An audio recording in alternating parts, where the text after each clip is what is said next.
The picture-perfect mochi I drew tastes good. Volume 5. With Love from a Continent with a Lake with Floating Islands by Mochi Matter. Translated by Lazy Translations. Text editing and audiobook by Masquerade. Chapter 1. The mochi drawn is a forgery. That day I went to my teacher's house again. These days, as I am getting close to the entrance examinations, I study exclusively at teacher's house. My parents seem to think I'm studying at the library. And even if I'm not in the library, it seems like they don't have any particular doubts as long as my mock test scores continue to improve. So, I go to teacher's house as usual.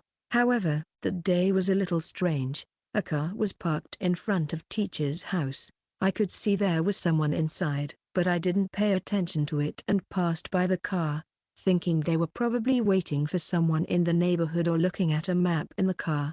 I went straight to the gate of teacher's house and proceeded to the front door, where I pressed the doorbell. I was no longer hesitant to press it, and it made the usual ringing sound, but I couldn't hear teacher's voice for a long time. I wonder if he's away. However, I think teacher is usually at home at this time. Just when I was wondering, suddenly, someone called out to me, "Hey!" When I turned around, I saw two people getting out of the car I had just left. They opened the gate and walked toward me with a beaming smile. One is a woman, the other is a man. The woman is wearing a suit, and the man is a little more roughly dressed. I wondered who they were. "Are you Mr. Anuki's child?" "Yes." I got nervous when the woman called out to me. "Oh, but Mr. Anuki, he's not married, right?" "So, are you a relative? Is Mr. Anuki at home?" "I would like to meet him. He didn't come out even when I rang the doorbell. I was waiting there for a while. Maybe he's not home?" They laughed a little and said various things to each other, and then they closed the distance by half a step. Immediately I take a step back. But what's behind me is the front door of teacher's house. If teacher doesn't answer when the doorbell is pressed, teacher probably didn't answer because he didn't want to. In other words, these are the people teacher doesn't want to meet. In that case, I can't let these people through. Why do you have to answer? Who are you people anyway? I don't know. But these people, who seem to be trying to meet teacher even though teacher didn't want to meet them, looked a little troubled when I asked them that. I'm a person related to his work. What should I do about? Should I ask them where they are from, or should I ask them further? But I don't think teacher wants to see them. So how do I get rid of them? I don't want teacher to have to meet someone he doesn't want to meet because of me. I don't want to cause trouble. Even though I've already borrowed part of his house, I can't afford to take more. Hey, you're noisy. As I was troubled, the front door immediately opened. Teacher stared at the people standing in front of me with a look I had never seen before. Then, teacher looked at me and smiled bitterly. "Hey, you come in. Pass me the baton. But I'd like you to make me a cup of tea while you're at it." "I don't care what kind of tea you have. There might be some mysterious tea in the back of the drawer. So, well, you can make anything you find. Please leave this to me." Teacher lifted his long arm, which was holding the door open, and quickly pulled me out from under it and into the doorway. I felt sorry for him, but I knew that I would not be able to make things better if I stayed outside any longer, so I decided to be quiet and prepare tea as he said. I could hear voices talking behind the closed front door, but I turned away and headed for the kitchen of teacher's house. Well done. I'm finally home. After a while, teacher finally came into the house. Sorry. He looked a little tired, and I apologized to him, thinking that it was useless to say anything else. If I hadn't come here, you wouldn't have had to deal with those people, maybe. But I don't care. It would have been more boring if you hadn't come instead of having to deal with those people. As expected, teacher smiled without seeming to be bothered by it. Yes, I knew he'd say this, so I'm even more sorry. Truly, I can't believe I'm making you look like this. I feel like throwing salt on them, but unfortunately, I'm out of salt. So, if I were to throw something, I'd use soy sauce. Or rather, I'd get it as a souvenir from the Himalayas or the Andes or somewhere. There was this mysterious salt. It was a useless and fancy piece of rock salt. Like this. The kind that would make an ace weapon in World War IV. World War IV. In other words, it's a block of salt that looks like a rock. It can't be helped. I'll try to find it and scrape some off. Teacher rummaged around in the kitchen cupboards and eventually pulled out a pinkish lump from one of the cupboards. It is certainly stone-like. It was beautiful, with some clear areas and some cloudy areas, sparkling and gem-like. Then teacher began to scrape the salt with the file-like tool that came with the salt. The sound of grinding was heard. Each time he did this, the salt either turned into a fine powder, or broke off at the right place and fell into small chunks, or whatever, onto the plate laid out below. Wow, that's a lot of work. I don't want to have to do unnecessary work because of those guys. It's time to throw some salt on those guys. Teacher swears to the air, working the file as hard as he can, fighting the lump of rock salt. Who were those people from earlier? While looking at teacher, I asked him. Judging from the people I saw earlier, I thought they were probably people related to teacher's work, but it seems like teacher doesn't like them. I asked him about it, and he looked like he was thinking about it. I'm sure he's trying to figure out how to explain it in a way that is concise and within the bounds of what is safe to say to me. Oh, well, they are people from work. They're very dedicated. I turned down one job they didn't like that, and they came over to my house to make me reconsider. I was asked if I was teacher Anuki's child. Yeah, well, I guess so. What did you say? Why do I have to answer? I couldn't say. Yes, I am his child. If I were his child, how old would he have been when he got married? Ha ha ha. That's great. You did a good job. I'm sure it would have worked well against them. If someone like you could look at them with the eyes of a suspicious person, I'm sure they'd realize how impudent they were. No wonder they were so weak earlier. I see. It would be great if I could be of help too. Well, I'm sure those guys were very enthusiastic, but they really have a poor way with words. Suddenly, teacher let out a sigh and began to talk, fidgeting the file in his hand. He's probably in the mood to complain a bit, so I listen. They do their best to tell me how they feel, but nothing they say moves me. They don't seem to have much of an idea of what to say to get me to move. I've been bombarded with their feelings so much that I'm getting a little fed up with them, to the extent that I have to use my answering machine. I see. I remember that. I can understand what he is trying to say. Words that convey feelings and words that move others do not necessarily go hand in hand, but there are very few people who understand that. There are too many people who believe that if they keep telling people how they feel, the other person will change. I want to tell them that it's your ego talking, but that kind of thing basically doesn't get through to people like that. It's really unreasonable. I agree.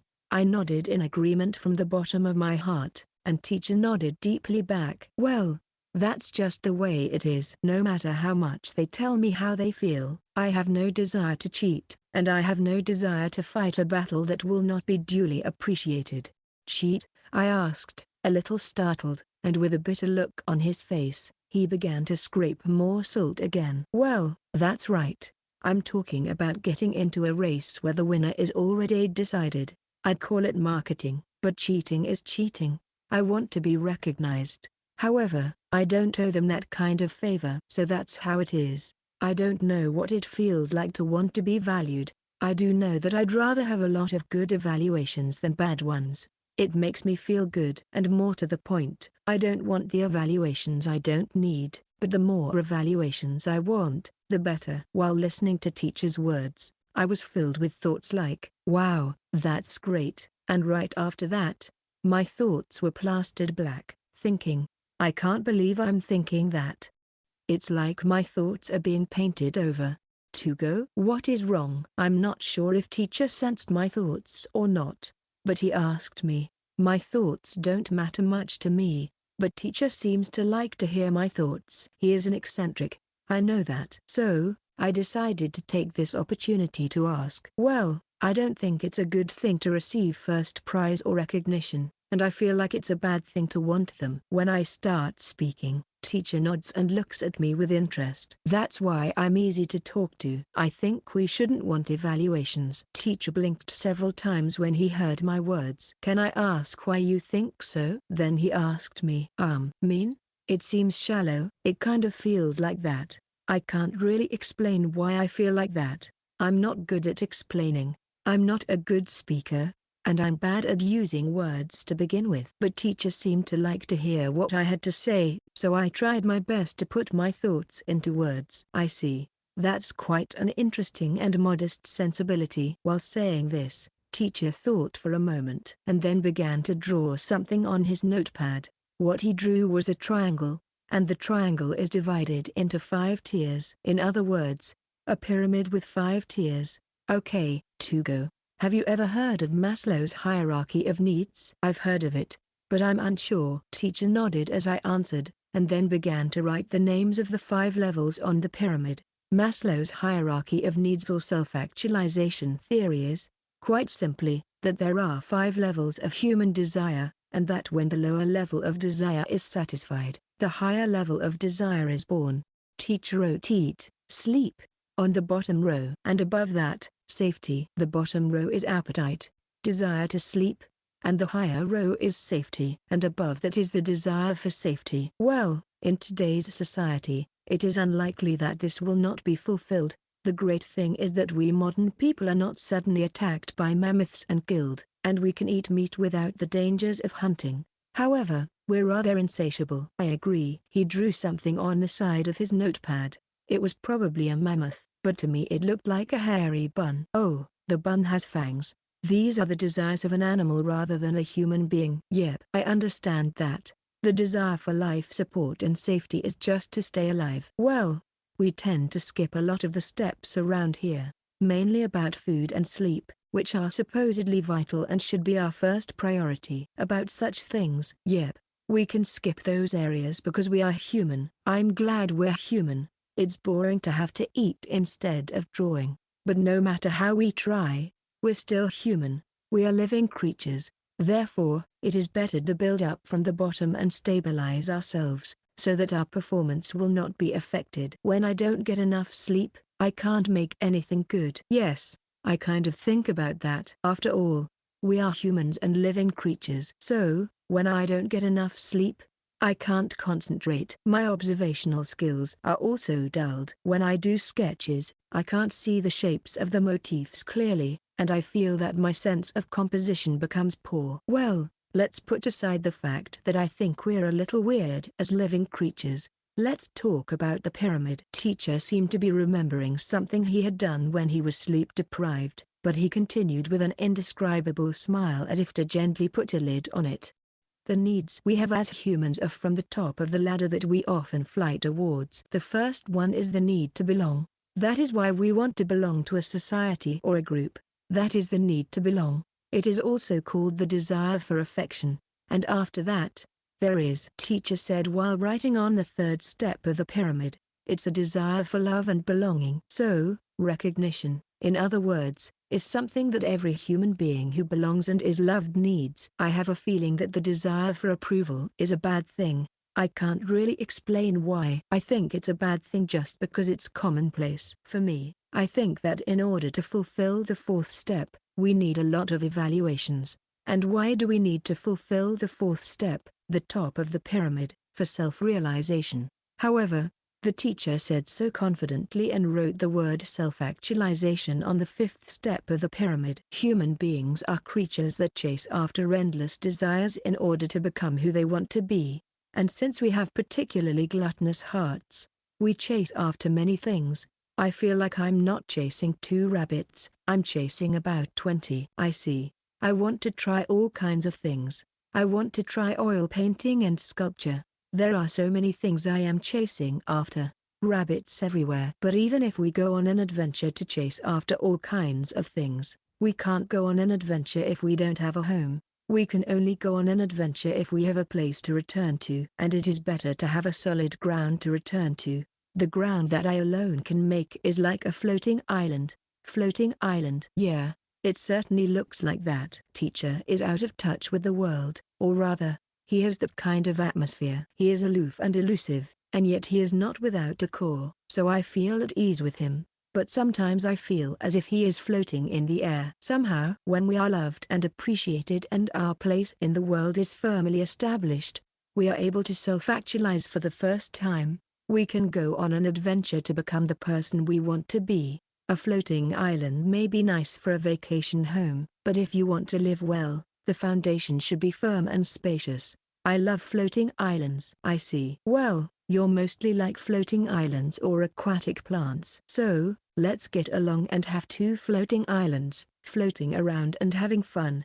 However, even if we do that, we need a lake for the floating islands to float on. And we still need land to make a lake, to go. I really like this floating island, but I guess this alone won't cut it. The teacher is like my vacation home, but I really need to have a proper house to live in. I need something to support us. Yep, I know. Then, teacher suddenly smiles, looking a little sad. If the time comes when you want more recognition, then you should be happy. It's proof that you belong and are loved enough. That's right. Oh, that's right. I'm still not comfortable with trying to get recognition. Is it because I'm not loved that I resist trying to get recognition? If so, do I want love? Well, I guess that's not a good thing after all. But the time may come when I'll understand. Yep, someday. I'm sure. Well, that's enough salt. Or rather, no more. My hands are threatening me with muscle pain if I go any further. Before long, a small pile of salt grains and small lumps had formed on the plate in front of teacher. When I look at it like this, I feel a sense of accomplishment. It was worth all the hard work. It is truly the crystallization of sweat and tears. No, this expression is not good for salt. It was supposed to be a fancy rock salt, but it turned out to be some kind of dirty-looking pile of sodium chloride. Ha, I see. The use of words is difficult. Teacher looked at the pile of salt that just became crystallized sweat and tears, and suddenly said, "By the way, I asked you to prepare some tea, but we didn't drink it. I forgot to go. What about you?" "I haven't had it yet. I forgot all about it." "That's right. I was preparing tea. I had completely forgotten about it." "Ha ha ha. In that case, let's have it right away. There's a pot of barley tea." "I see. Barley tea." "Barley tea that has been brewed for less than an hour is good. It has an authentic taste." While saying this, teacher poured the barley tea that I had just left the barley tea bag in and hot water from the barley tea pot into a cup. "Wait a minute, Tugo. What kind of tea is this?" He looked at me strangely. "Well, I put in a bag of barley tea, but it was in the back of the drawer." Wasn't that barley tea?"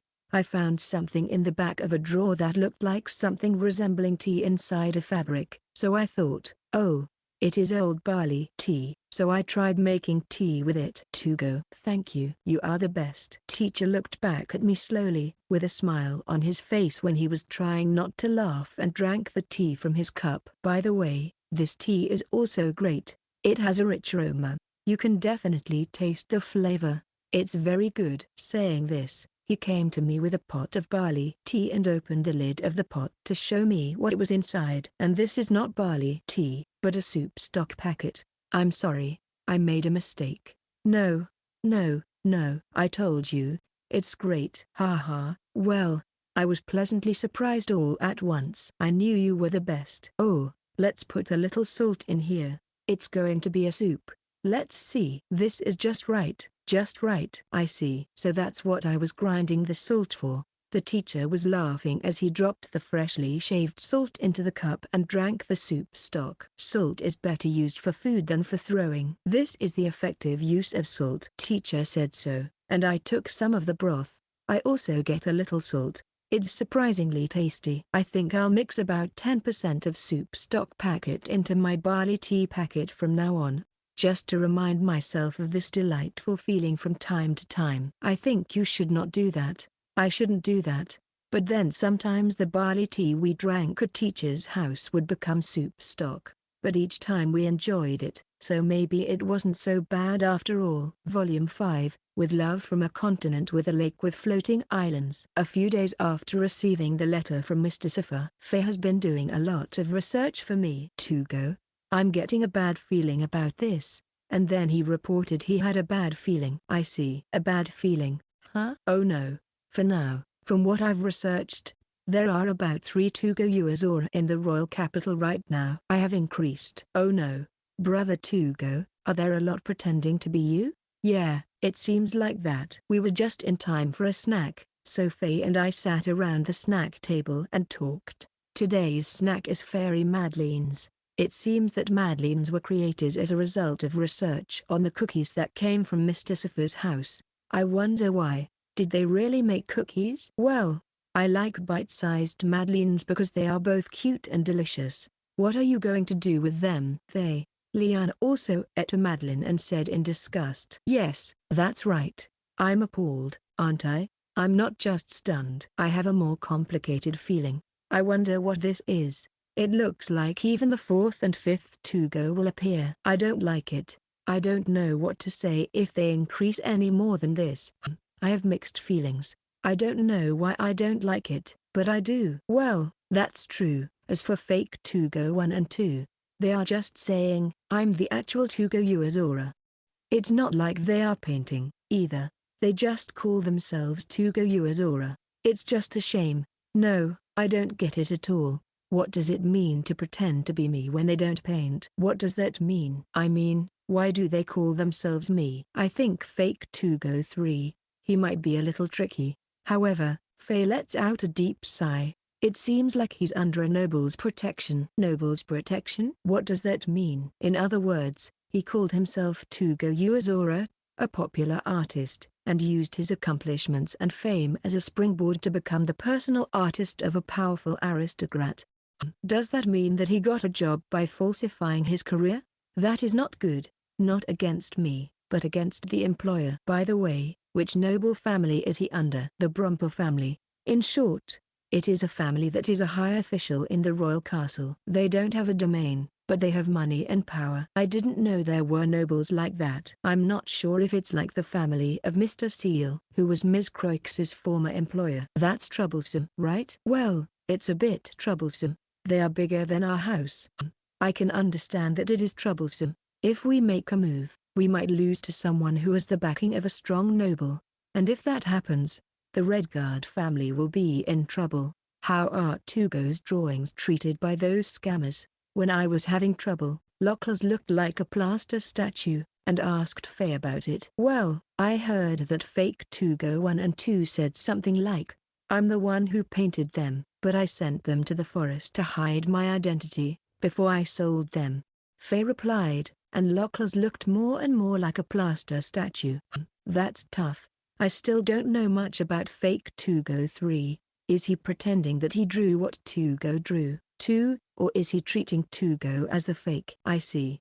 The more I think about it, the more I don't understand what they are thinking. What on earth do they want? Well, that's fine. First, let's deal with fake Tugo 1 and 2. While I was getting confused, Ms. Croix smiled and said so. Oh, Ms. Croix, can you do something? Oh, Ms. Croix, you have a smile that doesn't look like the forest. This is a smile under the chandelier. It's a smile adorned with jewels, or rather, the face of a back alley in a city at night, illuminated by streetlights. Yes, this one is so much closer. Yeah. Leave it to me. That kind of thing is my specialty. I will rely on you. Apparently, Miss Croix came up with something. By the way, I haven't come up with anything. I don't know what people who pretend to be me think. Tugo, would you like to go on a short trip to the capital? To draw a picture in the capital's plaza. Chapter 2, Painting Excursion. Draw a picture in the plaza of the royal capital. In other words, what Miss Croix is talking about is a street performance. That's oh, it's good, isn't it? You know, Tugo, when you went to the royal capital, you didn't have time to do much painting. Did you? Like the castle? Yep. You can see the castle clearly from the plaza. You can paint as much as you want. Yeah, that's very good. I'm not sure what Ms. Croix's intentions are, but simply going to draw a picture of the royal capital sounds like fun. I might try it. So, let's go on a scouting trip to the royal capital for about 5 nights and 6 days. Right? You can spend the 5 days just painting pictures. Yes. If that's the case, please do. Yep. I'm looking forward. Since we're leaving the forest, let's go paint a lot of things outside of the forest. I'm not sure what Ms. Croix is trying to do, though. Also, I'm going to leave the fakes alone. So, we came to the royal capital, as expected. About half a year has passed, so it seems that Ms. Croix has also decided to lift her exile in the royal capital. Still, She has a good enough disguise. It was the secretary style when I went to Mr. Argent's house. Yeah. She's completely different from Ms. Croix in the party. So I don't think people who knew her as Ms. Croix when she was in the capital won't notice her. Well then, you can start here. Mr. Croix brings us to the plaza in the center of the royal capital, where she smiles, assembles a folding chair, and points it out to me. Please sit, to go. Yep. I sit down, then grab my sketchbook that Leanne brought and the pencils, eraser, and watercolors that Ange brought. Can I draw a picture here? Yes.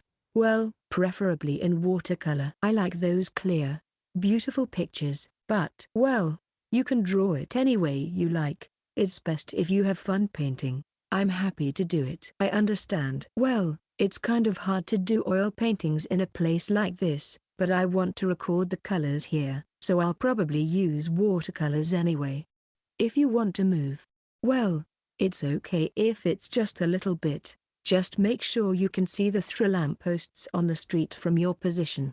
And if you feel the urge to move around more, to paint something else, just let me know. I or Locals or Faye or Leanne or Ange will be in the plaza, so just ask someone. Well, it doesn't seem that we're all going to be in the square all the time. Well, it doesn't seem that we're all going to be in the plaza all the time. It would be weird if we all stayed in the plaza all the time. I see. Is that what it is? Well, if that's the case, then I started to paint. From the plaza, I could see the royal castle clearly. I sketched while looking at it. The forest is full of natural things, so it's a bit refreshing to draw an artificial object like a royal castle. Especially the castle here, although it is man-made, the shape of the castle has been changed by nature. The color of the dull wall, a little rusty fence, stone material with a little crack, such parts. So it also has a little complexity. It is very nice.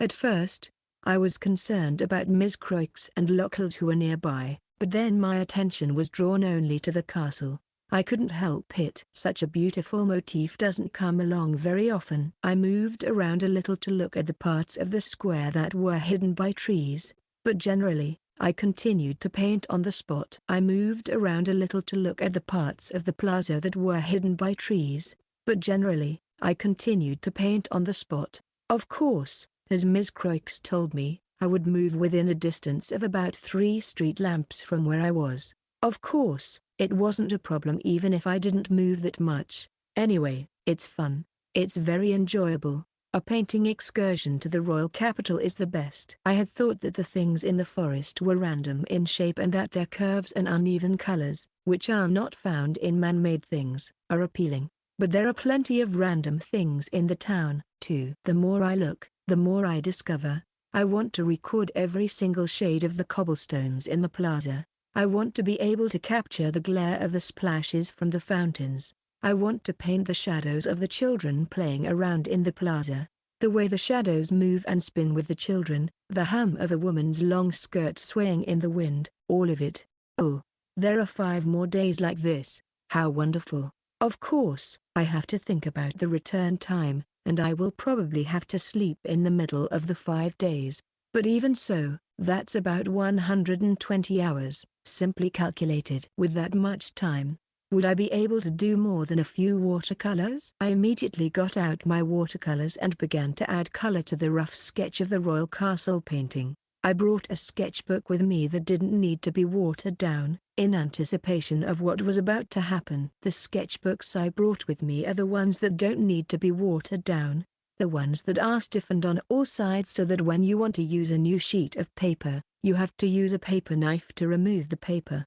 I brought 3 of these so I can paint other things while the paint dries. It's great. Even though I say I have plenty of time, I want to paint plenty and that plenty of time I have, so I have to do it well. With a place this nice, 5 days might not be enough time to paint it all. And so, when I was about 30% of the way through the painting of the royal castle, I heard, "You're good at that, aren't you?" I was a little surprised when a calm voice came from beside me. I was so focused on the painting that I didn't notice that someone was approaching. That person, the old man, was probably out for a walk. He was dressed like that, and he was probably not an aristocrat. That's what it looks like. Yep. Thank you. If you don't mind, can I take a closer look? When I thanked him, the old man smiled and said so. Naturally, I handed my sketchbook to the old man. Wow. That's a great thing. I don't know if the drawings are good or bad, but yes, they are good. Oh, am I saying the same thing as before? Ha ha ha. I'm sorry, I'm not good at describing. It's alright. I stutter a bit, not knowing what to say at a time like this. Should I thank him again, or something else, something witty?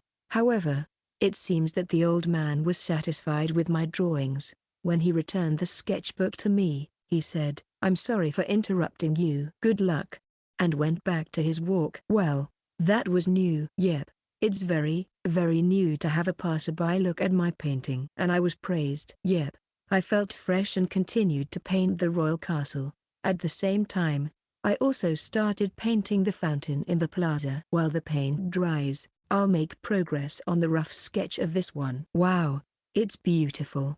Then, children came over. Wow. It's a picture of the castle. The painting of the castle is already 60% colored. I plan to add more details in the future, but for now, all the colors are recognizable, and some shading is in place. The children seem to be amazed to see it. Oh, no, you can't do that. You shouldn't mess it up. I'm sorry, for my children. No, it's okay. The children who were looking at the picture were grabbed by the collar by a person who seemed to be their mother. Coming from behind, she then pulled them back with a yank. Well, they looked like cats. Cats are carried like this, right? If you don't mind, would you like to see it? Can I? The children, who looked like grabbed kittens, began to look into the sketchbook with shining eyes. Oh my, it's all ready. Thank you for letting me see it. It's all right.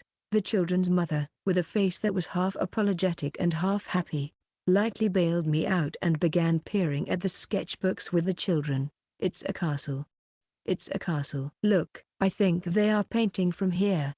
As I listened to her talk next to me, I felt ticklish. I'm restless. It's refreshing. Then the children and their mother looked at my painting for a while, and then thanked me and left. Apparently, they were on their way home from shopping. The mother gave me 3 candies as a thank you. So, I called up Lian and Ange, who were casually playing in the plaza, and decided to split the candies to each of us. The candy was tangerine flavored. It has a nice refreshing taste. The candies were a beautiful clear orange color. They looked like jewels. If I bought a jar full of candies at a candy shop in King's Landing, put them on a sunny windowsill and painted them from a backlit angle, they could be beautiful. Yes, it would be beautiful. The souvenir would be a jar of candy. It's decided. And so, I continued painting until the evening, receiving compliments and sweets from passers-by in the Royal Capital's plaza, who looked at me, peeked at the painting, called to me, and praised me.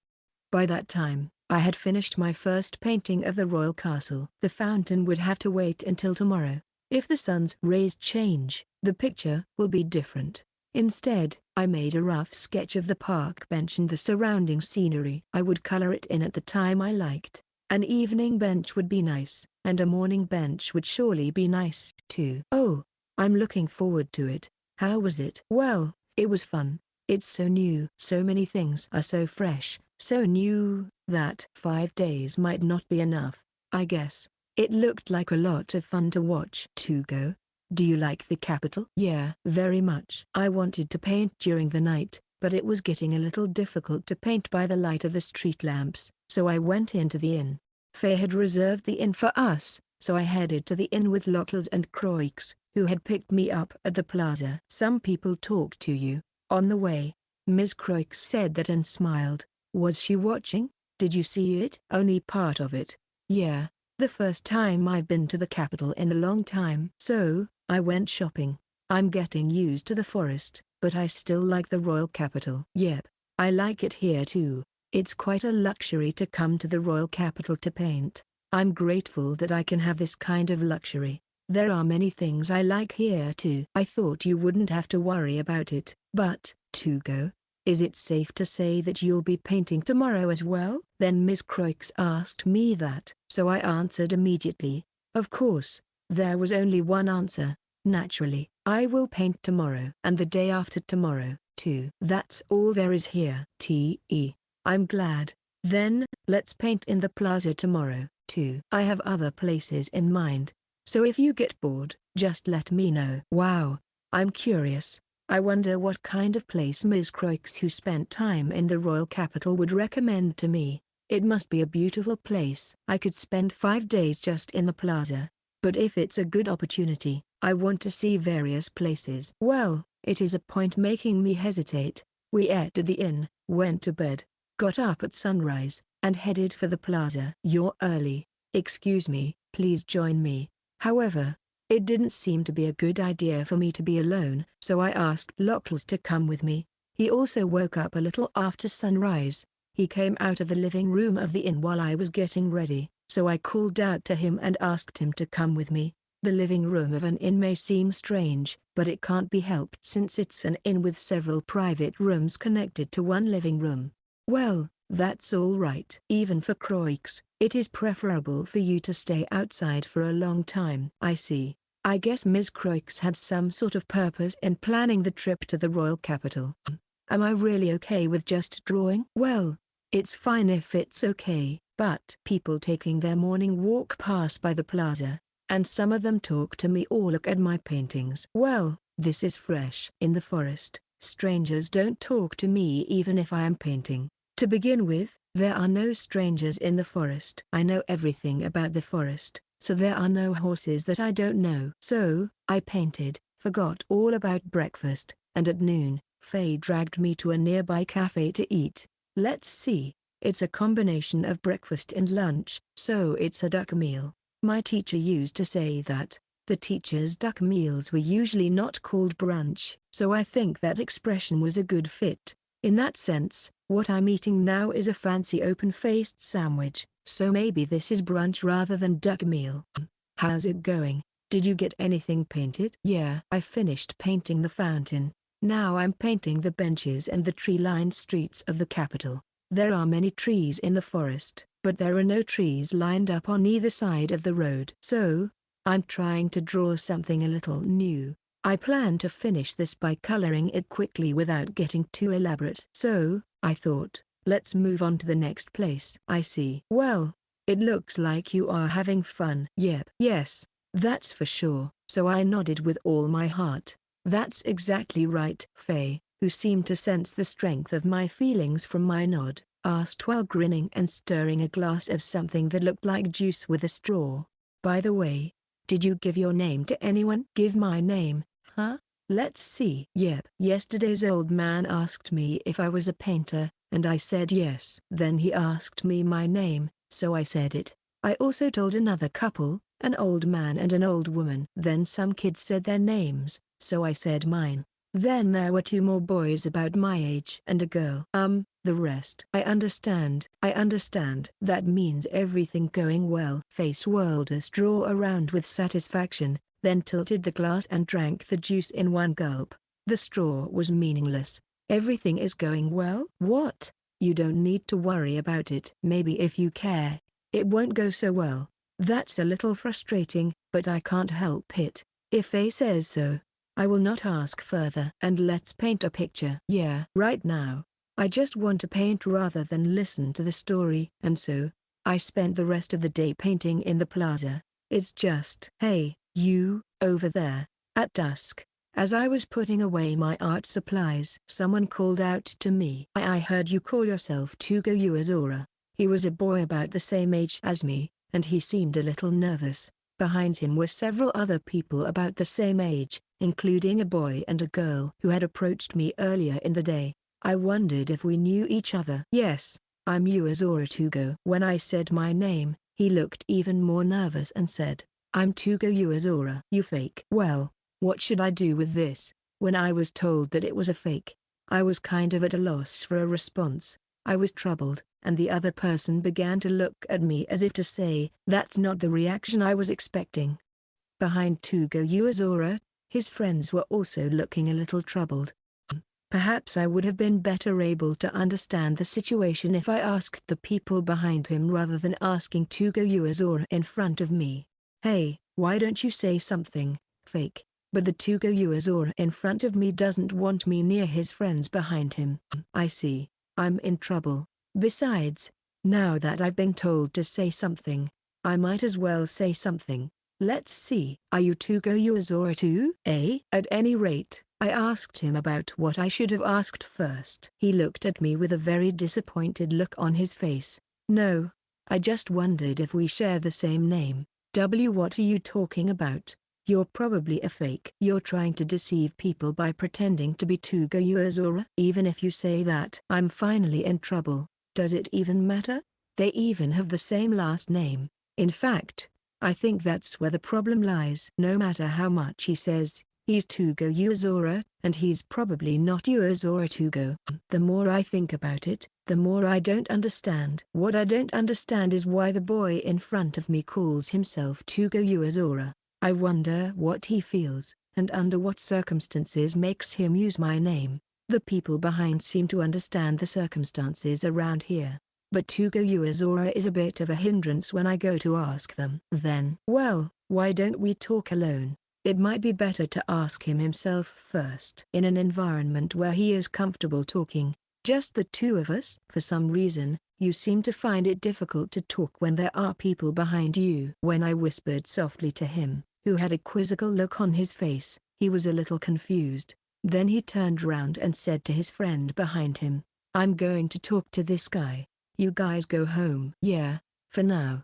The negotiations have been concluded. Then, Tugo Uazora and I went into a nearby cafe. This is where I had breakfast with Faye. As soon as we entered the restaurant and took our seats, Miss Croix and Faye entered the restaurant. Then they casually sat down at a table near us. Very professional. Excuse me, one sparkling juice. And I told the waitress what I ordered, the one Faye was drinking before. I was curious about the taste, so I ordered it. What about you?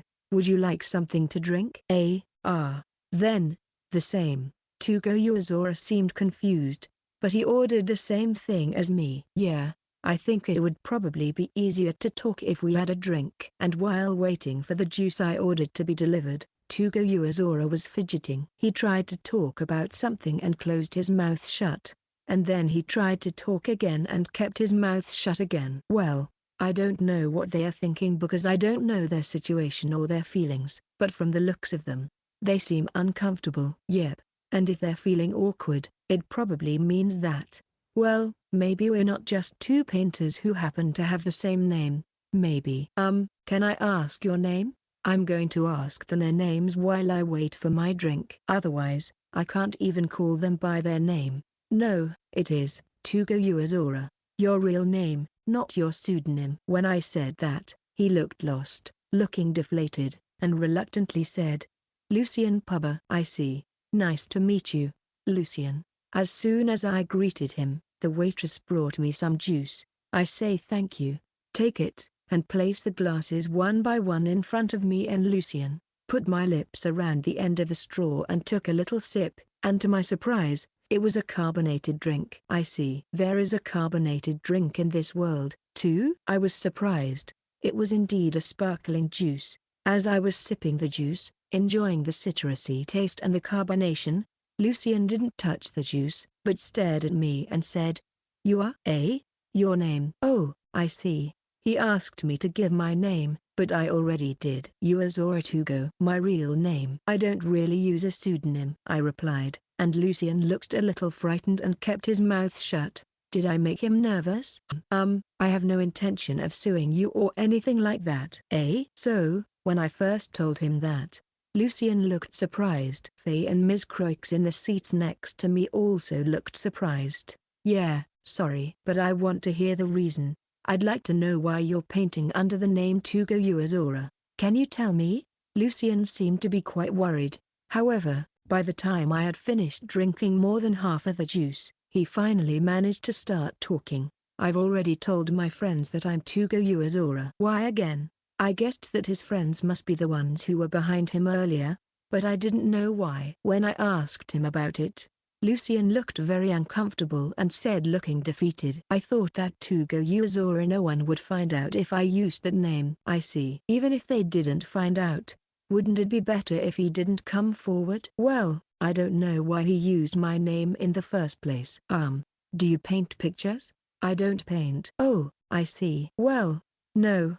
I don't understand even more. Not at all. When I didn't understand, Lucian suddenly started saying, how much do you want to have you paint a picture in my name for me? I can hire you on behalf of the Pubber family. No, I really don't understand. Well, first of all, I can't go to your house, because I'm with the Redguard family. Then how much money? Also, I don't need money. I don't really need it. When I answered, Lucian's face contorted as he looked down at the juice on the table. But I've already told my friends that I'm Tugo Uazora and that the pictures I painted are getting popular in the capital. It's been a while since I received an answer that didn't really make sense, but I can't help it. If I only get answers like this, I'll have no choice but to make assumptions. I thought about it, and came to a conclusion. So, you took my name because you wanted reputation? As soon as I said that, Lucian glared at me.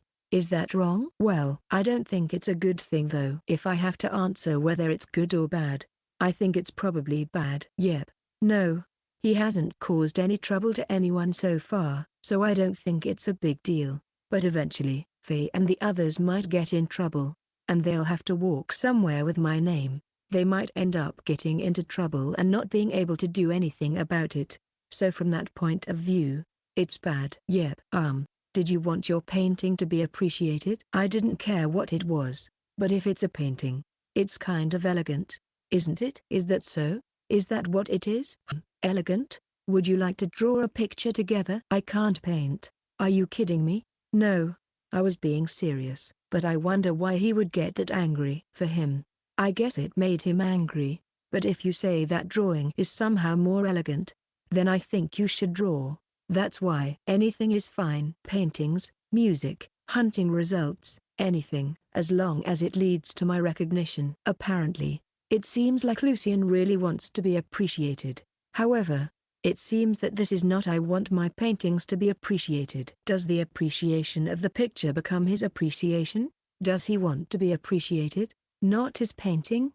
No, I don't really understand. As I was thinking about it, Lucian began to fidget, and finally said in a slightly hoarse voice, what are you going to do? Money? Are you planning on asking for money? Since we are talking alone in a place like this, wouldn't it have been better to talk it over with my friends? Or are you going to tell everyone after this? I realized that the reason he raised his voice was probably because he was scared. Somehow, I can see the color of fear. I guess he doesn't want his friends to know. That is what he's afraid of. No, I thought it would be hard for you to talk if your friend was with you, so I thought we should talk alone. So, when I say that, he looks relieved, and yet, his expression said, is this all right? I sip on the straw and finish drinking the juice. The carbonation's fizz is delicious. When I finally absorbed all the juice that was in the gaps between the ice cubes, I felt an indescribable sense of satisfaction. This was delicious. I want to take it back to the forest as a souvenir. Do horses like carbonated drinks? I feel like the fairies will enjoy it. I was satisfied with the juice, but Lucian didn't touch his. Is he too nervous? He looks like he's trying to say something and doesn't even touch the glass, his gaze swimming. In that case, should I ask instead? So, do you plan on continuing to work as Tugo Uazora? There was no point in continuing to think twice, so I decided to ask him. Lucian looked at me in surprise, and our eyes met. Then, Lucian looked frightened, looked down, and shook his head. I'll stop now. I see. Then, okay. If he decides to do that, and he does, I feel like that's the best thing in my mind. If it's true, it might be better to avoid damaging his reputation or help him gain the reputation that he wants. But I'll discuss that with Ms. Croix and Faye. After that, Lucian kept his head down, but eventually, he looked up and appealed to me with a desperate look on his face. I'll stop using your name. I leave and give you the money too. That's why about suing me. I have no intention of doing so. Also, I don't need money. When I answered, Lucian looked depressed and slumped back into his chair. Well, my parents, family members, and friends too. I won't tell them. Really? Are you really not going to sue me? Are you not going to tell anyone? Yeah, it's fine if you say you're going to stop calling yourself Tugo Uazora. Oh, and just in case, I'd like you to let me know the extent to which you've announced your name. I don't know what kind of repercussions it will have. It's necessary you would want to match it, right? When I answered that, Lucien looked like he didn't understand. If you sue me, you'll get money. As I said before, I don't really need the money. Lucien always tries to solve things with money. Is this how city dwellers interact? But if you're interested, treat me with a glass of juice, from there we're even. How about that? If that's the case, I'll take the opportunity to become a little obsessed with money. I'm sure Lucien is more used to this kind of interaction. In the end, Lucien agreed to pay for my juice. I decided to give him a break, so I think he was able to get his mind off of it. I also found out how far he called himself Tugo Uazora, so I'll check back later to see if there are any problems in that area. If there's no trouble, that's fine. I'm sure I'll be able to find out more later. After parting ways with Lucien and walking for a while, I was able to meet up with Locals. Apparently, he was waiting for me. How was it? He said he is not going to call himself Tugo Uazora anymore. Is that all? Yeah. Was it bad? When I asked, Locals chuckled and shook his head. It was a lie told by a child to satisfy his self-esteem that is enough. They already know that a lie's a lie anyway. Has it been found out yet? Oh, that's... I see. I guess that's why Lucien's friends behind had a troubled look on their face. Maybe the reason Lucien came to me was because his friend said, the real one is in the plaza.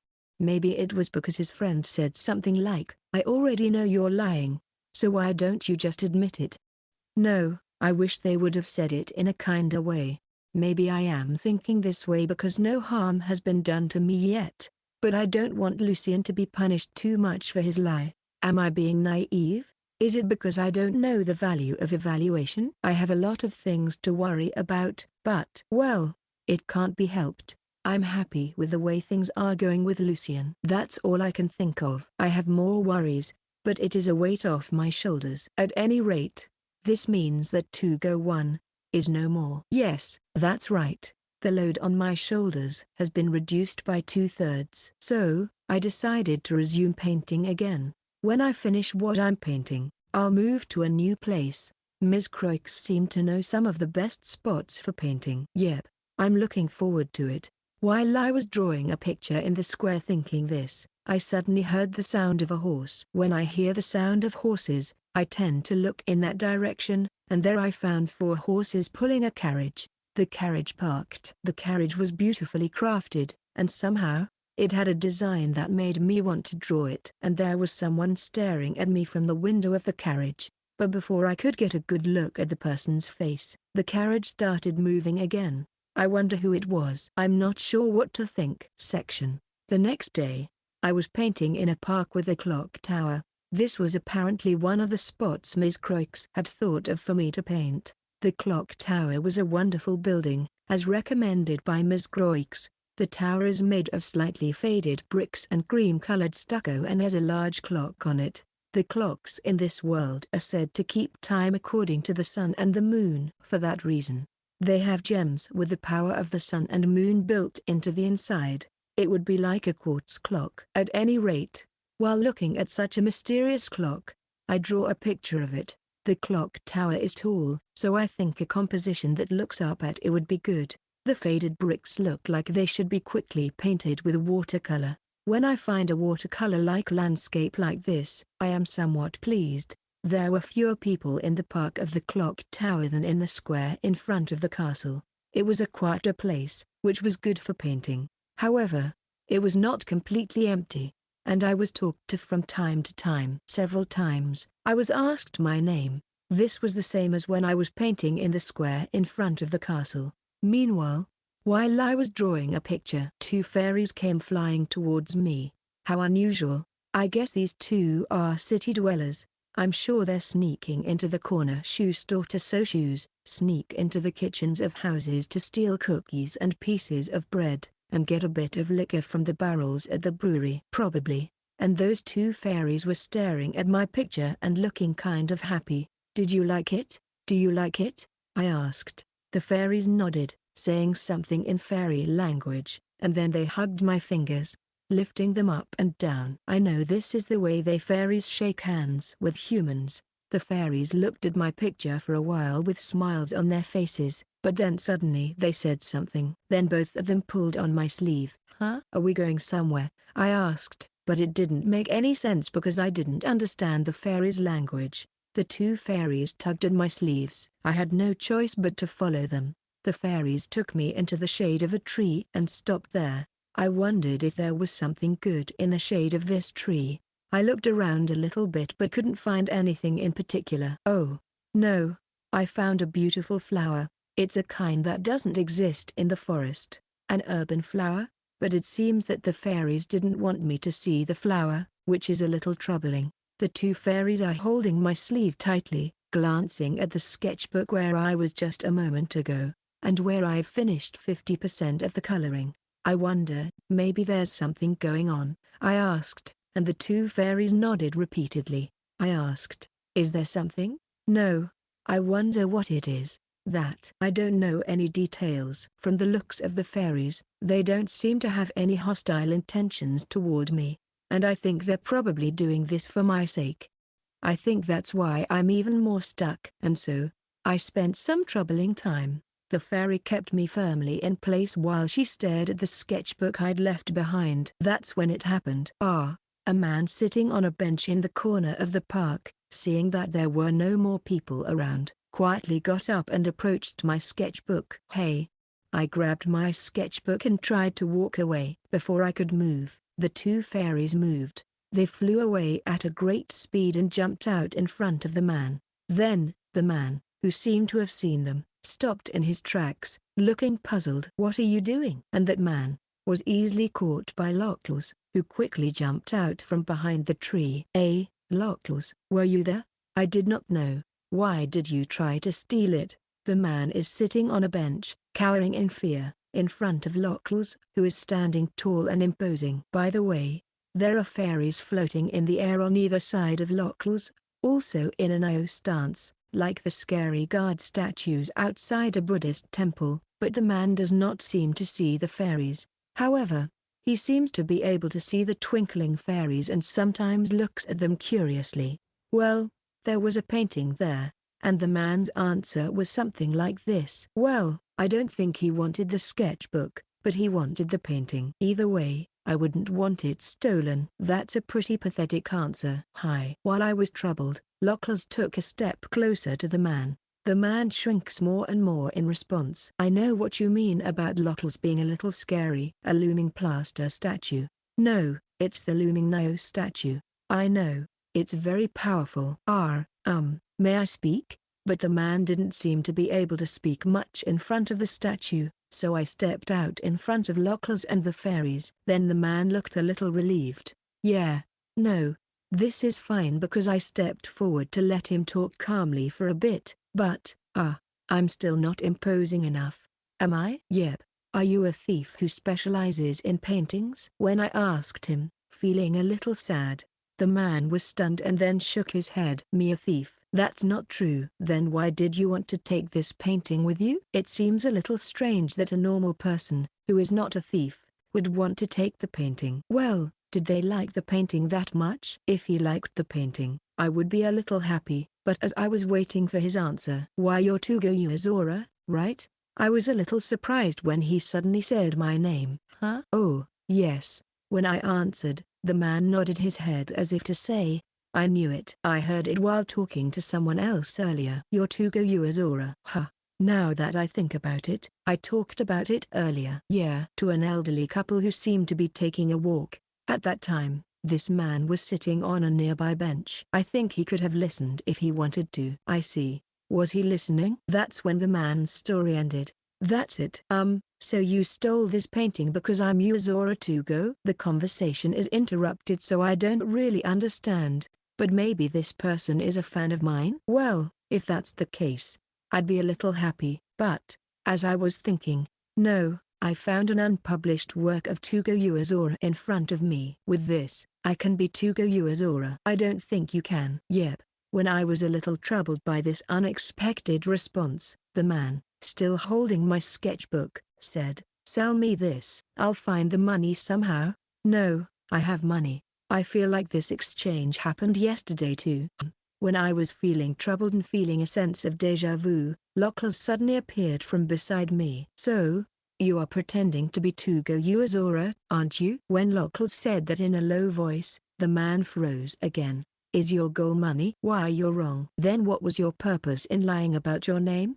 The man was completely stunned and cowed at the sight of Lockless' looming now presence. "Say it." Even so, Lockless was merciless and glared at the man as he approached him. "Ah, I want the woman of my dreams to choose me." "Yes," the man responded. "Yep."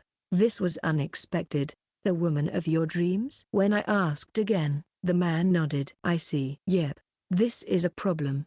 I wonder what kind of face I should make. Do you believe Tugo Uezora's fame will make her gaze turn to you?" When Lockless said that, looking completely taken aback, the man nodded repeatedly. "Oh, I see. She likes men with an artistic talent.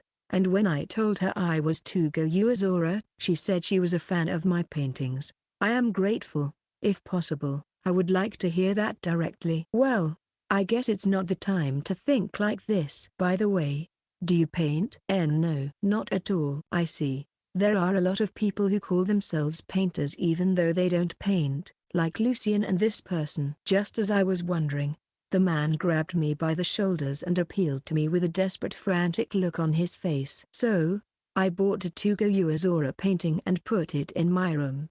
And she totally thought I was Tugo Uezora. In fact, that's how we've been getting along. So don't bother me." "Hey, what should I do?" From what the man has to say, it seems like he's in a pretty desperate situation. I don't want to get in their way either, but the idea of me and a woman I don't know being in a relationship is a little embarrassing, troubling. I don't know how to say this. I looked up at Lockless in distress as the man shook my shoulders. Lockless pulled his hand away from my shoulder and pushed the man away a little, then let out a small sigh with a pained look on his face. "Yup, I know. This is troubling. But for now, there is one thing I definitely want him to do. For now, I'd like you to give me back my sketchbook. I'm in the process of drawing it. Besides, there are many other things I want to draw." The man had my sketchbook in his hand. I wanted to draw more soon, so I had to ask him to give it back to me. When I held out my hand, the man hid the sketchbook behind his back. I don't want to. If I had this, I would be a more perfect Tugo Uezora. However, at that moment, the sketchbook floated up behind the man. "Eh?" The man, who could not see fairies, was surprised, but Lockless and I could see fairies. When I saw the two fairies fluttering around, holding both ends of the sketchbook, even though it must have been heavy, I felt a sense of both sadness and joy. The fairies did their best and managed to return the sketchbook to me. "Thank you very much." What is going on?" The man must have been surprised because he could only see the sparkles, but since the fairies were smiling in front of me with one finger in front of their lips, I decided not to say, "It's the fairies' work. Thank you for returning it." I thanked him anyway, but the man remained blankly silent. Was he that surprised? "I see. Well, I'd also like you to stop calling yourself by my name if possible." Also, I thought it might be cruel to him, but I decided to say it. "That's it. Then, how am I going to explain this to her?" Sure enough, the man rebuffed me. "Yes, that's right. You could say you were lying." "She'll hate me if I do that." "I don't care." Lockless is cold, with a look of cold marble. Lockless said this and glared at the man. "If you have more to say, you'll have to come to court and face justice." In the end, Lockless' words seemed to be the deciding factor, and the man promised to stop calling himself Tugo Uezora. However, I'm sure that his lover will dump him. Since he was lying, it would be natural to say so, but if his lover had fallen in love with anything other than Tugo Uezora, I am so sorry. Yeah, I don't want them to think I'm dating a woman I don't know, and I don't want them to take my sketchbook, but I don't want to get in their way.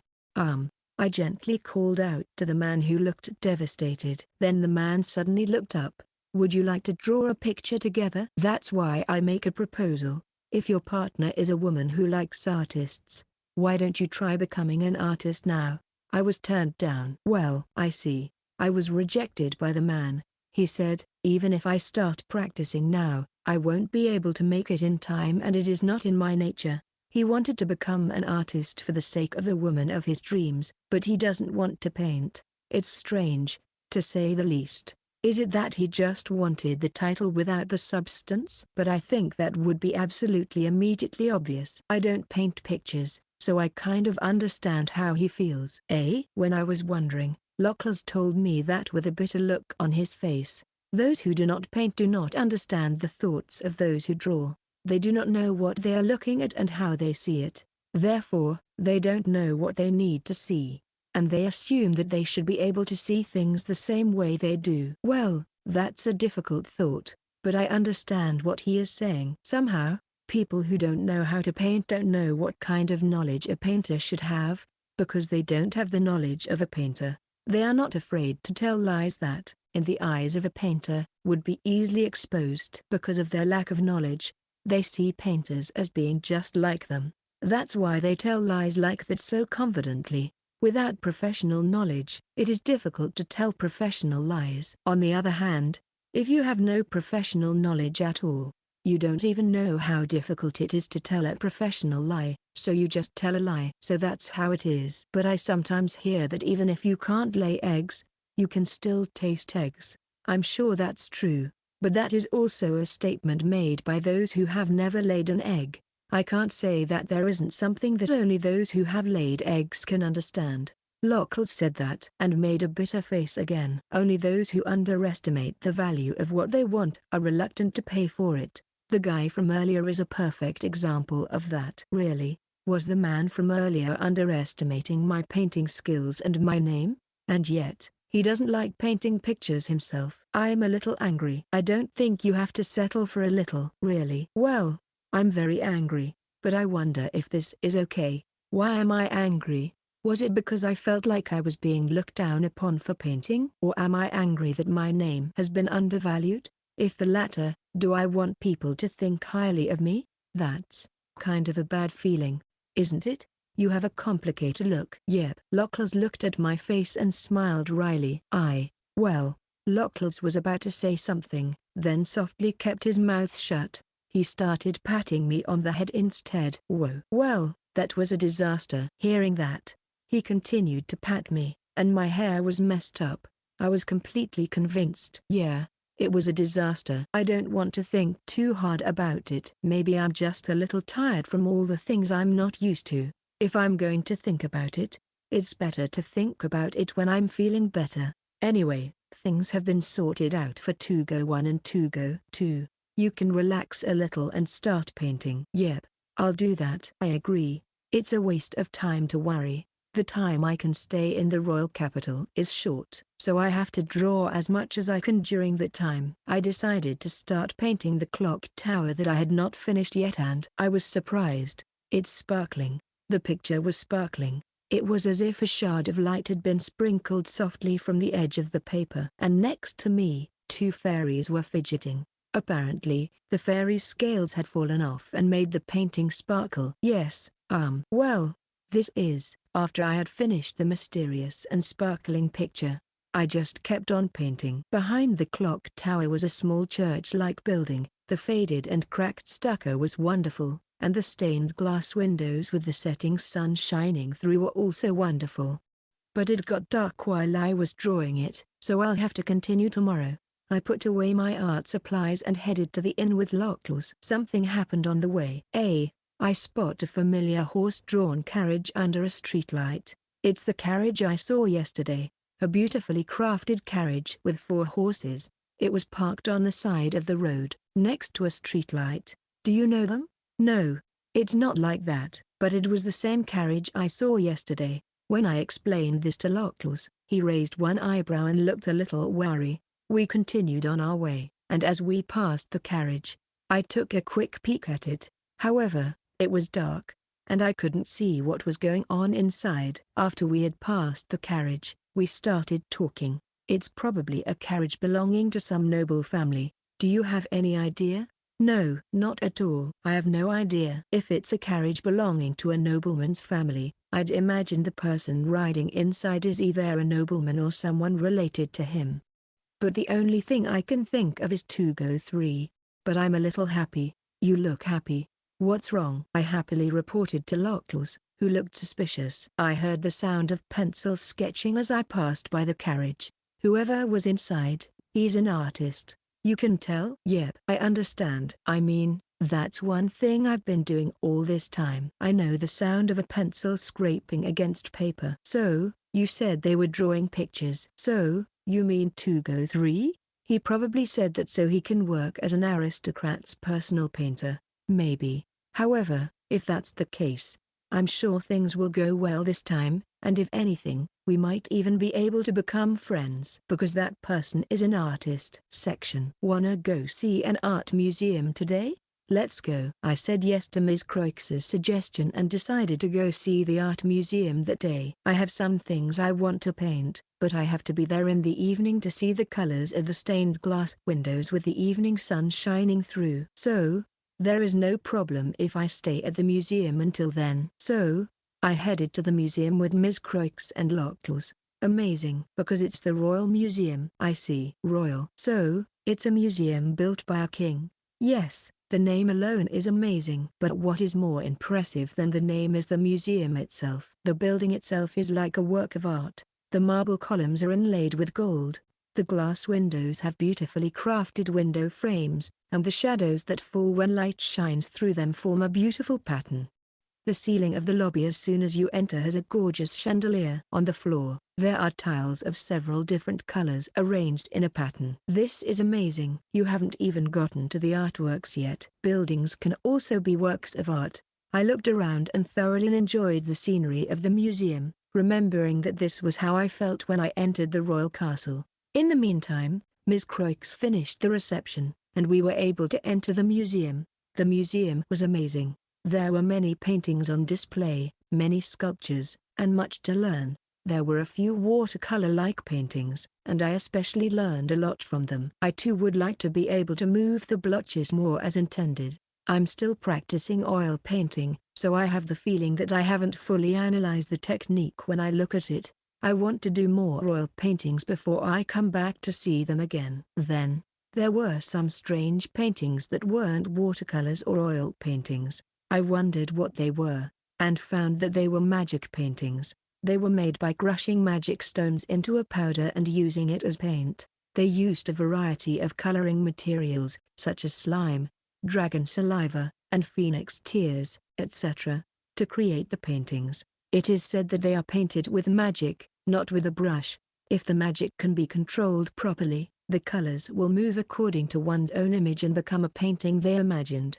They say that murals in the royal castle were created in this way. I don't understand it, but I am very interested in it. I'll try it next time. I think the most important discovery in this museum might have been the magic paintings. No, there were many other things.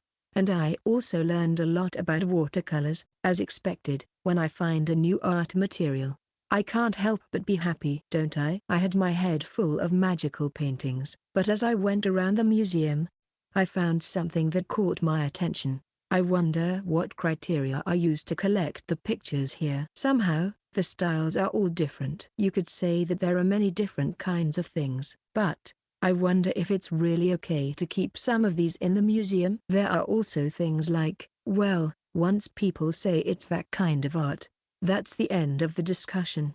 However, rather than being an intentional expression, there are some paintings that seem like it's due to a lack of skill. They say that the ones displayed around here are paintings by great artists, Ms. Croix explained while sighing. In short, it's a picture drawn by nobles. Well, what does that mean? While I was looking troubled, Ms. Croix said with a slightly dissatisfied look on her face. In other words, it's not because they're good or bad, but because they're paintings of aristocrats, that they're in the museum. Then I looked around at the paintings in the museum and had mixed feelings. There are some paintings that are displayed in the corner that I really like, and there are some that are in a glass case in the middle of the room, that are not as good. Of course, there are many wonderful paintings by painters from aristocratic backgrounds, In particular, many of the magical paintings using magic stones were done by painters from aristocratic backgrounds, perhaps because they could only be done with a large capital. It's so much fun. The painting of the royal capital by a man named Oren Hulk is especially good. It is a powerful, even frightening picture, and it has an imposing, slightly burned out look, as if to say, look, this is the royal capital. Yeah, I really like this. I get the feeling that this is how the capital looks to this person, which is nice. But, after all, it's not all like that. There are so many pictures that I don't particularly like. It just doesn't click with me, or I don't think it's particularly attractive. In fact, there are often paintings in which the shadows are unevenly colored, the light source is off, the placement is not quite right, or there is a subtle lack of persuasiveness to the picture. Did this person really look at the motif and draw it? That's what it feels like. I wonder if it's wrong to judge art by its quality. I think it is too arrogant to think they are not as good as me, or, well, I should be humbler. But on the other hand, there is still a part of me that thinks even a painting like this can be displayed in the middle of a museum.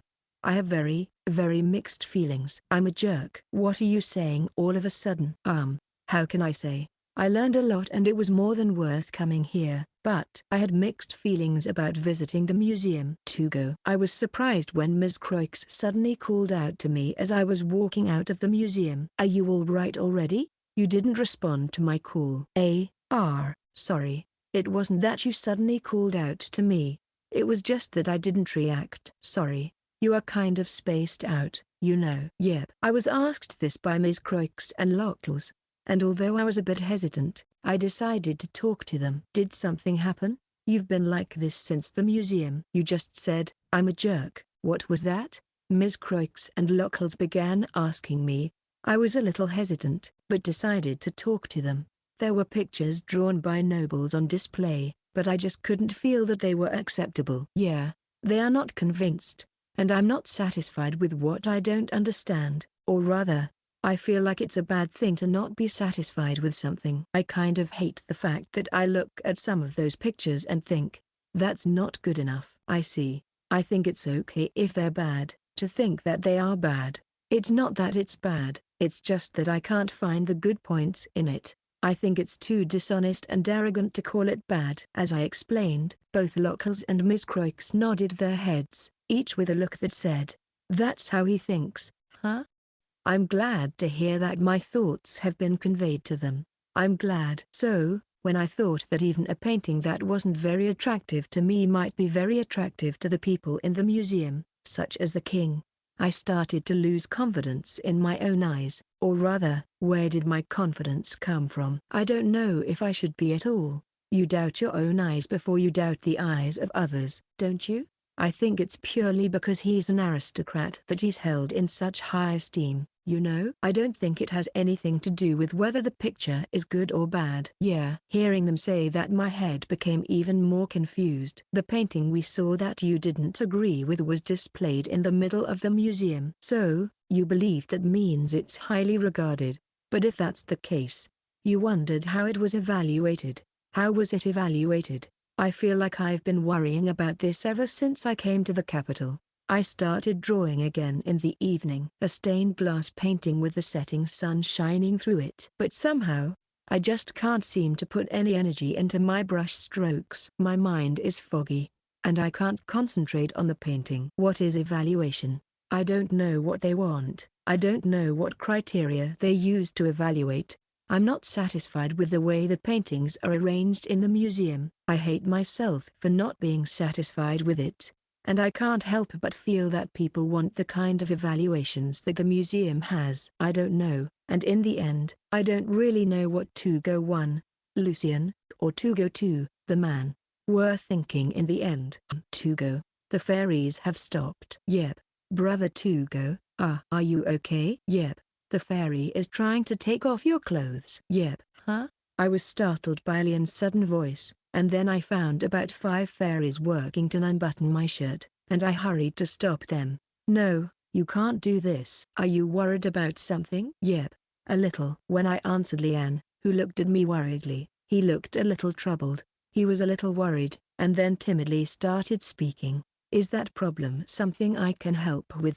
Maybe not. But the way Lian looks when I said that he can help me a little. Yeah, I need your help. I see. Then, what should I do? For now, I want you to sit there. I gave instructions to an enthusiastic Lian, and he sat down in front of me. So, I started drawing with pencils. Oh, please don't move. Oh, huh? It seems that Lian finally noticed something after I started drawing him. Will this solve your problem? It won't solve anything fundamental, but it will cheer me up. And so I completed a pencil sketch of a boy looking a little sulky under a stained glass window in the setting sun. I felt a little better, perhaps because I had changed my mind and concentrated on the drawing. I'm satisfied. After that, I spent the entire time I was in the royal capital drawing pictures. I painted stained glass windows in the evening sun, bakeries on the outskirts of town, dimly lit back streets, large mansions, people passing by on the main street, you name it, I painted it. Then, on the evening of my last day in the capital, I returned to the inn with Lian and Ange, carrying a sketchbook that had completely run out of paper and a stack of paper that had been torn apart. In the end, 2Go3 didn't come. That's right. I nodded in return as Lian looked a little disappointed as we walked along the Sunset Road. So that means we'll have to go directly from here? I was told that Faye and the others might get in trouble if I did that. If possible, I would have loved to have met and talked with Mr. 2Go3 in person if possible, but unfortunately I could not meet him in person. If that's the case, I guess it would have to be a discussion at the nobleman's house. It's going to be a big deal, and it's going to cause Faye even more trouble than she already has. But I'm back. Welcome back. However, as soon as I returned to the inn, Faye, Lockles, and Ms. Croix were waiting for me with a slightly grim look on their faces. 2Go, can you go with me immediately? Yes. I was wondering if something bad had happened. Faye said this. It seems that 2Go Yuazora's painting is being submitted to a competition. Faye and I headed for the building behind the museum. Faye walked toward the museum staff, who were waiting for us. Oh, I've been waiting for you. For now, show me the picture. I'll have 2Go Yuazora himself take a look at it, Faye said, and the museum staff nodded and led us to the back of the museum. And as we continued onward, we eventually arrived at a place that looked like a warehouse. We are here. The museum staff then pointed out a spot and turned the light on there. 2Go, could you please confirm? Yes. Then, at Faye's urging, I quietly peered into the picture. There was a picture of a forest. It was a picture of a stormy day or something like that. It was gray, smoky, and the trees were bent by the wild wind. It was painted using a strange technique that looked very similar to watercolor, but didn't look like watercolor at all. The name tag attached to the painting reads 2Go Yuazora. Naturally, it was in handwriting that wasn't my own. Wow, it feels strange. This isn't your painting, right? Faye asked me that, and I nodded. Yeah, this is not my picture. I see. Well, I thought so.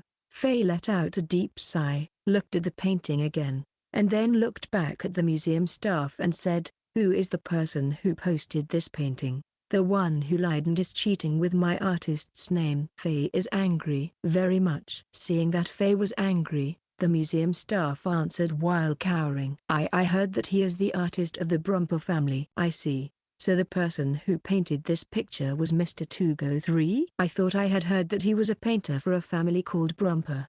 Let's go see him. Where is he? Yes. If it's 2Go Yuazora. As soon as the museum staff started to say that, Faye interrupted them. He is 2Go Yuazora. Don't call lying people by his name. Faye's scarlet eyes seemed to be on fire. Very scary, but it's really cool. I want to draw. Don't make that mistake. The real person is in our care. And what about that fake? Faye stared at the museum staff with his burning scarlet eyes. The museum staff shuddered, then pointed outside. Well, actually, they are always painting in the park behind the museum. So perhaps they are there today as well. But at this hour, they might be on their way home. All right. Thank you. After saying that, Faye quickly started walking outside. Getting angry is exhausting, isn't it? And a few steps outside, Faye said that as he turned looking annoyed. Good job. Thank you for being angry with me. Oh, well, you have to show your anger in a situation like that. Otherwise you won't be able to push back when you're pushed. He got angry for me. I'm a little sorry, but I'm also a little happy. Well, I feel happy and then I feel sorry again. Well, for now, let's try to find 2Go3. Yep. I started walking in the park behind the museum with Faye, who had returned to her usual routine. If I meet 2Go3, I'll have to get angry again. Ah, you can be like that too. Why yes. Will I be able to do it as strongly? I was walking in the small park behind the museum. Soon I found it. Oh, that carriage. A beautifully crafted carriage was parked, and a light was on inside. And inside, someone was drawing a picture. Faye and I looked at each other, and then, with full intent, we approached the carriage. The person inside the carriage seemed to have noticed us approaching. And, "Are you 2Go3?" When I called out to them, they looked at us with a quizzical look on their face. "I'd like to talk to you for a moment." The person I called out to is a strong-willed looking girl, about the same age as me, with chestnut hair and indigo eyes. The child I spoke to looked at us intently. No, it's not just a child, it's a child staring hard. I'm a little troubled because she doesn't reply. Just as I was starting to wonder if I should say it again, Faye came in. "Since she doesn't want to look at us, it's you, right? The one who lied and is impersonating our family's artist." Faye said that and glared at the girl. "Let's talk a little bit. There's a lot I need to ask you. Next up is your employer." And when Faye said that, the girl said, "Why do I have to talk to you people?" After saying that, she averted her gaze from us and faced straight forward. "Get the carriage moving," she said, and the coachman signaled the horses and the carrier started to move. "Wait," I call out to her. But the horses don't stop. The horses looked back at me, looking a little reluctant to leave, but they were hurried by the coachman, and they walked slowly, pulling the carriage. And then, "Nay," I hear a familiar voice. The horses pulling the carriage stopped in surprise at the alicorn that appeared in front of them. When Locals and Miss Croix got off the alicorn went straight towards the carriage horses and snorted once. Then the carriage horses looked at each other and snorted, and then the alicorn snorted again. Then the carriage horses seemed to have lost the will to move. They just sat there and wagged their tails in a relaxed manner. Then they looked at the alicorns in awe. What did the alicorn do? I wonder, is the alicorn like an idol to an ordinary horse? "Oh, hey, what is going on?" The coachman was surprised and panicked when the horses suddenly sat down, but it couldn't be helped since the horses were no longer moving. The horses were neighing in a good mood, and the alicorn was making a face that looked like, "Oh dear, what did he really do? Is this 2Go3? Maybe. What about Leanne and Ange? We left them at the inn. It's getting late." Both the driver and the child in the carriage were surprised. They would obviously be surprised to see an alicorn suddenly appear, carriage horses sit down, and more people suddenly appearing. "Yep. So, I guess we can talk?" Ms. Croix smiled and looked into the carriage, and the child inside gave a small nod with a wary look on her face. So, we moved to a bench and table in the park. It was getting dark around there by now, but Locals had brought a lamp, so we put it in the middle of the table and talked there. This would be nice if it were a picnic or something. It's a pity that we are going to have a discussion instead of a meal. Just to confirm, did you enter the competition under the name 2Go3? Yes, I did. When I first asked about it, the answer came straight back in the affirmative.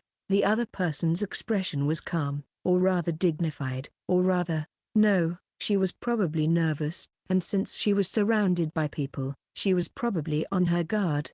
But even so, the way she said it was very clear.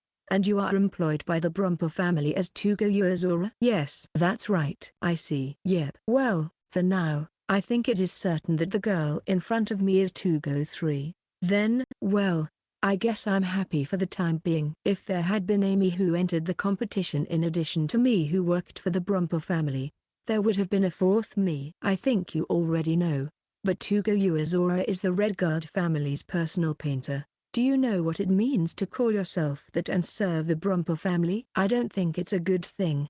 isn't it?" When Faye continued to say that in surprise, the girl suddenly became more nervous, but she smiles confidently. "Lord Brumper says that I am to go Uazora, you know." Hearing that, Faye made a face saying, "I see." "Yeah." In other words, this becomes a showdown between aristocrats. Faye seemed to be thinking about how to respond, so I decided to ask her a question in the meantime. "Why did you list it under my name?" "Because I am Tugo Uazora, the painter of the Brumper family. Nothing strange about that, right?" "Ah, I see." In other words, she was first hired by the Brumper family. "Yeah." "That means I have to ask about the circumstances how she was hired." "Well, why did they hire you under my name? And is it you who says you're Tugo Uazora? Or is it Mr. Brumper?" "Eh?" But I guess I asked the wrong question. The girl gave me a quizzical look. "Well, let me make it clearer. Did you take my name of your own free will?" Then, for a moment, the girl looked upset. "Of course I'm taking this name of my own free will." "I see." "Yep, if you say so, then it must be so. But for some reason, it just doesn't make sense to me, or rather, it just doesn't feel right." "I thought that Mr. Brumper had told you to paint under my name." When I said this, the girl looked at me quizzically again. "I'm sorry for making you frown all the time. I saw your picture." But when I continued, the girl's expression suddenly became tense. I was somewhat nervous, too, and asked her, "I thought it was good enough for to not use my name." "Well, that's why I was curious as to why you were working under someone else's name." "Do you seriously think so?" "Yep." "Did you see the Tugo Uazora painting that I entered in the competition?" "Yeah, that's right." "The picture of the stormy forest?" "I really think so. That painting was wonderful. I could feel the strength of the wind and the coldness of the rain. If I were to go inside this painting, I would be scared. It was as if I could hear the rustling and swaying of the trees." What I thought was true. I don't want to lie about my thoughts. So, I put words together to try to communicate somehow. When I try to put it into words, I can't express it well, which is frustrating. I'm sure that picture will be accepted. I haven't seen the other paintings, but it was really good. When the girl saw me like that, she had a self-mocking expression, but at the same time she looked a little lonely and pained. "Then you must have lived in a very naive world." "Do you know, the only paintings that are valued in this country, that win prizes in competitions and are displayed in royal castles and royal museums, are those painted by aristocrats or those who have connections with the aristocracy. Did you see the paintings in the museum here?" "Yes." When I nodded, she let out a small sigh and said, "Then, you understand, don't you? The paintings here are either the favorites of the aristocrats who were allowed to hang them as a courtesy of the aristocrats, or they are garbage painted by the aristocrats. Garbage made by aristocrats." "Garbage?" "Garbage, huh? That's a harsh way to say it. In particular, the garbage displayed in the central room is nothing short of a pile of garbage. It's not what I was aiming for." "Poor strokes." "Poor observations. It's crazy to think that something like that would be appreciated." The girl shook her head, her chestnut hair flowing, an exasperated expression on her face. "It's like a storm. I feel that kind of roughness and coldness." "Like a picture she painted." "The only thing of value in that room isn't a painting. It's the nameplate, the name tag that says, 'Who painted this?' That room is just a gallery of names. However, right now I am standing in front of this storm-like girl. I am not without my doubts about the paintings in that museum. Somehow I can't accept it, and I feel like I am still unconvinced. Still, I like some of the paintings in that museum. Until then, I don't want to let the storm blow me away. I don't want to lie about my feelings. It's true that the gallery may only be displaying names, but there were some excellent paintings there, too." That's what I say to the girl in front of me. Be as dignified as possible. I'm not sure if I was able to do that though. "If that's the case, your eyes aren't that big of a deal. Those pictures hanging there, I liked the picture of the royal capital." I hardened my claim. I make my point so that what I thought was good wouldn't be blown away. It was apparently drawn by a guy called Orin Hulk, and it was very powerful and cool, and I liked that it had a slightly dreadful, or rather wicked, feel to it.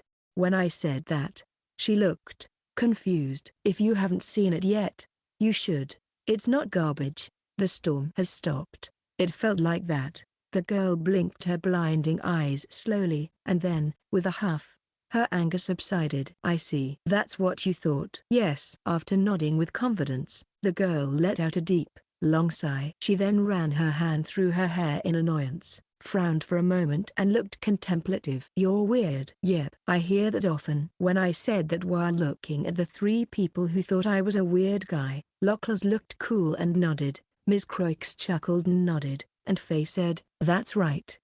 He was nodding vigorously. That much? Well, that's fine. No matter what I think, it's your choice. And no matter what you think, it's my choice. Yep. That's right. My feelings are within me, and that doesn't change the fact that I like some of the things she calls garbage, and she doesn't have to like what I like. Yep. So, you submitted it under my name because it wouldn't be selected if it was entered under your name? When I asked her again, she smiled sarcastically. Maybe so. If you are saying I'm a fake Tugo Uazora, then maybe that's the case. I see. Does mean that she paints pictures because she wants to be appreciated? Huh. But if she had exhibited the work under my name, it wouldn't be her evaluation. But does she want to be selected? Why do you want to be selected? To be appreciated by the king? Huh. Do you think I'm happy to be appreciated by that damned old fart? Damned old fart. The sharpness of her tongue is amazing. It goes swoosh, slash. Amazing. I don't know why other artists want to be selected. Some of them might want to be recognized by His Majesty the King. But I want to be selected because I want my paintings to be displayed where many people can see them. That's all. Her eyes lit up. They were as strong and sharp as her words, and her indigo eyes looked like freshly sharpened blades. I see. I don't know all of what she is thinking. I don't understand how she wants so many people to see her paintings. But there were parts of it that I could understand, and I'm glad I talked to her. I don't fully understand. I don't know, so I want to know. So, are you asking me to withdraw my entry into the competition?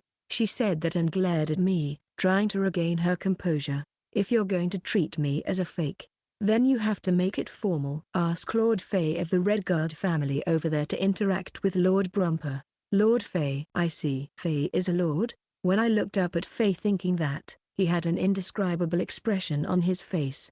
No. Stop it. Stop it. Tugo, don't add lord. It looks like you're about to say lord. It makes me itchy. I see. Well then, Faye, I've been thinking about it a lot, and I've been talking to the nobles without using honorifics. I'm not sure if this was a good idea. No. But Faye is my best friend. So please excuse me. Yep. Also, I would like you to forgive me for not calling you names or using polite language, and I would like you to forgive me for one more thing. You can leave the entry as is. For now. Let's think about it after the competition is over. Is that okay? Huh? Well, during that time, if you don't mention Tugo Uazora's name outside of the competition, well, I don't mind. If Tugo makes his decision, I won't say anything. Yeah. Thank you. I really appreciate and love this part of Faye's personality. Are you okay? Then why did you guys come to see me? Just to talk to you, I guess. After answering, I thought about it again, and it was still true. I wanted to talk to Tugo 3 in front of me. What are you? You're really weird. Yeah, I'm a weird guy, and because I'm a weird guy, I do weird things. I'll do the same thing. I'll enter a picture in the contest with your name. I say this, and she lets out a sigh that is a mixture of surprise, agitation, and something else, something a little brighter. That's right. Well, first of all, to answer your first question. The first question. Are you Tugo Uazora? I was a little nervous as I waited for her answer, and she laughed a little and said, no, I'm not Tugo Uazora. I'm Leela Raswald, a painter who uses the name Tugo Uazora. Yeah, nice to meet you, Leela. I see, Leela. So, she's called Leela. One thing I know about her. Oh, hey, are you okay? You just confessed that you were a fake, right? But when she said that, it was like she was admitting that she was a fake. I wonder if it's okay for her to say HMPH. Lord Brumper might not think so, you know? Maybe he'll claim that I said that because I was attacked and threatened by a thug. Maybe. I see. Duff. I mean, she's not going to publicly admit that she's a fake, and Faye would have to go to Mr. Brumper if we wanted to do anything about it. But Leela did open up to me a little.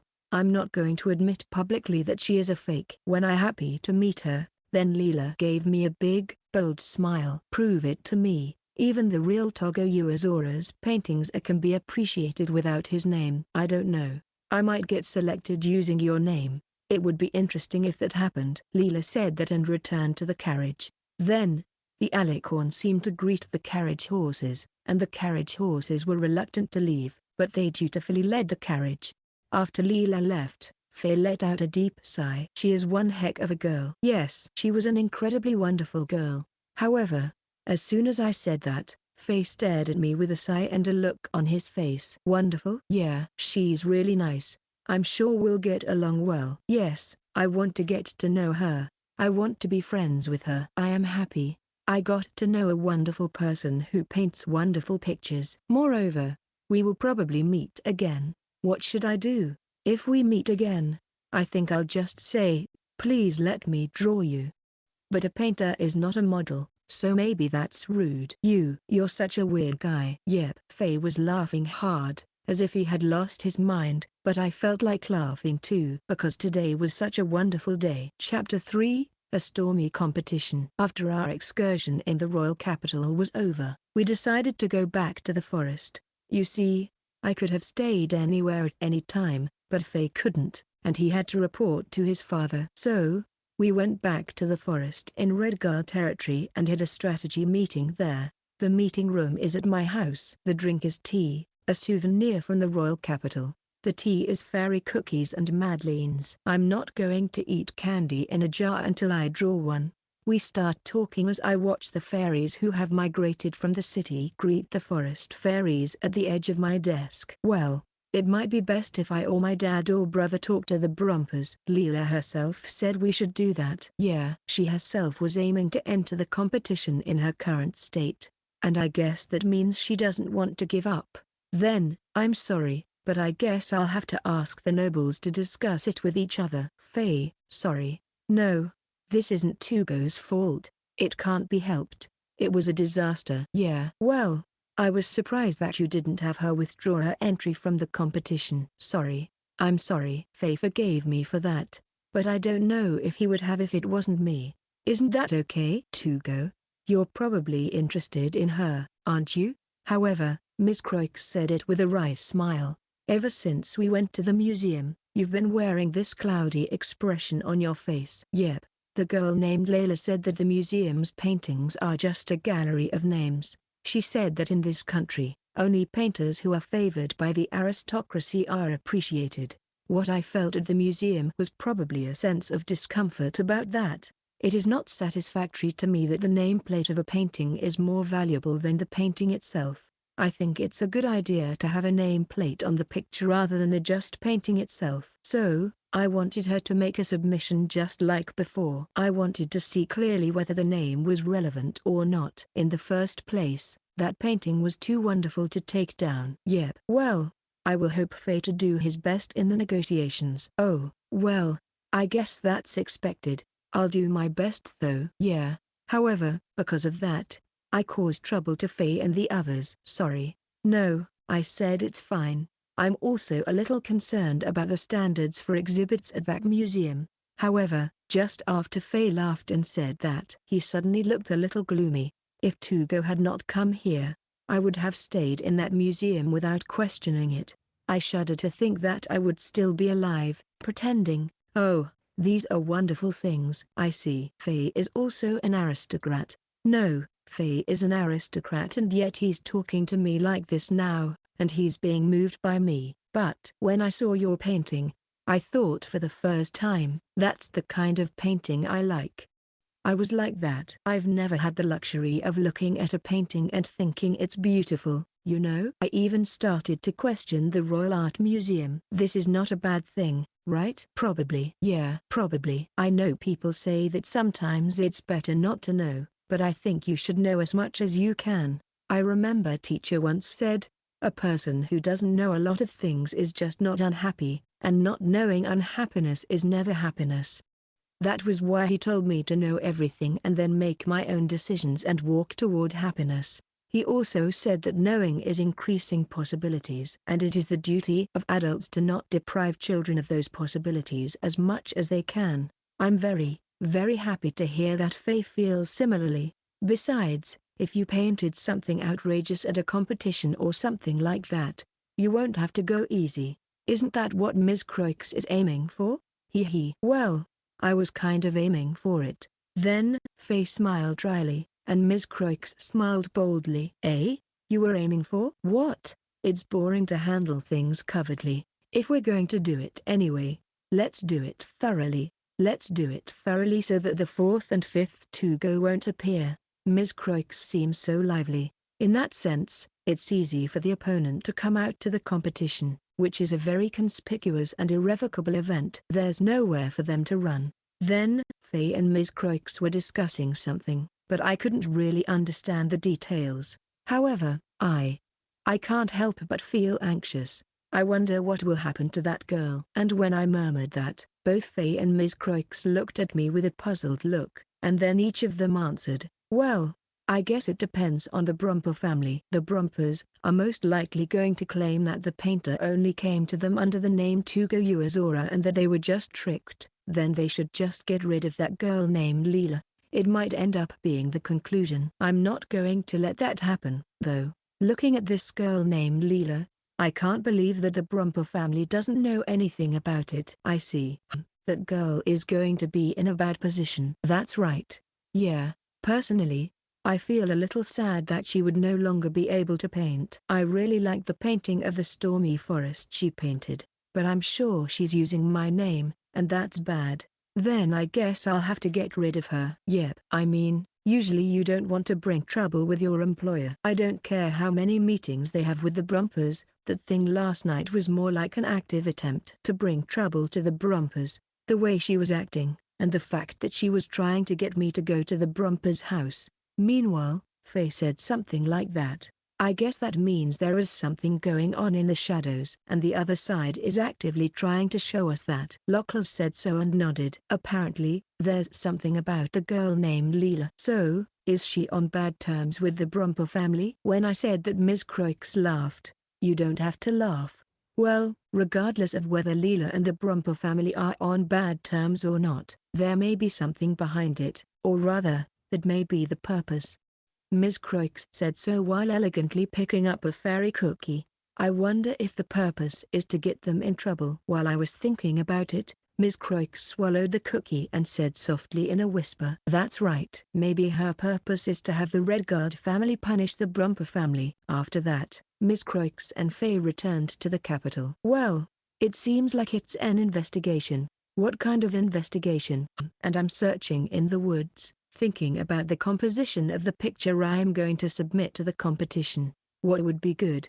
If it were me, I'd paint the horses here. There are so many of them, and they look so cool. While I was mumbling, Lian said that to me. Since Lian started taking care of the horses, he has become good friends with them, and the horses look at Lian as if they were looking at their own little brother. Yeah, the horse treats him like a younger brother. The horses here are a bit cheeky. What about you, Ange? The fairies while baking sweets. I asked her about it, and that's what she said. I see. I think that kind of picture would be good. It's kind of simple and nice. But somehow, I think Leela Raswald, under my name, drew motifs that I would draw, but in a way that I would not. In that case, I thought it would be a good idea to use the name Leela Raswald and draw a motif that Leela Raswald would draw, but in my own way. But what is a Leela-like motif? After that, I walked around the forest and tried to find a Leela Raswald-like motif. However, it doesn't go well. I have no clue. I don't know where to start. I guess I don't have anything to think of, huh? But I have to hurry. The competition has a deadline. There are 20 days left until the deadline. I have to complete the painting in just 20 days. So, I need to decide on a motif, decide on a composition, try to visualize the colors and details, and start painting right away. Brother Tugo, the fairy is tying a ribbon. Is that okay? Yep. You're deep in thought again, aren't you? Yep. That's enough. Fairies, do whatever you want. Tugo, You don't notice anything at all. Then, I'll ask you to reflect on yourself after you have come to your senses. Yep. I was a little worried, and before I knew it, I was wrapped up in ribbons. There was also a ribbon tied in my hair, and before I knew it, Ange had also braided her hair, and a ribbon was tied to it. While swaying, "We match," Ange said with a smile, and Leon was laughing when he saw me wrapped in ribbons. Fairies and angels are carefree. I started to draw a picture of fairies and angels as a distraction, and also started to draw a picture of candy in a jar, but I was still, somehow, ill-fitting. Time is passing quickly in the meantime, so I paint a picture of a forest so that even in the worst case, I won't have nothing to exhibit. I thought about painting a picture of Stormy forest, but that didn't seem right, so I painted a picture of a normal forest. I thought about painting a stormy forest, but that didn't seem right. It's the usual one. Just by looking at it, you can tell it's a Tugo Uazora painting. Is this okay? Hey, Lockles. What is it? I called out to Lockles, who was chopping wood outside. What do you think the Leela Ras wildlife motif is? I ask, and Lockles stops and starts thinking. He throws a few words at me to organize and guide my thoughts. What did you think when you saw Leela? I thought she was like a storm. I see. What kind of storm is she? Cold and violent, like it was going to blow everything away. Maybe a snowstorm mixed with hail. Yeah. The more I thought about it, the more I realized she was like a storm. It would whip up the wind, pound the rain, and even roll in hail or knives or something, and then it would go by. That's how I picture it. Then that's what it would be. Lockles says so simply, but I wonder if that's really all right. But is that really enough? The elements that make up her. What is it that she likes? Is there something that she likes? I try desperately to think of something, but I can't come up with anything. I tried to recall yesterday and dig up my impression of Leela Raswild, but no matter how many times I replayed the short time I spent with her in my mind, I could only come up with the impression that she was just like a storm for almost the entire time we were talking. But then I realized that, now that I think about it, I hardly know anything about her. I guess. Yeah, I only talked to Layla once yesterday. Well, there's no way I'd know anything about her.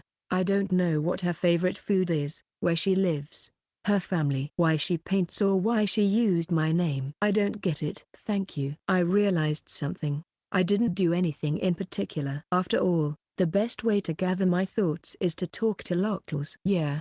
Just like teacher said, talks during duck meal. Talks with the world's greatest plaster statue is just as effective. After all, I need to know more about her. I'm going to use her name. The other person probably doesn't think that way. I don't care if she doesn't know me when she uses my name, but I feel like I can't draw her if I don't know about her. I felt like I couldn't draw her without knowing about her. I'd like to get some hints about Leela Raswild for my painting. Then I'll go to the royal capital for a while. So, I immediately readied myself to go to the royal capital. Hey, wait. When I tried to go to the royal capital, I was stopped by Lockles. Right now, Faye and Croix are working in the capital. Think about it after they return. Yep, that's right. Well, I will wait a little longer, but just waiting is a little too uncomfortable. I feel like I'm no good if I'm not doing at least a little bit of something. I'm going to make some see the animals in the forest. So, I decided to do what I could. What is it? I got an idea about asking for a storm to come. Well, the storm should start at noon today. Hey, wait. What do you mean? When I tried to go to the animals right away, Lockles grabbed me by the collar. Storm? Are you going to cause a storm? Yep. I was thinking of asking the dragon to create a little storm. After looking at it and drawing it, I think it would look good. Maybe a dragon can do it. Since he can make it rain, I think he can make a storm. It doesn't have to be localized. It doesn't have to be very big. I just want to see the storm with my own eyes and see what it looks like. Lockles let out a deep, exasperated sigh, and then said, I'll board up the windows of the houses, so wait until then. I knew it. Lockles is the best. Section. So, while Lockles was boarding up the windows and I was going around informing the animals and building shelters for them, night came, and the storm broke out. It was carried over to the next day. I couldn't wait to spend the night, and first thing in the morning I went to ask Raya for a favor, which they agreed to with surprising ease, but instead, for some reason, they made me eat the berries again, and I became a balloon ready to burst. After that, I had to wait in the dragon's den for about 2 hours until the storm started. But that was all there was to it. So then I was shown on the dragon's back where the dragon was going to summon the storm. When the dragon swam in the sky and left the cave, it would spin around on top of the forest and growl, like it was chanting something. After a few minutes, black clouds began to gather there, and then rain started pouring down. It's nothing that I expected. It was more like a wild and violent rain. It was winter rain, so it was cold and a bit piercing. Wow. The stormy forest seen from above was a strange sight. The swaying trees looked like waves. The mist from the rain droplets looked like waves breaking in the water. So, this is what it looks like from a dragon's point of view. Amazing. I can see that only the forest is hit by the storm. Outside of the forest, nothing is happening. If anything, there are even places where the sun is reaching us. The storm was an event far below, and felt far away. I want to see it from below. Let's go down. I thought it would be no good if I didn't go into the forest, into the storm. Otherwise, I won't be able to understand what she drew. When I asked the dragon to take me down into the forest, an amazing view also awaited me. First of all, the moment we entered the storm, the rain was pounding down on me. The rain and wind were blowing against me, unobstructed, as I was just on the dragon's back. And even after we entered the forest, the intensity of the rain and wind remained almost the same. The wind blew sharply and coldly. The rain was pouring down in sporadic amounts. The ground was already muddy, and muddy water splashed on the rain. The trees blocked the rain, and it was supposed to be weaker than before, but it still hit me quite strongly. The moist rain makes me feel the strong scent of the forest, but in the face of such strong wind and rain, the calmness of the forest is nowhere to be found. Listening to the rustling of the trees and the sound of rainwater, I felt as if I was alone in the world. I was completely wet, exposed to the wind, and bitterly cold. The cold is cutting into my skin, the wind is making me barely able to stand, the rain is making it hard to see what's in front of me, and I'm all alone and lonely. Suddenly, I looked up and saw the sky is leaden, covered with thick clouds, and no light is visible. It was supposed to be early afternoon, but in the dark forest, as if it was evening or night, the rain and wind were relentlessly taking away my body heat, but there was nothing to keep me warm but me. Instead of looking up at the sky, I look ahead. The rain dripping from my bangs and falling on my eyelashes blocks my vision. I can't see well. But if I don't look, I can't draw. I have to get out of this place as soon as possible. I'm freezing. So I need to look, learn to draw quickly. I was so anxious that I couldn't move my head. My eyes don't work well either. However, I was thinking that I had to get out of this storm as soon as possible. At that time, I suddenly thought, I wonder if Leela saw a storm like this too. The stormy forest is not something you can see very often, unless you ask Araya to summon a storm. However, her drawings were wonderful. Stormy forest is very similar to what I'm looking at right now. I don't think I can draw it unless I actually see it. In that case, was she also in this storm? I wonder what she was thinking at that time. Or I thought, maybe she's still in the storm she painted. I was all wet and cold and freezing. My fingers were not moving well. My head was getting fuzzy, and I was very cold. Then Raya slithered in, took me in their mouth, and flew away. Raya dropped me in front of the house and flew straight to their cave. By then, the storm had abated, and it was a gentle drizzle. Thank you, I called out to the dragon, and it responded with a light swish of its tail. Well, that was a cool response. Then I sneezed loudly and hurried inside the house. If I don't warm up quickly, I'll catch a cold. Quickly take a bath. And when I went inside the house, I found Lockles standing there like a Neo. Apparently, he had prepared a bath for me. I was picked up by Lockles and carried to the bathroom, where I was thrown into the bath with my wet clothes still on. Heave-ho. Lockles does have some similarities to Ryan. I was soaking in the hot water with my clothes on, and it gradually warmed up. Then my fingers started to tingle, So I unbuttoned my shirt and belt, took off my clothes, and got warm again. The temperature in the bathtub had dropped dramatically because of my entry, but the bathtub area is a magic tool. I can reheat it, so it will be warm again soon. Well, I'm glad I chose to take this bath. I took a long, relaxing bath, thinking that I must have been cold to the core, and looked like a jellyfish with a submerged towel in the bathtub. Then I left the bath and returned to my room. Brother Tugo, here. Thank you.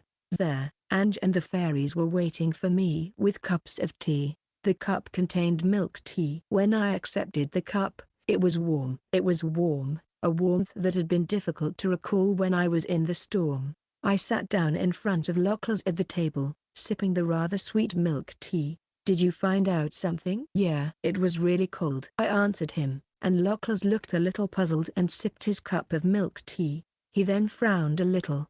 I think it's probably too sweet for him. It couldn't be helped. It's milk tea made by Ange and fairies. I was in the house, and it was pretty terrifying.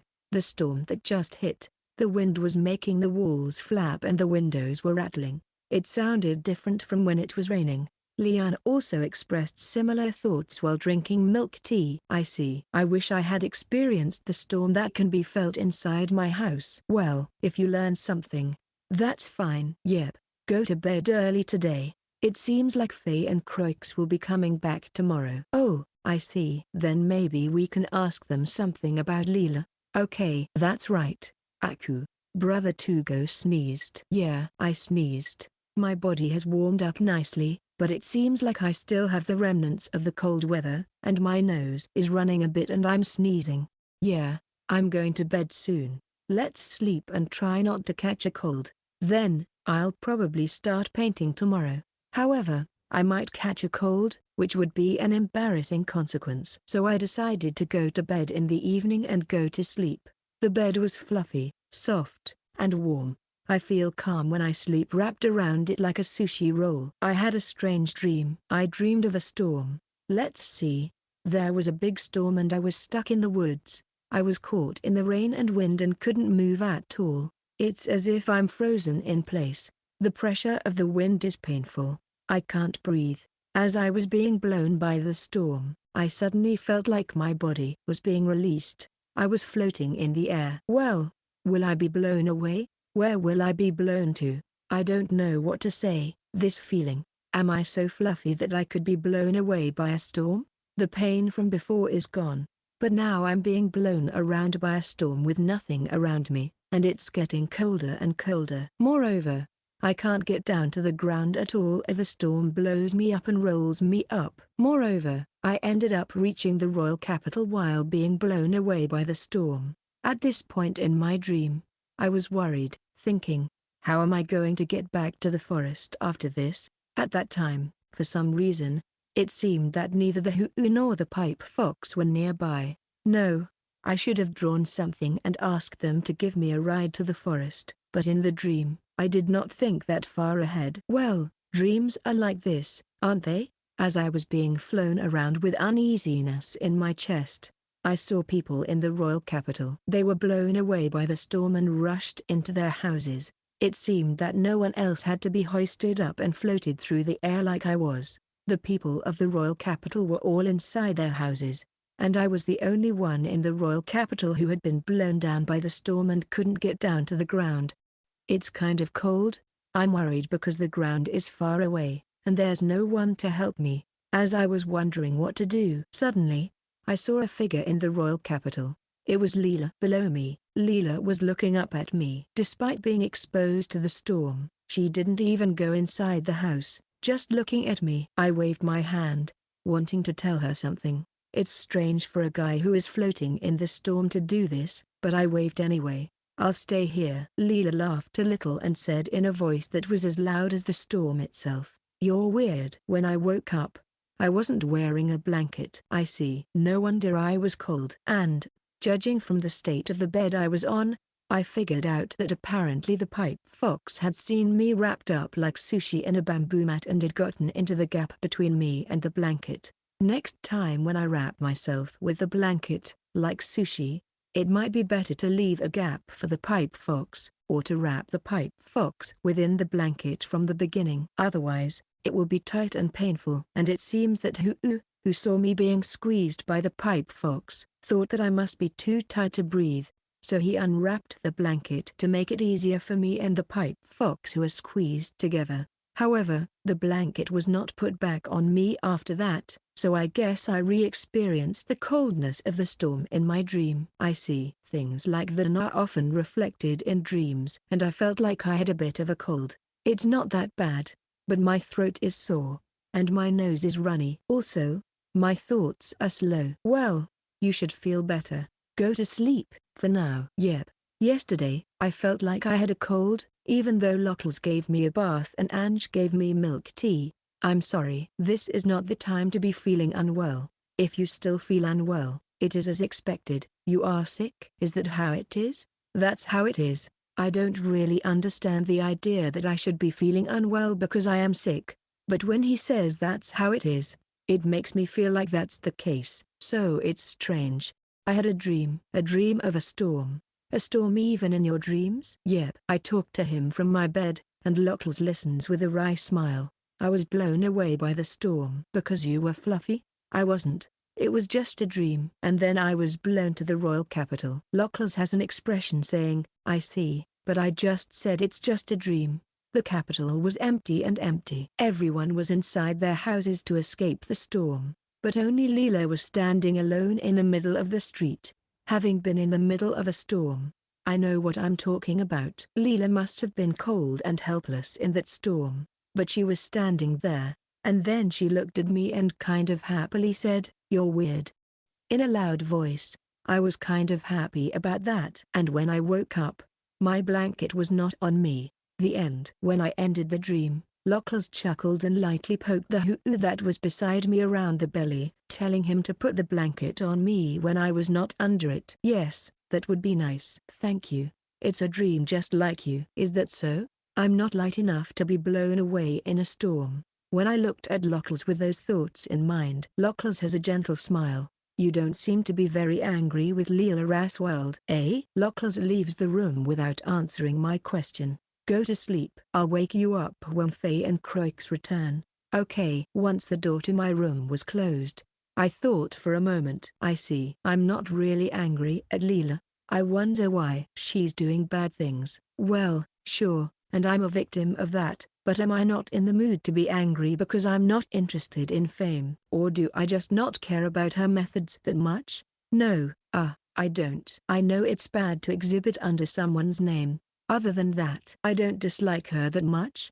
No, but that's strange. I don't know much about her. That's what I thought when thinking about the motif. So, it's not like that. It's supposed to be. Maybe because of that picture. Then, before I knew it, I was asleep. Or rather, it is correct to say that I was awake when I noticed. I was asleep before I knew it, and then I woke up. While I was sleeping, I had a somewhat fluffy dream. Perhaps I don't remember much, but I feel like it was buried in fluff. Then I looked around the bed, and sure enough, there was the pipe fox with its tail fluffed up around my neck, and the hoo-oo was curled up on my stomach. Fluffy. My head had become light and my sore throat was almost gone. However, it was already evening. I had slept from morning to evening. But, well, it can't be helped because it's just the way it is. It can't be helped, I told myself, as I cuddled the pipe fox's tail on the bed to relax. Are you awake? Lockles came in. And behind him. Hey, Tugo, you called a storm, and you caught a cold? That's just like you, but please take care of yourself, okay? Promise. Faye and Ms. Croix are back. Then I decided to listen to what Faye and the others had to say while drinking the contents of the fruits that had somehow found their way onto the windowsill, probably brought by the Rhino. To put it simply, Leela Raswald has published works using the names of many people other than you. Faye said that, and then made a complicated expression. I've heard that many of them are commissioned to use a different name, and that's either from the person with a name or the people around them. In other words, they are commissioned by an aristocrat to paint a picture, and it is displayed in a museum or entered in a competition under the name of the aristocrat. Well, that means, like a ghostwriter, right? It was amazing. The more I looked into it, the more interesting stories I found. I'm amazed you were able to do the research. When I said that, Miss Croix winked, smiled, and said, the details are secret.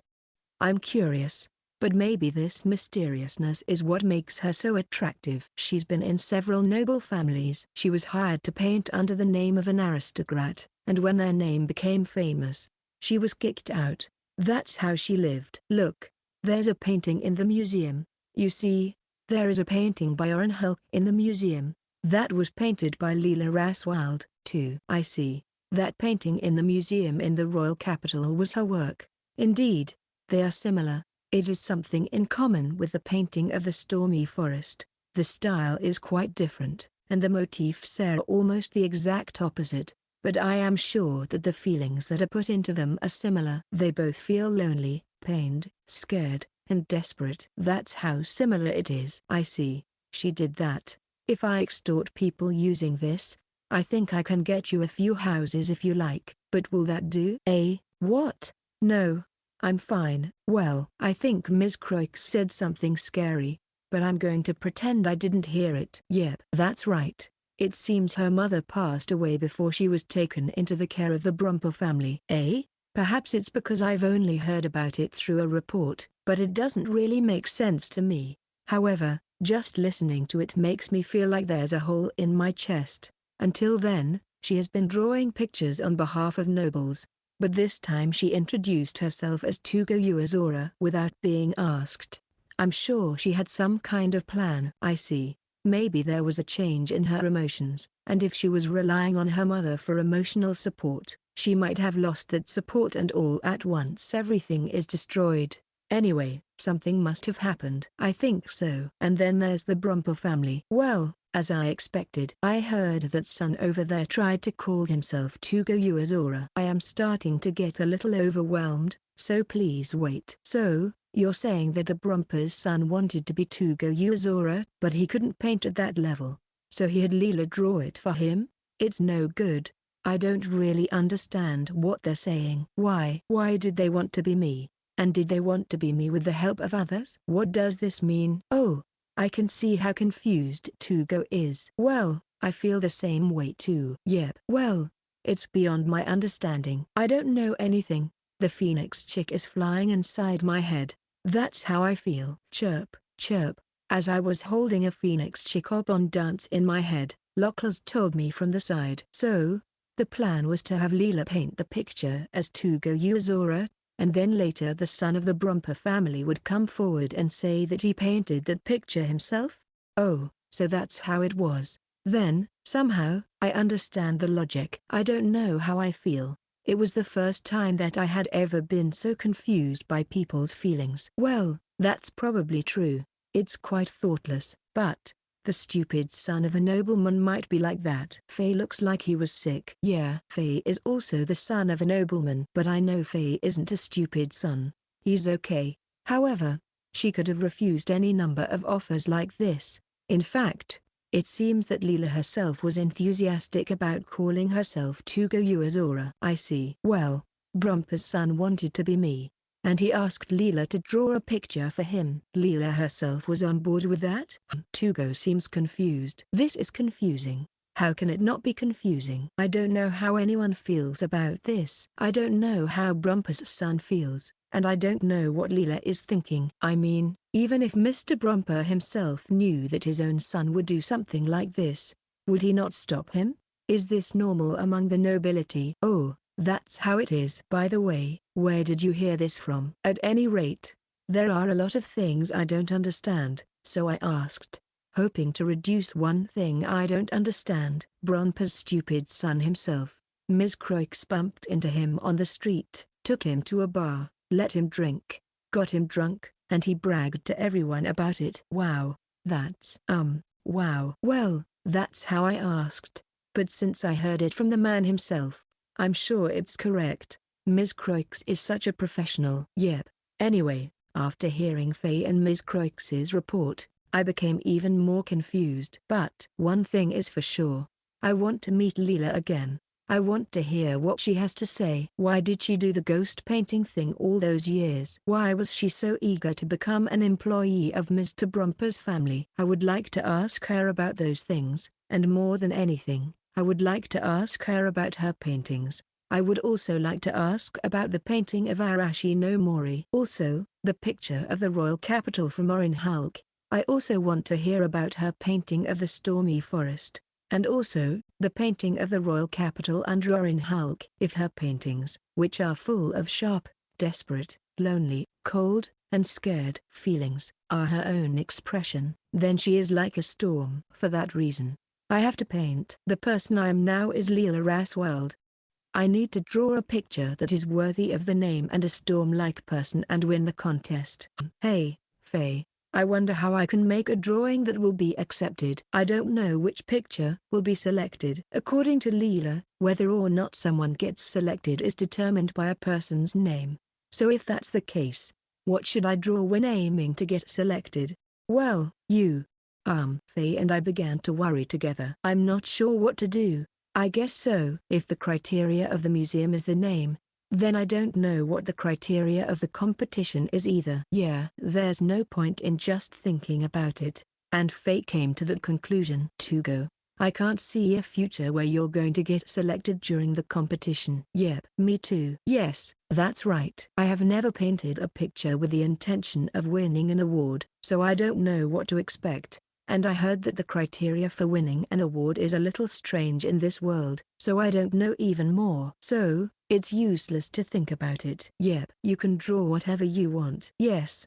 It's a good idea, so go ahead and enjoy it. Yes, I will. That's why I decided to draw pictures as I like. There's nothing I can do. I'm not cut out to be successful with my drawings, and I don't seem to be very good at getting praise from other people. However, even so, I would be happy if someone saw what I drew and thought it was good. I would be happy if I got selected. From that day on, I immediately started drawing. Although it was late at night, I started drawing because I wanted to draw. I already knew what I wanted to paint. I have seen it, so I can paint it. All I have to do now is to move my brush. It has been a long time since I painted. I paint without looking at the motif. I'm not very good at painting from memory. I prefer to paint by looking at the real thing. However, I felt like it would go well this time. Yep, I'm sure it'll go well. I took one of the candies from the jar, popped it into my mouth, and immediately began to draw. The candy tasted like peach. Delicious. The first day was a rough draft, or rather a rough sketch. I drew many drafts, chose the one I liked, put some colors on it, thought about whether or not it would go as I had imagined, and finally decided on the composition of the picture. On the second day, I finally started to work on the paper and even watered it on the same day. The forest was cold like winter, but the air was dry, and the watered paper dried without a hitch. From the third day, I started to add color little by little. Step by step, I was sure to apply the colors as I imagined, because I didn't have the real thing in front of me. And so, for about 5 days, I shut myself up in the house and painted. I didn't have to see the real thing, so I just stayed in my room and drew. Sometimes Locals would come in my room and bring me food, and when I ate it, he would throw me into the bath, and when I got out of the bath, he would throw me into bed. Yup. Thanks again. What can I say? It was a new experience for me. It was the first time for me to paint a complex picture without seeing the real thing, and it was also the first time for me to not leave the house for 5 days. Drawing pictures without seeing the actual thing was like having a dialogue with what was inside my head and heart. I ask myself, what do you think about this place? And when I get a reply that says, maybe it's better to do it this way, I think, okay, and then I draw it. That's what I was doing. So even though it was watercolor, it took 5 days. That's how I was able to finish drawing the picture for the competition. When I was satisfied with the completed painting, Locals, who came to check if I was alive, looked at me, looked at the painting, and then said, "It's good," and laughed. Yeah, I think it's good too. So, I took the painting to an art museum and exhibited it under the name Leela Raswald. The museum staff looked a little confused, but it couldn't be helped. After I finished exhibiting, we walked out of the museum. After that, I went to the park behind the museum, and found a familiar horse-drawn carriage parked there, and Leela was there. Leela. When I called out to her, she turned towards me, looking extremely surprised. What? I ran up to her, who seemed completely alarmed, and reported to her. I submitted a painting with your name. When I reported that, Leela looked surprised again. Did you really do that? Yep. Yes, I really did it. So I nodded firmly, and Leela looked puzzled and stunned. You shouldn't have taken that seriously. Why would you do that? Why? I'm in trouble if you ask me why. But I definitely wanted to try it. I wanted to know exactly what it felt like to draw a picture under someone else's name other than your own. Well, it's mostly because of you. Don't you feel any anger toward a painting exhibited under your name? Anger? Anger? I forgot. Why you forgot? Maybe it's not that I don't have anger, I guess. Yeah, but I forgot. I think I had forgotten that I had those feelings. I was so moved by her painting before I forgot getting angry. You're really weird. Yep. You told me that in my dream too. A dream? A dream. You were in my dream. You're weird. You said that to me in a loud voice. You were standing alone on a main street in the capital during a storm, and I got caught in the storm and blown out of the forest. Then I started talking about the dreams I had, and then suddenly I thought, maybe I don't need to talk about this, or maybe people will think I'm weird because I talk about things like this. I thought about this and stopped talking halfway through. However, by that time Leela was already gaping, and then she started laughing. What? Were you caught in a storm and blown away? Floated? Yep. Somehow, I suddenly felt embarrassed. What was I talking about? However, Leela seemed to be having fun even with me, and instead of chuckling, she then started laughing out loud. Ahaha. That sounds like you. You look like you could be blown away by the wind. I am not that light. Do I look that light? I am a little shocked. Leela laughed for a while, but then she suddenly looked embarrassed. You said you wouldn't do anything about me until the competition was over, right? Yes. Then what are you going to do after the competition is over? Are you going to tell Master Fei and prosecute Lord Brumper? After the competition? That's a problem. As for me, I don't mind that she was using my name. Well, I don't mind that much. Or I thought, I should care, shouldn't I? But I don't at all, like it's someone else's business. But, of course, what she's doing is wrong. So, she has to stop it. Besides, if it might cause trouble to Faye and the others. But, I was torn. I was very worried. On the way, Leela asked, is there a reason you're so worried? She started to also look worried, but still thought about it, and came to a conclusion. If that happens, I'm worried that you might have to stop painting. I decided to discuss everything with her. Yeah, that's why I'm worried. What should I do? That's not something you should consult with me, you know. Is that so? I think about it for a while, but I think it would be better to ask Leela. It seems like I can't make a decision because I don't know what will happen to you. So, I'm thinking that if I knew your situation, I might be able to move around a little more easily. So why am I even involved in this? Why do you need to make a decision while worrying about me? I can't help it because I'm curious. That's just the way it is. Since I'm interested in her, I can't make decisions that might be bad for her. It can't be helped because I've already noticed it. That's how it is. That's just how it is. You seem to think it's okay for Faye and Mr. Brumper to fight. Why is that? Why? Leela seemed quite troubled. I knew it was probably something she wouldn't want to say, so I remained silent and waited. After waiting for a while, Leela let out a sigh and said, just to end it all. End it all? When I asked her what she meant, she looked at me as if saying, I didn't mean to tell you this. She sighed in resignation and began to speak. Yeah, I'm ending it all. I'm done. The Brumper family will be damaged, and I, who have been deceiving many people, will be accused, chased out of the royal capital, and cease to be a painter. In addition, the commoners in the royal capital will probably riot when they hear the ugly news that someone else's painting was exhibited in a museum under the name of a nobleman and praised. Leela said that and laughed a little sarcastically. That's no good. Are you going to stop painting? I asked, and Leela looked a little surprised. Yes. Well, of course I will. I knew it was a terrible plan. Please don't stop. I like your paintings.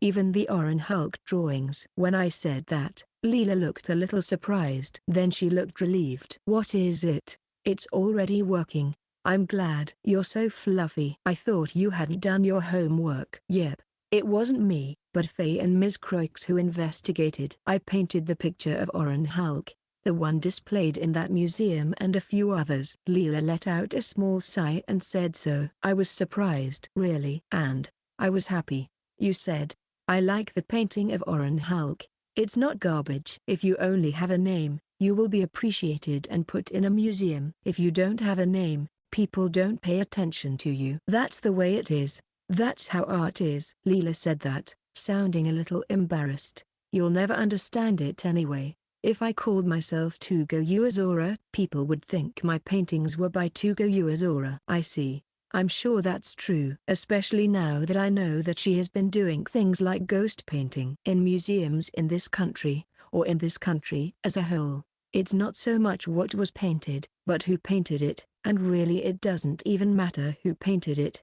It's who it's supposed to be. I don't understand it, and I'm kind of angry, but I guess that's just the way it is. Really sad. But then I thought, I'll use a name like that. I drew under a lot of different guys' names, because I figured if I could use a fake name, then people would see my drawings, which would be fine. For so long. Leela is now confessing to me that she was some sort of ghost painter, but I listen without saying a word. I listen to her quietly, because I already know, and Leela probably knows I already know. I don't want to be appreciated. It's fine if only my paintings are appreciated. I don't need to be appreciated. I want to be seen by many people, give them something, or as long as they take away something and it affects them, that's fine. It doesn't matter who they say painted it. It's still the same thing. It doesn't change anything about the painting itself. Leela then looked down at her hand. What she had in her hand was the drawing she had made. It is a meticulous drawing in a sketchbook. Apparently, she had drawn the outside lights in the park. This drawing, indeed, has not changed. No matter what nameplate is attached to this painting, the painting itself will certainly remain the same. I'll give them the evaluation for the painting. Anyway, people who rate the paintings in the Royal Museum are just flatterers. I'll give them all that, including the nobles. But I'll give them something other than flattery. With my painting, nothing else. I wanted them to think of something. It's none other than my painting. If it's for that reason, well, I'm glad. Even if someone else is getting complimented with my painting. Leela's pencil that she was holding in her hand was shaking. This makes her pencil look bendy, like it's made of rubber. Yeah, I do it sometimes too. Still, you found me, eh? After a short pause, Leela suddenly said that, being nothing, it would have been all right. And when Leela said that, she laughed a little. Thank you. I'm satisfied with this. So, you don't have to think about me. I don't care about it all anymore. I'm relieved. I'm already satisfied. Leela said that and stood up. If I had to ask for something, I would ask Master Faye to destroy the Brumper family. The country's aristocrats are happy to display their nameplates. The museums, and everything else. Destroy them. The Red Guards can do it, can't they? And then he says something like a storm. Destroy everything. What can I say? This is the kind of person she is. I thought once again. She's truly like Storm. Well, I'm sorry for all the trouble you guys have caused me. I've taken advantage of you without your consent. Then, Leela said that and looked embarrassed. I feel like this is somehow rare expression, and it makes me feel a little strange. But, well, you're working for the family that owns the Red Dragon, so you should be able to handle it. The Brumper family is just a family that depends on the support of their ancestors, you know. I'm sure if you give them a good beating, they'll be left in tatters. After saying that, Leela laughed a little harshly. Like, hey? That's it. Well, that's just the way it is. You'll get your reputation back soon. If you sue me, I'll confess to the crime. Well, when I saw Leela's face, I didn't know what to say. But I felt like I had to say something. So I said, I think it would have been better if you had consulted me first. As soon as I said that, Leela looked shocked, then burst into laughter. Really? You're such a strange person. There's no benefit for you to doing that. Oh, but you're right. If I had known you were like this, I might have talked to you before I did it. Somehow, I feel lonely hearing her words. But I won't ask you to forgive me, but I will say please give up. Lonely. Very lonely. It is lonely to be made to give up, and it is also lonely to have been given up on. I feel a stirring in my chest. Then, say hello to Master Fei. After saying that, Leela quickly started walking away. Even when I called out to her, Leela didn't stop. However, she left with one final line. I'm looking forward to seeing the results of the competition and your painting. I stared at her until the carriage she had boarded started moving. My heart was racing. I knew I had to do something about it, but I didn't know what exactly to do. As Leela said, I think I'll have to ask fate to do something about it. I'm not strong on relationships between aristocrats, and if it's a something between aristocrats, I guess it has to be done between aristocrats.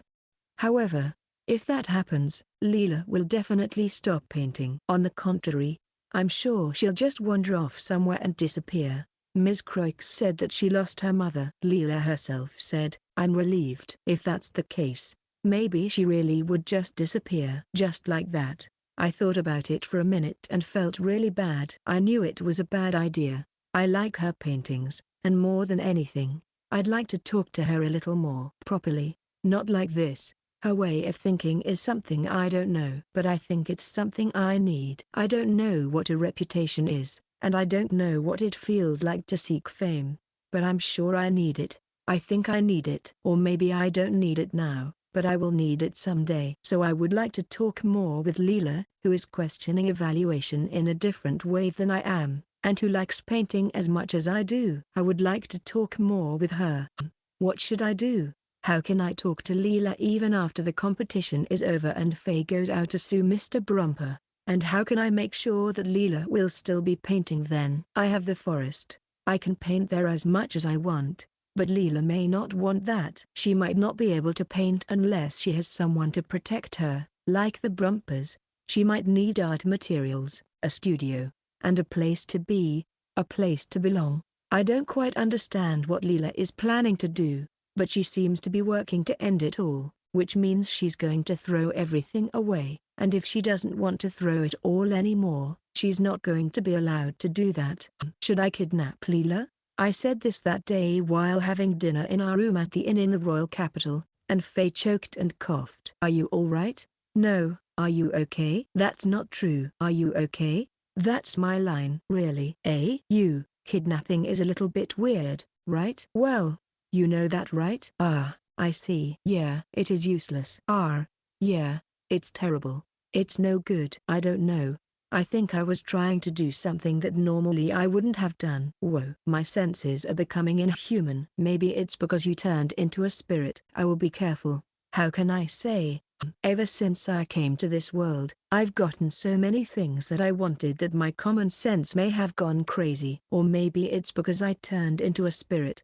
Anyway, why did you suddenly want to try kidnapping her? Faye, who had calmed down, asked me this. Well, if you ask me why, I didn't want her to stop painting. Also, I'd like to talk to her more. Then I told him what she had told me in the park. Leela said that if we sued her, the Brumpers would be charged with a crime, and it would come to light that she had been ghost painting, and that would cause problems with the museum's nameplate exhibit.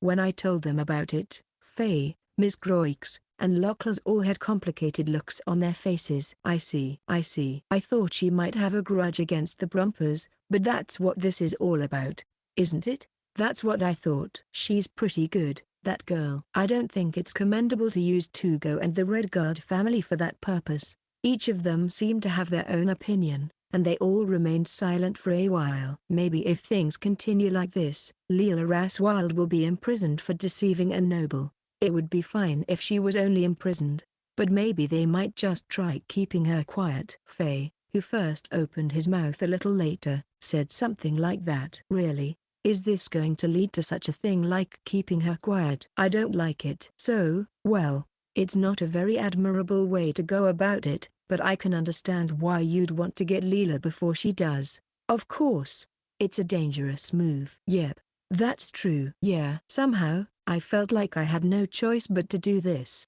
No, I know it's wrong to kidnap people. I know that, but, well, I think it's also a bad idea to just pretend the whole thing never happened, even if that's what she wants to do. Next, Miss Croix said that and tilted her head slightly in annoyance. Can something be done? Yes, if she wants to do it. Yes, if she really wants to. If they have made arrangements in advance with the nobles who have allowed Leela to paint, they will be allowed to secretly erase her so as not to damage their honor. We can't let them erase her. Yes, that's why we hide her in the forest. I see. In other words, kidnapping someone. I wonder if it will end up there after all. But if you do that, we won't be able to question the current state of the museum. As a girl like a Storm, the result may leave her dissatisfied, I guess. If she wants to get them sued even if it means risking her life, I think she should be allowed to do so. For Leela, being told that nothing happened might be like me being told, you're not going to be able to paint for the rest of your life, but you'll live a healthy life. That's not good. I think it would be better to kidnap her after she is incarcerated and put bail money on her. If you do that, of course they will be suspicious of you. But, unexpectedly, the prison staff are disinterested and don't care about the outside world. As long as you give them money, they'll keep quiet. That's detailed. Have you forgotten? I'm a criminal slave. I see. Now that I think about it, Lockless was a criminal slave. I forgot. That's it. Maybe Leela will become a criminal slave too? I don't know. She's criticizing the aristocrats, and it's like complaining about the Royal Museum, right? It would be like complaining to His Majesty the King. I think it would be considered quite problematic, don't you? I doubt she'll get away with being a criminal slave. I thought that if she became a slave, I could just buy her and take her home, but apparently, it's not that easy. In the first place, the aristocrats and royal family might just ignore the claims of a single girl. It would be fine if it remained in the memory of the people, but the people would not stand up against His Majesty the King. I don't think it'll be worth it. So, what the king says is absolutely true. Well, that's a strong point. He is the most important person in this country, right? Of course, even His Majesty the King may have some understanding of the people's will, but it may be hard for him to accept that don't put a value on a nameplate in the museum. I see. I feel like I'm starting to get a little angry. If you're going to complain about His Majesty the King, you'll have to sacrifice yourself like Leela. The only person greater than the king is a god, right? I see. Sacrifice yourself, a god. A god? Well, there is one that looks like a god, but I don't know. I see. Dragons are considered gods in some places, right? Section. The day of the competition results announcement arrived. I entered the museum a little nervous. In the center of the museum, there was an announcement of the competition results and an exhibition of the winning works. I went first to the most prominent place, the place of the Excellence Award, and looked. It was no good. What I saw there was not a painting that I had done, nor was it a painting that Leela had done. A painting that looked like some kind of abstract painting was displayed with an Award of Excellence tag next to it. Ah, well, that was a shame. Yep. Faye patted me on the shoulder with a deeply disappointed, slightly unconvinced look on his face. What painting is this? Well, that's what abstract paintings are like. Lockless and Ms. Croix also looked up at the award-winning picture and made the same faces as Faye. Even though I dared Leela, I didn't win. Everyone had high expectations for us, but I didn't win. That's very frustrating. Eh? What happened? Am I feeling frustrated? I wonder what happened. I thought to myself.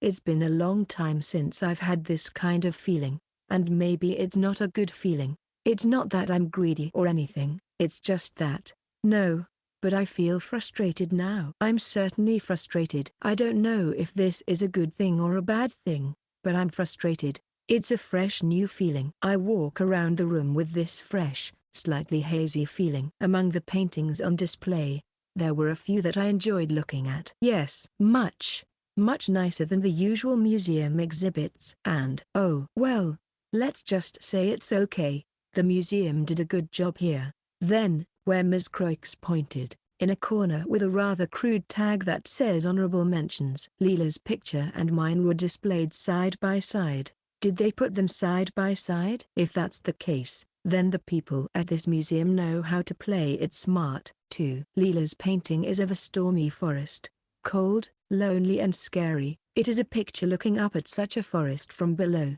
And my painting is a picture looking down on the forest from above. In the stormy forest, a girl with chestnut hair and indigo eyes is a painting where she is shouting, "You're weird." I knew that Leela's painting was painted from her subjective viewpoint, so I decided to paint Leela objectively. They are the same painting, just from different points of view. Since Tugo's painting is here, Leela's painting also looks a little brighter. In Leela's picture, Leela is not there, naturally, because it is drawn from her perspective. But, at this one, she was probably looking up at the sky and saying, "You are weird."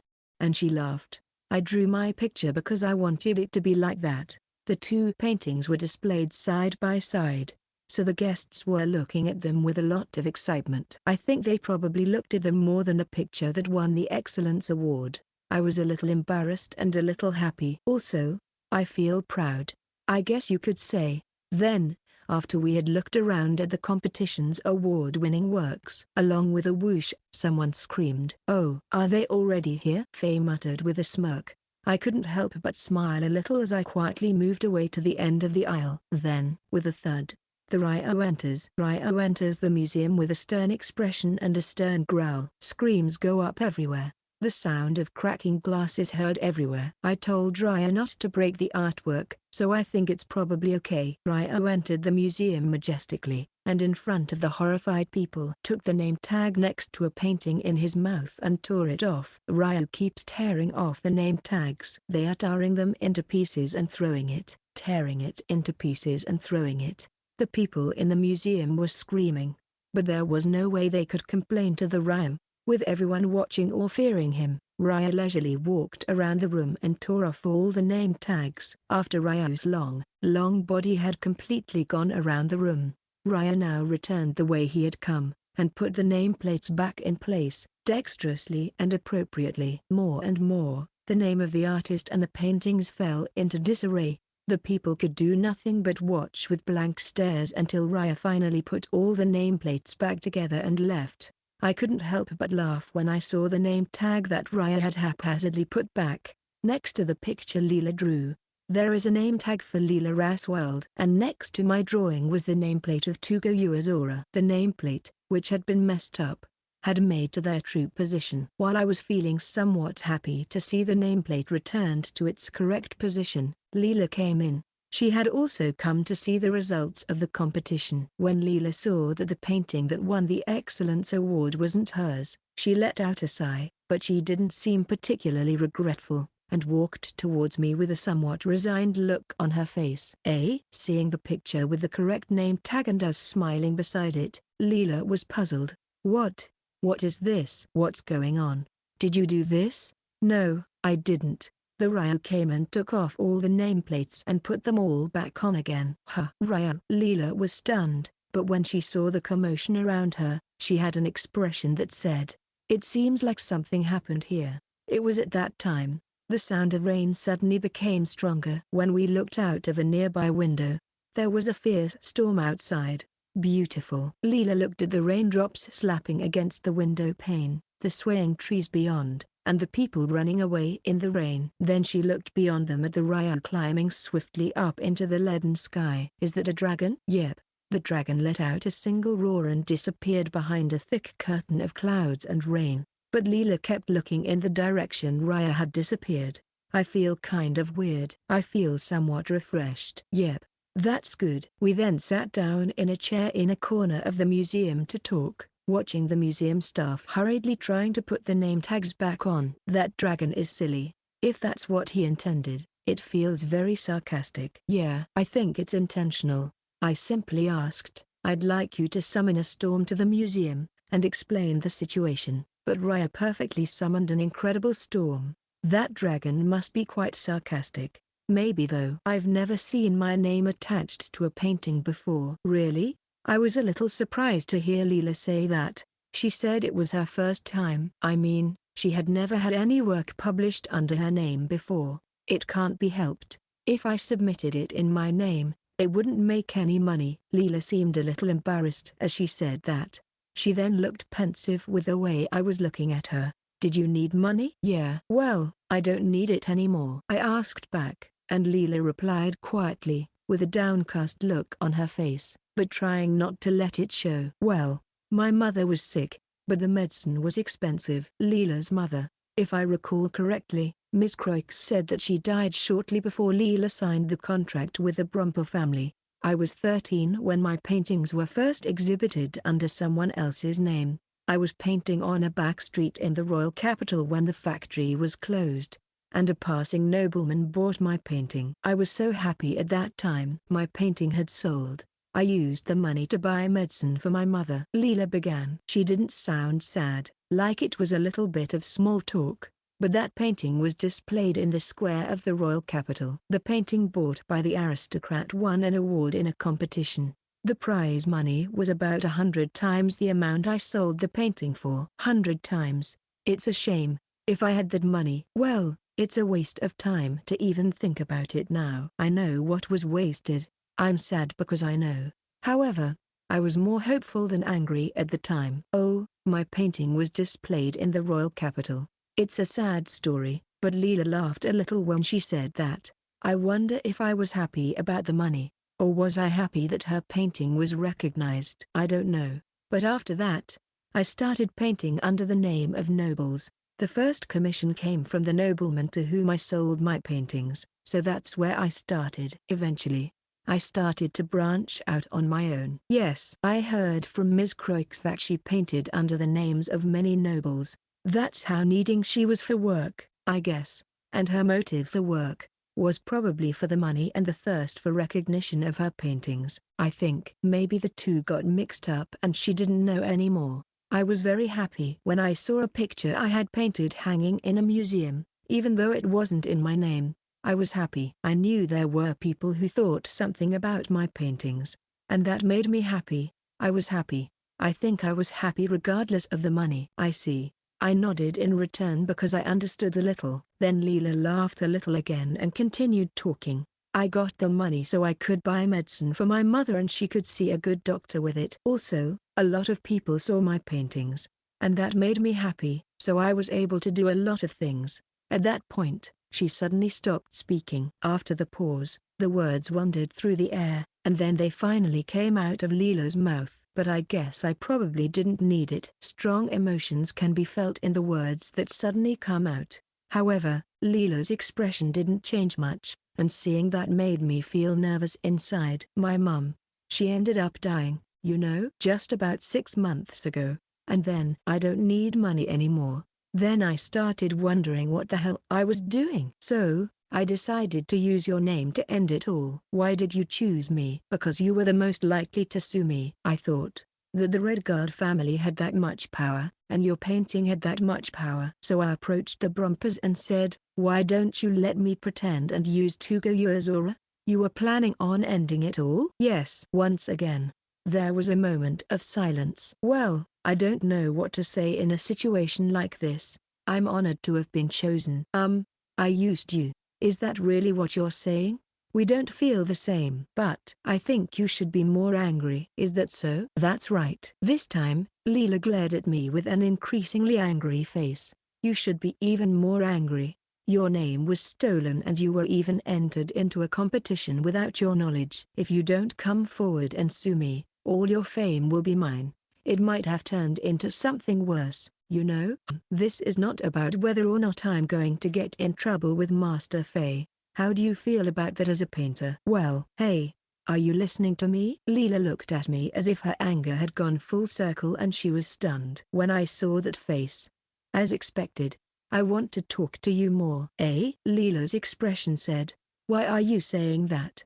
Yep, it's easier to understand. Perhaps because she's more expressive than the horses. Well, those horses are also pretty easy to understand. So, when you're done with everything, come visit me in the forest. When I said that, Leela's face distorted a little. What are you talking about? Once everything is cleared up, there's going to be a trial, right? By the time it's over, I'll be. Do you not want to come visit me in the forest? But when I asked that again, Leela said with a slightly sad look on her face, I am not saying I don't. I see. That's good. I'm happy to hear that.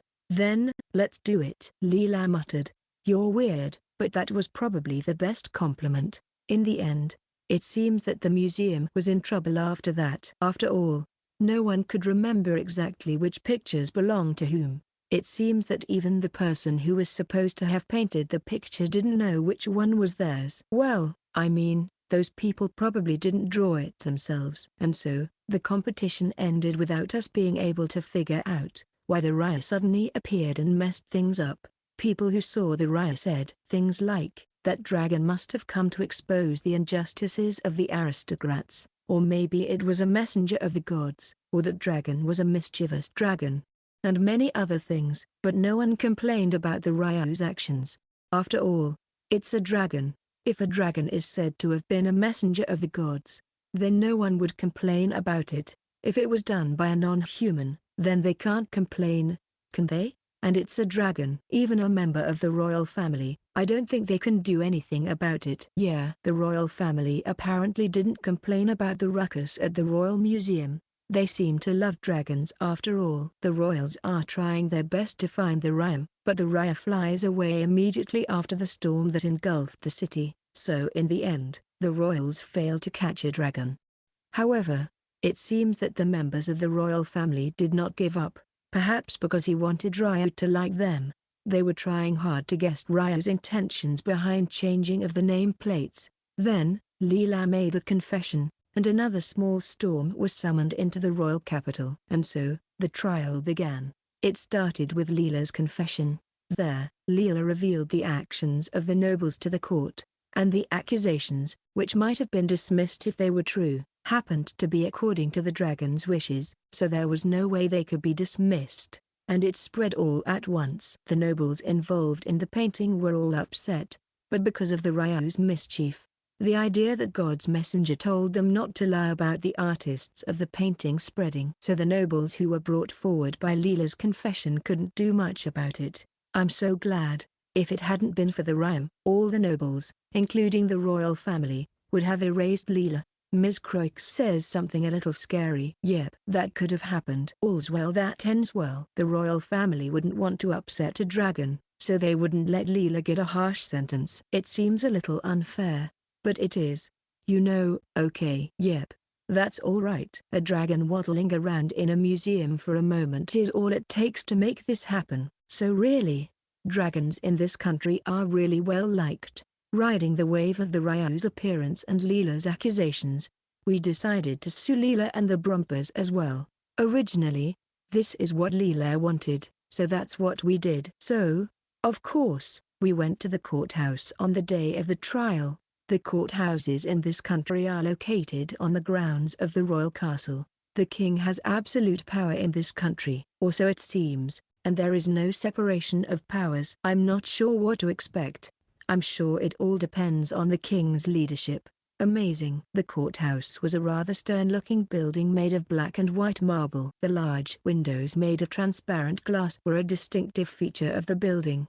That window is a window through which the gods can see. While I was looking at the building, Faye gave me an explanation. During the trial, that window will be open.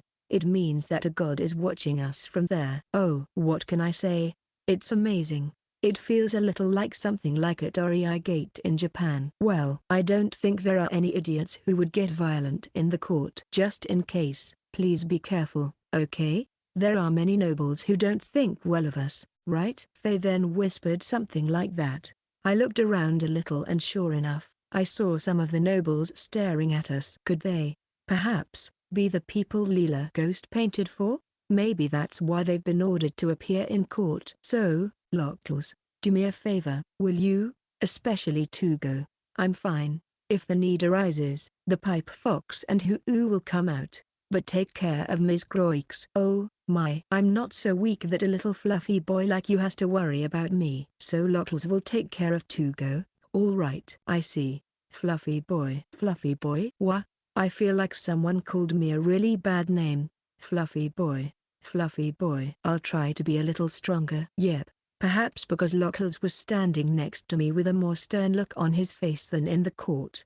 We were never attacked. There were some nobles who approached us to say something, but once Locals glanced at them, They all went home. As expected, plaster statues are the best. We safely entered the courthouse, sat in our designated seats, and waited. After a while, the trial between us, Leela, and the Brumper family finally began. Even though it's called a trial, it's very different from the trials I know. What can I say? It's rough. Yep. The king makes his opening statement. Then the judge read out the charges.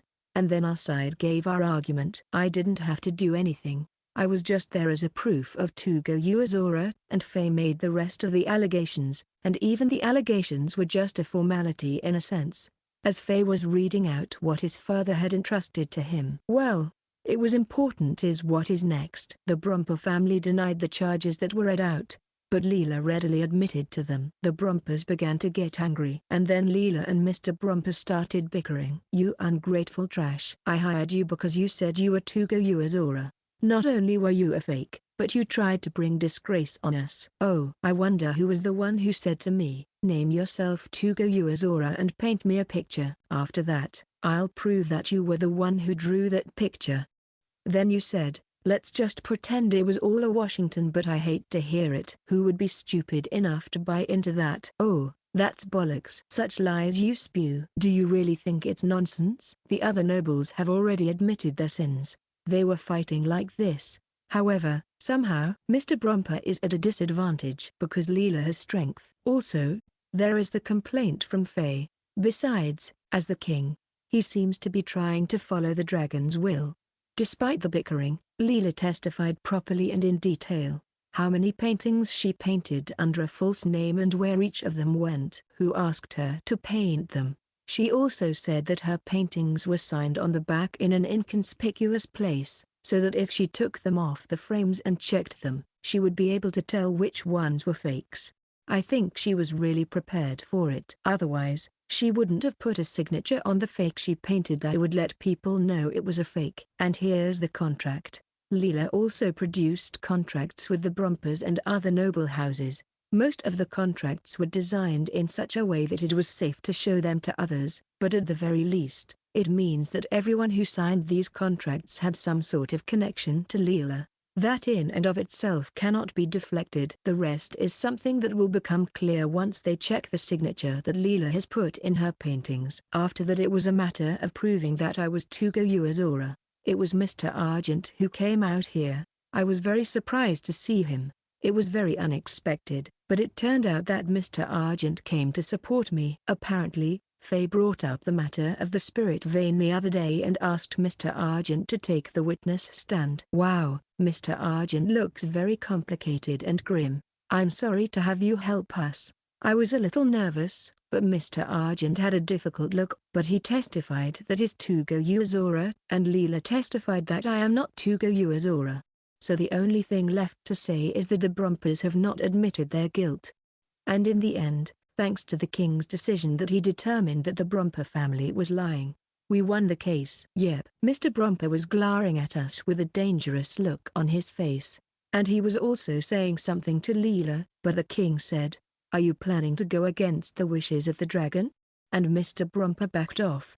What can I say? It's Lord Ryan. Also, it feels like we cheated a bit, which makes me feel a bit awkward. After that, the nobles that Leela named in her testimony were also questioned. So, there were a lot of nobles around the court earlier. Leela had testified to the court before the trial, and I guess she had called the nobles in advance for that testimony. The questioning went off without a hitch, for the most part. In short, they gave testimony that Leela had a ghost painter and hung a painting in a museum under their own name. Something like that. Along with that, it seems that those nobles will be given a punishment with just a strict warning. Well, actually, I ended up getting angry. Anyway, this can't be helped. If you ask me if someone suffered loss or damage, it's not what happened. If Leela and the nobles had agreed to be ghostwriters, I can't complain about that. So, just a stern warning and that's it. Still, Leela looked somewhat cheerful. The fact that what they were doing was brought to light must have lightened Leela's spirits. I think Leela might be punished for that, though, but she seemed satisfied, so I couldn't say anything. And so, in one way or another, the mess was settled and what Leela had done so far came to light. and the punishment for Leela and the Brumper family was decided. As for the Brumper family, I order you to pay 2,500 gold coins to the Redguard family. First, the king made that decision regarding the Brumper family. It seems like they are trying to compensate me for the inconvenience caused to me and the Redguard family by falsely using my name to become an artist. 2,500 gold coins is amazing. That's worth of 50 my highest paid paintings. After watching Mr. Brumper nod reluctantly with a look of disgust on his face, the judge ruled for Leela as well. And for Leela Raswald, I order you to pay 1,000 gold coins. Hey, the sentence is too light. My family was ordered to pay 2,500 coins, and this little girl who was the culprit was ordered to only pay 1,000 coins? Mr. Brumper was furious, but both the judge and the king looked at him, have faces that say, even if you say that that's because of her own ability to pay. Do not forget there was an agreement between her and the nobles up until now. Besides that, the Brumper family had Leela Raswald steal Tugo Uezora's reputation. You have planned to steal more, so the sentence was decided after taking the above into consideration. I think the dragon's fickle nature was also taken into consideration. However, from Mr. Brumper's point of view, he doesn't think that's acceptable. I'm not convinced. Your Majesty, Your Honor. Please think again. Can a little girl like her pay 1,000 gold coins? Finally, Mr. Brumper started saying such things. Leela lets out a small sigh, feeling a little troubled. Surely, I can't easily pay this amount. I'll work to pay it back. I can't earn much, but I'll pay the Redguard family back even if it takes me the rest of my life.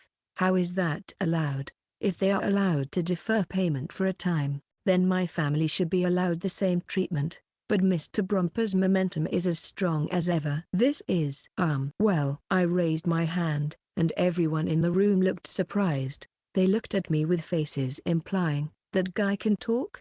I also talk sometimes. As for Ms. Leela Raswald, wouldn't it be alright to have her come to Redguard territory and work there as a live-in worker? When I suggested that, Faye simply replied, okay, that's fine. Yeah. Thank you. However, Leela looked shocked. And then Mr. Brumper started to get angry. I see, I understand. It was all set up by you? No, even if you say so. This little girl and you guys colluded to try to take down the Brumper family. That must be it. Even if you say that, I knew something was wrong. This little girl has suddenly disgraced us and all the other nobles in this way. The Redguards must have bribed this girl and plotted to bring us down.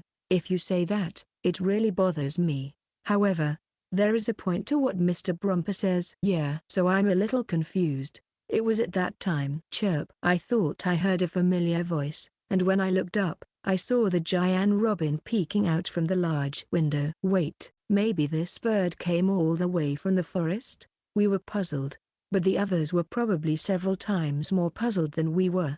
A huge bird appears from God's grand window. What is that bird? A messenger of the gods? People were buzzing, declaring loudly. This is no longer the time to talk about Leela's verdict, the Redguard family conspiracy, and so on. Peeking into the noisy courtroom, the giant robin looked down at the humans and chirped with satisfaction. The backlight shone through its fluffy feathers, making it look as if it were clad in light. It's a little naughty, but it is a little divine looking. No way. A divine bird? A god borrowed the form of a bird? No. It's not a god or anything, it's just a big robin. Yep.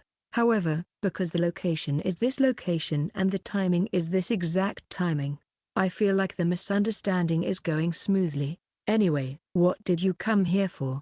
I wonder if they just came here to show off. Just as the cries and chaos brew, the bird suddenly spread its wings. It enters through the large window that the gods are supposed to be looking into, and then it goes straight into the courthouse. And the giant robin grabbed Leela and flew away, chirping in satisfaction. As I watched Leela being carried away by the birds screaming, I had her promise to come visit me in the forest after everything was done, and I had Faye's permission, so I thought, well, okay, it was a bit of a forced invitation, and I'll apologize to Leela later for that. Yep.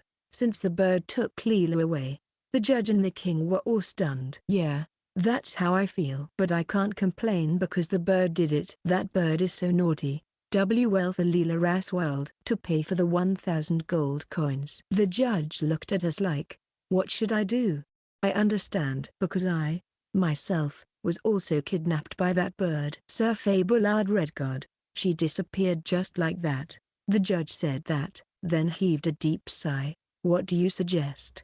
The large open windows were still bright with sunlight streaming in. I don't know if a god is present in the open space, but I do know that a bird flew in and out proudly. In the end, when it came to Leela, it ended up being something like, if we find her, I'll have her work and stay at the Redguard family. Yep. It seems that there is nothing that can be done about it, since the bird that appeared through the window where the gods were looking through snatched her away.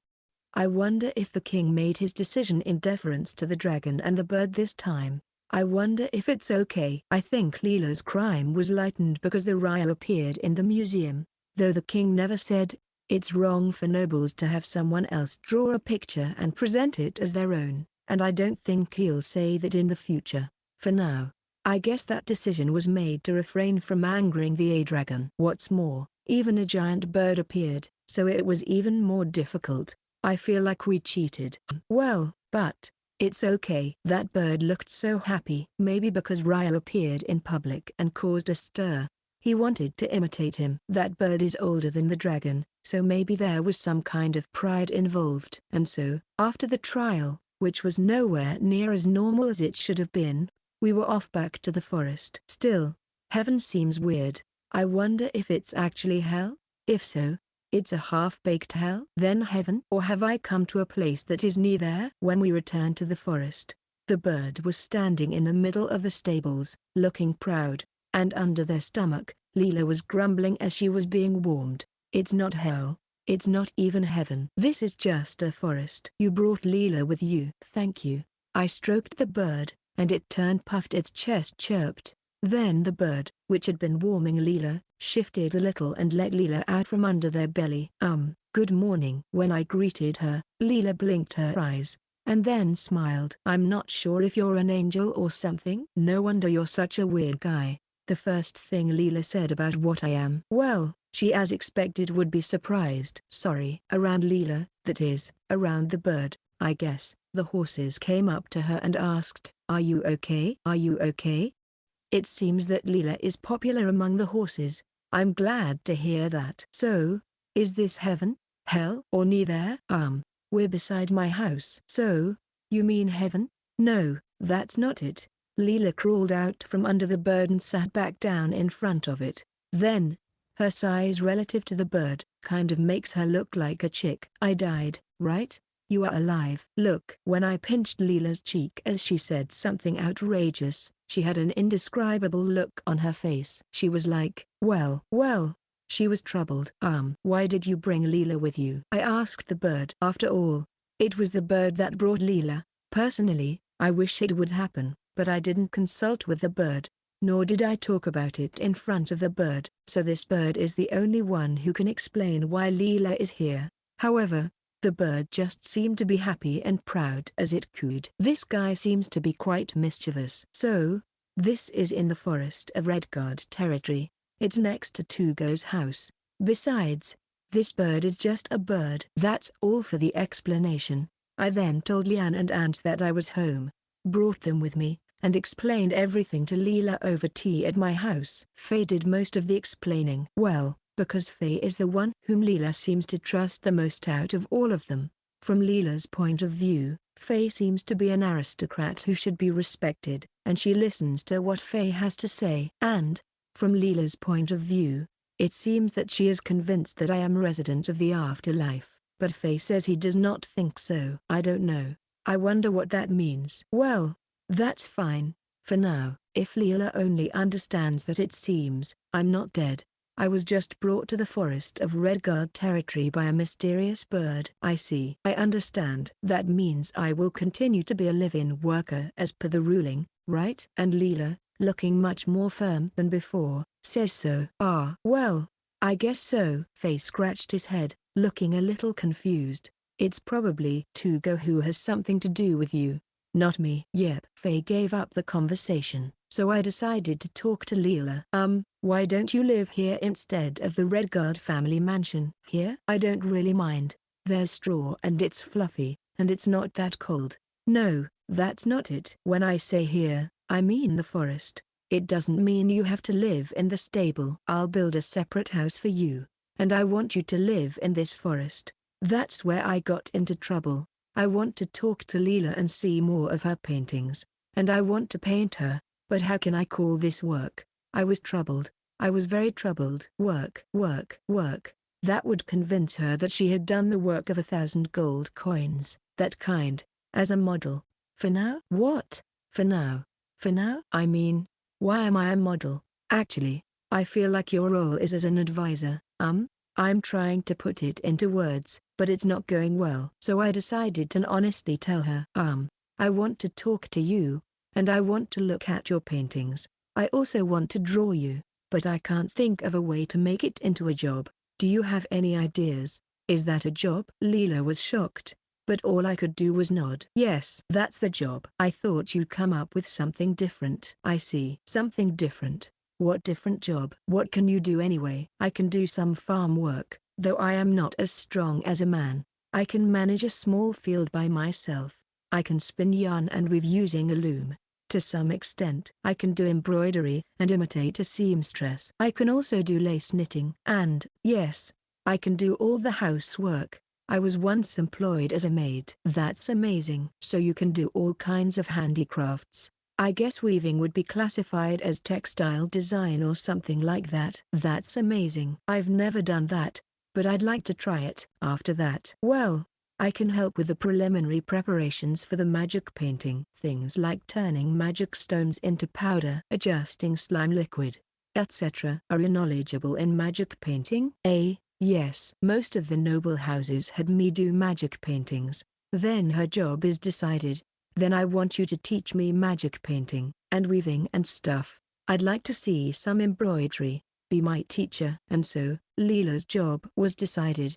Her job is to maintain a small field. Ms. Croix said something about wanting fresh vegetables. It's hard to go to the city of Redguard to buy them, so it would be nice to have them nearby. Leanne said Leanne would also help with this. And then there was the housework help.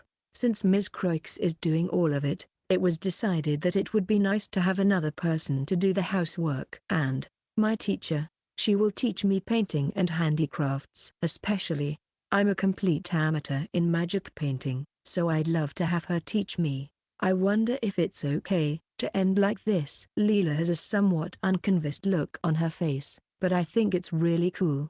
Then, Leela was taken by Ms. Croix and they decided to go to the city of Redguard together. By the way, Leanne and Ange will also join. Faye and Locals will stay home with me. In short, they were going shopping for daily necessities. She was kidnapped by a bird with nothing but her clothes on, so she didn't have anything to change into. So, we went to get her some necessities for her daily life, paying in advance out of her salary. We also went to buy clothes for Leanne and Ange and some foodstuffs. There were a lot of horses flying around. Ms. Croix is liked by Pegasus.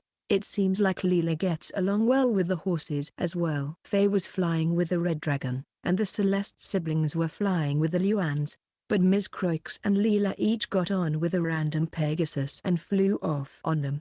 Maybe Ms. Croix and Leela need a flying creature that's the perfect size for shopping? Let's ask later. The unicorns are being clingier this time. Well, those guys seem to like women. By the way, the unicorns seem to have taken a liking to Leela. Compared to Ms. Croix and Ange, I feel like Leela was liked best. For now, all the horses are very friendly. From the beginning, those with horns are easy for them to deal with. I'm a little bit jealous. And while everyone else went shopping, I decided to work on Leela's house. I decided to build another house for Leela, in addition to the one we had already prepared for our guests. Somehow, when I was looking at her, I got an image of what she might want. First, the exterior of the house would have an indigo-colored roof and calm brown walls. It was a bit urban in style, but it blended in surprisingly well with the forest. The color at the metal parts, such as the window frames and the exterior light of the entrance, is black with little luster. A chic look. The interior was also finished in a chic style. A set of dark brown, practical furniture with little ornamentation. The metal fittings are blackish and subdued. The carpet is a deep indigo color with white and gold patterns. The curtains are white lace curtains, light ivory curtains, and thick indigo curtains that can block out light. The most important part is a room that is not a bedroom, guest room, or living room. It's a room with very little stuff in it, but there is a chair, an easel, and a small desk. Also, on the easel, for now, are canvases. On the shelves, I have prepared a set of watercolor and oil painting tools. I don't know about other tools, so I'll ask her before I buy or paint all of them. And most important of all, light. You see, if you are going to paint still life, it is no good if the light changes during the painting. That's why you need curtains that can block out the light, and you need light that doesn't move. In this case, I put some built-in lights on the ceiling. Of course, they are not the ones you light with fire, but the ones that work with magic. They are the best for painting, because the light is stable. You've done most of it. Yep. I wanted to create a room for people who draw pictures, so I was satisfied. I wonder if she'll be surprised when she comes back. I am sure she will. Wouldn't it have been better to prepare a little more slowly? Oh well. So, this is your house. When I showed Leela's house to her, who had returned from the city in Redguard territory, she was so surprised that she dropped her luggage. Huh? Was there a house in a place like this? There was. Let us pretend there was. This is what it looks like inside. Then I showed her the interior, and to Leela's astonishment she said, when did you get this ready? Well, it was there originally, too. I let her think that it was there originally, and asked her to take a look at the interior. The living room, dining room, and kitchen are small. The bedrooms are moderately small. I prepared a guest room in case you want to use it as a guest room. There is also a room that can be used as a storage room or a study, and a large room for painting. And the second floor, it's a house like this. But Leela looked around the room in silence, and after looking at everything, she said to me with a very worried look on her face, is it really okay for me to live here? Yep. By myself? Yep. I don't mind if there's someone who wants to live with you, and we don't have cats or anything like that. But if you want to keep a rabbit, you might be able to keep one. If only there was a rabbit. I was a little nervous when I saw Leela remained silent even after I answered her.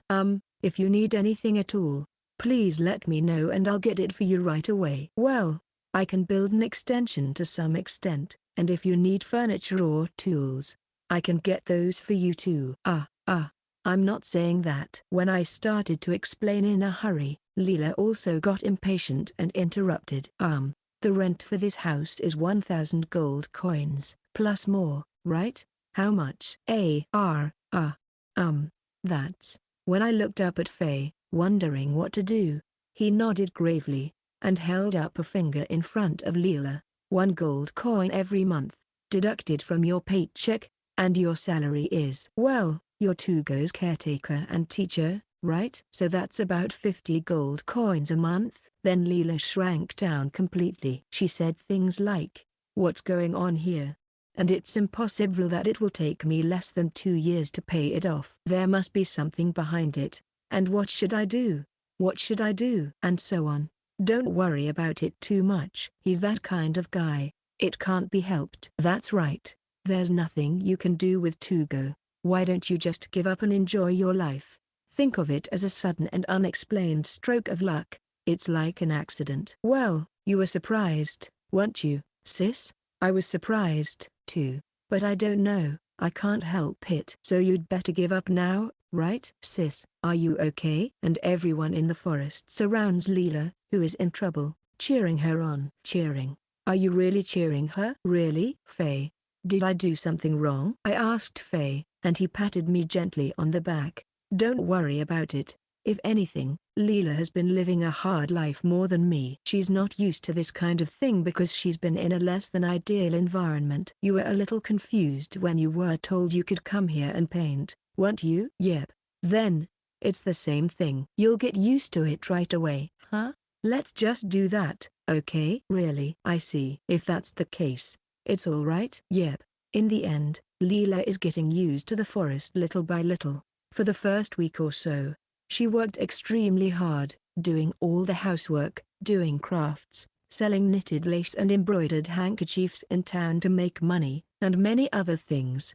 I felt that such a lifestyle could not be good for her health, and I thought that there was nothing I could do about it, so I consulted Lockles. So I decided to stick with Leela and live the same way she does. While Leela was working, I decided to ask her to do some side work as well. When Leela does the housework, I also do the housework. So, when I felt like painting, I asked her to paint with me, and she had time to paint as well. I decided that when I needed to be taught, I would be taught, and when I wasn't, I would ask her to paint regardless of what I was doing. Otherwise, she wouldn't be able to paint. Leela would then go to bed early so that I would sleep, and if Leela was going to sleep, I had no choice but to go to bed too. Since Leela ate every meal, I had no choice but to eat too. In time, it became ambiguous whether I was imitating Leela's life or Leela was imitating me. Eventually, Leela got used to the forest. Also, I started going to bed a little earlier and eating meals more often. Yep, maybe that's a good thing. Teacher also said that I can paint more if I sleep and eat well. Well, we are the kind of creatures that sometimes skip those things, and tonight, Leela and I talk about painting again. The way you draw bamboo is really nice. Is it? Yes. Did you study design as well? Design? Well, you know, there's a certain kind of abstract painting where you can just insist that it's like this even if it is not. There was a nobleman who did a lot of abstract painting, and there was a time when I had to paint instead of him. So I did a bit of trial and error. The bamboos that Leela painted were more like abstract paintings, or designs. It's not realistic, but that's what makes it so cool. Bamboo painted in deep blue and yellow on a pure white canvas. The bamboo that overlaps over and over again, and the way it expresses light and shadow, is really wonderful. I can't paint colors beautifully like this with opaque watercolors. It ends up being uneven. Layer it over and over again. Change the vertical and horizontal directions.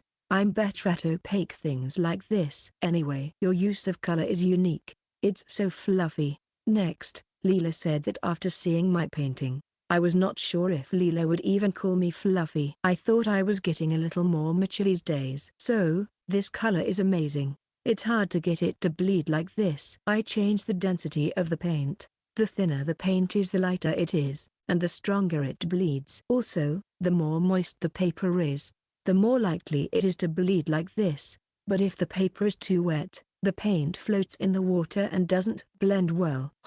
I guess I'll try it next time. The paint you prepared is quite interesting, isn't it? It's almost transparent. Then this one. While we were talking, the door to the room opened with a bang. And Lockles, who was standing there, said quietly, "Go to sleep." If Lockles tells us to sleep, Leela and I will have no choice but to sleep. Leela went back to her house, and I went and crawled into my bed. After watching us, Lockles let out a deep sigh. Good night. Yeah. Good night. Also, I'm sorry, you have one more person. A few more days passed. I asked Leela for advice as I worked on a commissioned painting. Leela was hesitant to give me advice because she was afraid that I might not accept it. But when I put the painting in front of her, she said a lot of things to me. What a surprise. She really likes painting. I'm glad I brought her to the forest. And while Leela gave me advice on painting, she also painted a bit herself, and then, because it would soon be spring, she started plowing a corner of the forest, doing handicrafts and household chores for a living, and then she came back to the forest to help me with my painting. One day, do you have any business at the royal capital? Suddenly, Leela asked me that. Nothing in particular. Why? When I asked back, Leela seemed to hesitate for a moment and closed her mouth. Then said, I want to go get my mother's belongings. Going to the royal capital? What kind of trouble is Tugo bringing this time? Chapter 4, to the wide land. And so, we headed for the royal capital. Leela was apologetic, but the reason she came to the forest in the first place without packing her bags was because some bird had kidnapped her, and I hope that you excuse us for that. so we should take Leela to royal capital. But I guess a girl who was kidnapped by a huge bird that came in through a window in the middle of the trial can't casually walk around the royal capital, so we had to choose the alleys to walk through. Sorry, I can't walk down the main street. It's okay. My house is this way. Leela continued down the narrow street. She had a house at the end of the city. If we had brought Leanne and Ange, they might have known about this area. They might have at least crossed paths somewhere in the royal capital. I'm sorry I made you go through all this trouble. No, it's fine. I have to go show you to the court anyway. Leela is said to have been abducted by a bird and is missing. The judge's decision was, let me know if you find her.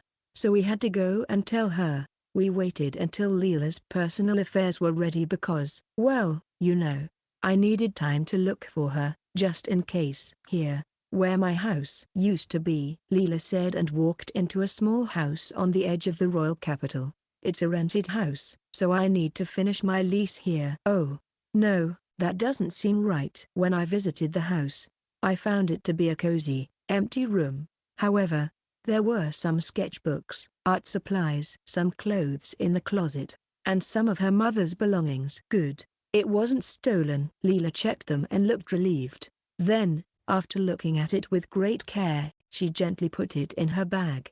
However, it seems that she noticed my gaze after she put it away in her bag. Leela laughed a little and took it out of her bag again. It's this. It was a pendant, an oval pendant with a beautifully polished indigo blue gemstone set into the center.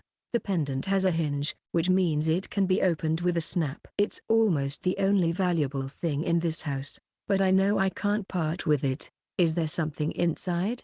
I think most pendants like this have a photo inside, so I asked. Then, that's what I don't really understand. Look, Leela said, opening the pendant and showing it to me. Sure enough, it was the kind that opened with a snap, so the pendant opened nicely and showed me what was inside, but I didn't understand. I wonder what this is. Right? I thought it might be some kind of seed. What was inside was a small black grain. It looks like seeds of some kind, and there are multiple seeds that are housed in the hollow space inside the pendant. Do you want to try planting them?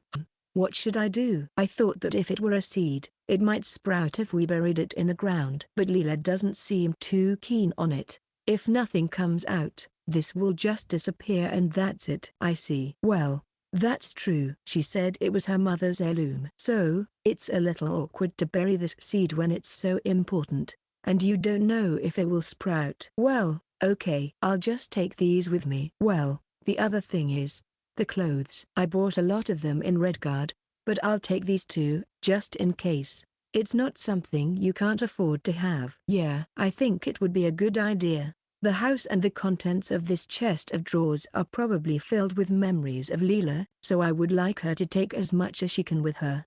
I'll carry your luggage. It's fine. You're like my employer after all. It doesn't matter. Leela's luggage is getting full, so I take some of it. Even though it's not that heavy, it's still better to have someone help you with bulky items. Thank you. Yep. When Leela saw me carrying her luggage, she smiled rather awkwardly. I hope you'll get used to it over time. Once we were done with Leela's stuff and the house, I quickly went to the courthouse and showed Leela. As for Leela, I was informed that they saw a shadow of a huge bird over the forest in Redguard territory, so I searched the forest and found Leela Raswald in the giant bird's nest. I did not lie. The bird did fly overhead from time to time, and Leela was properly warmed by the bird in its nest. I don't have to tell them that the bird's nest was in my stable, though. For the time being, the people at the court were extremely troubled. It seems like they didn't expect Leela to be found, and to begin with, it was probably unheard of for a human to be abducted by a bird. However, looking at Leela who was there awkwardly, the people at the court told her they were glad that she was safe and that she should pay compensation to the Redguard family at her own pace. All right, now I have the court's blessing and Leela can stay in the forest. Yay! Then we decided to take a quick look at the museum. Ah, so that is what has happened? That was a bit unexpected. The museum was temporarily closed due to incident with Ryo at the competition, but it seems like it has reopened now. The dragon appeared. Royal Art Museum Painting Competition Exhibition.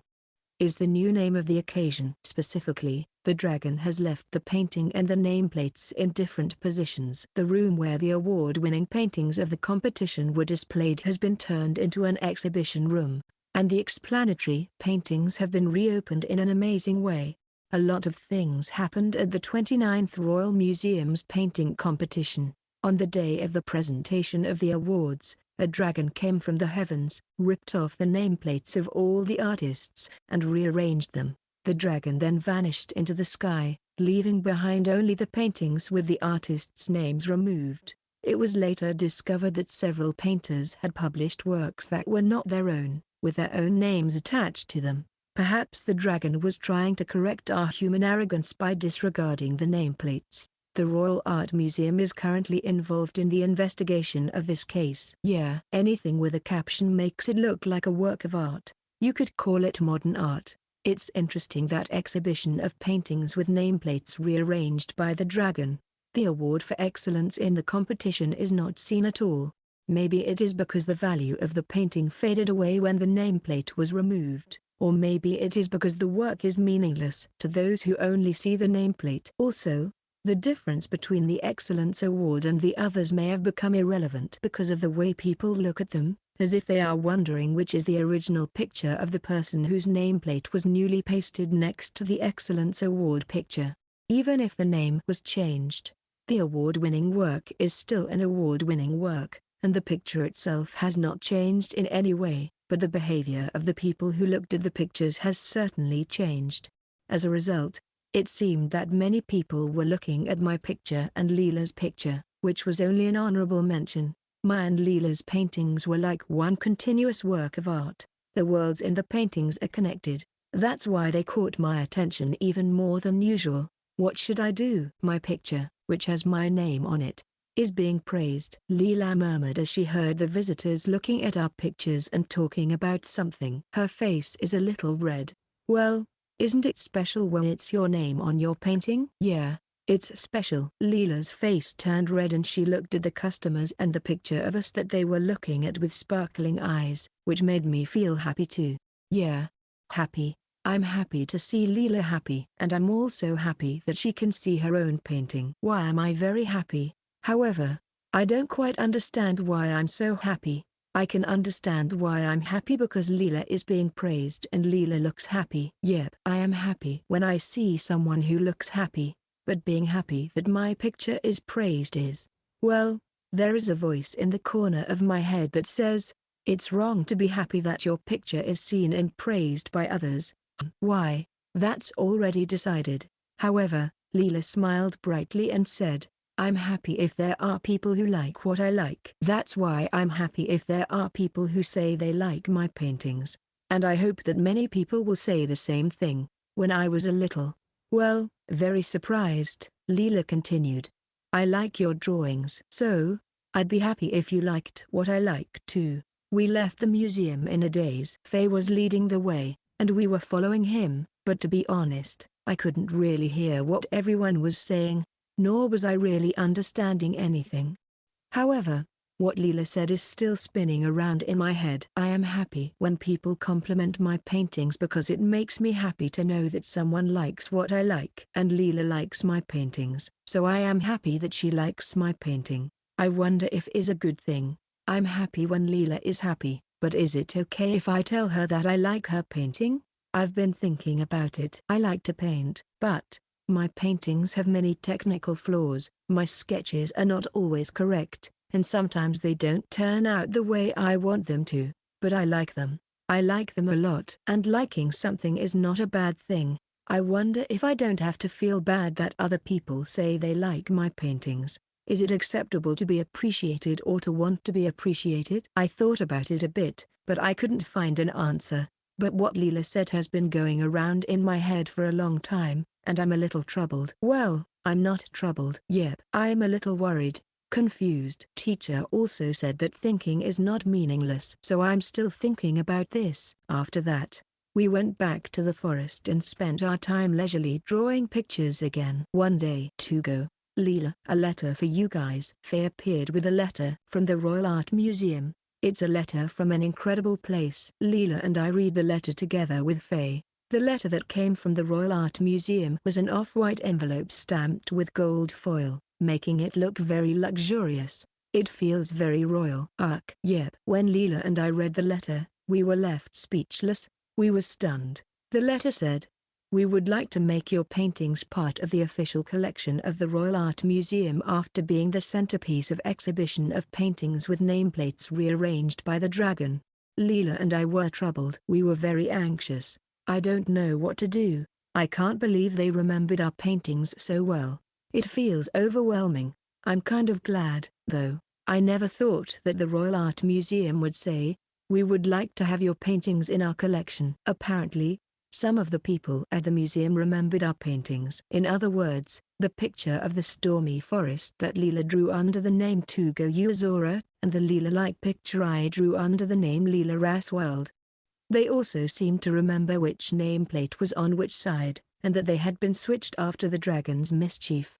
Leela, in particular, is a bit of a hot topic because she was kidnapped by a giant bird. She is not well liked by some of the nobles, but she has become a bit popular among the common people, especially because she is a girl painter who had been deprived of her honor by the nobles but regained it with the help of God, so she has become popular among them. I guess that's why she left an even bigger impression on them. Leela seems conflicted about this. She says that even if the aristocrats have taken all the accolades away, it doesn't change the fact that her paintings have been seen by many people and have made an impact on those who have seen them from time to time. That's the best reward for her, so she's not comfortable with people talking about her as if she were a victim. Due to the circumstances, I'm wondering if I should refuse. Hey, what do you think?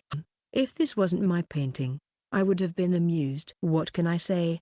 We are the parties involved, and it shows that we deliberately switched the nameplate first and painted the picture. So I'm a little. I wonder if we should put it up in the museum. Mentioning that part, I think it's good. It's interesting. I think it is someone else's problem. Faye is laughing, but is this okay? As for me, I'm happy to see your paintings displayed.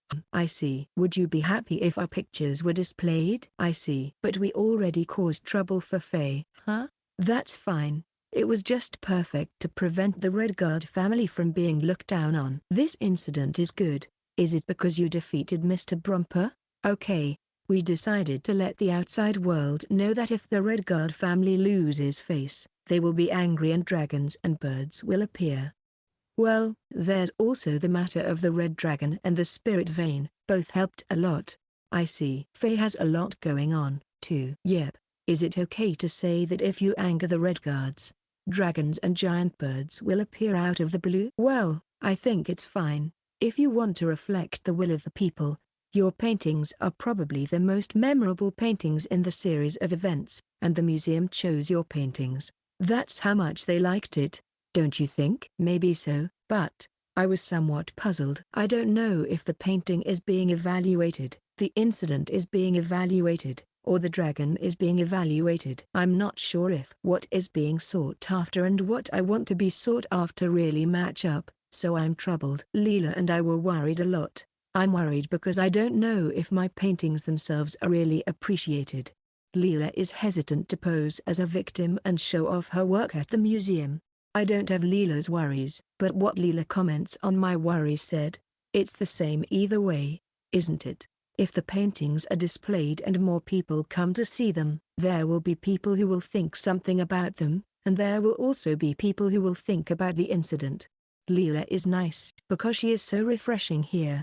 Well, whatever you do, why don't you go to the Royal Art Museum and talk to them? I was so impressed that locals, perhaps noticing my distress, said to me, even if you think about it here, you won't find out the truth. Yep, that's right. There are people who want to hang our paintings, so we should listen to what they have to say. I think we should listen to them. I think it's important to talk to them, just like we did with Mr. Argent. Then we headed to the royal capital. For some reason, I've been going to the royal capital a lot lately. Even if you fly to the royal capital on a fast creature, it will take about half a day, so it's a bit inconvenient. I can't help it though. It's kind of strange. I don't feel like I've come back. It's like I've come to the royal capital, but when I go back to the forest, I feel like I've come home. That's true.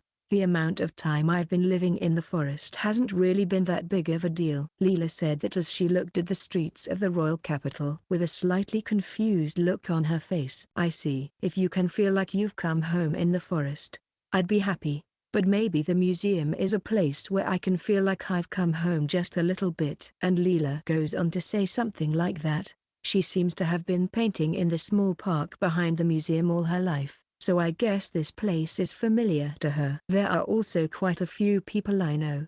The woman, who seemed to be a museum employee, waved back at us with a slightly brighter expression on her face. I see. So, I'm not that nervous. What about you? I'm a little nervous. I'm not like Leela. I'm not familiar with this place, and even if I was, the thought that I might hang my paintings here made me nervous. Leela giggled at my response and said something like, "You really are an awkward person, aren't you?"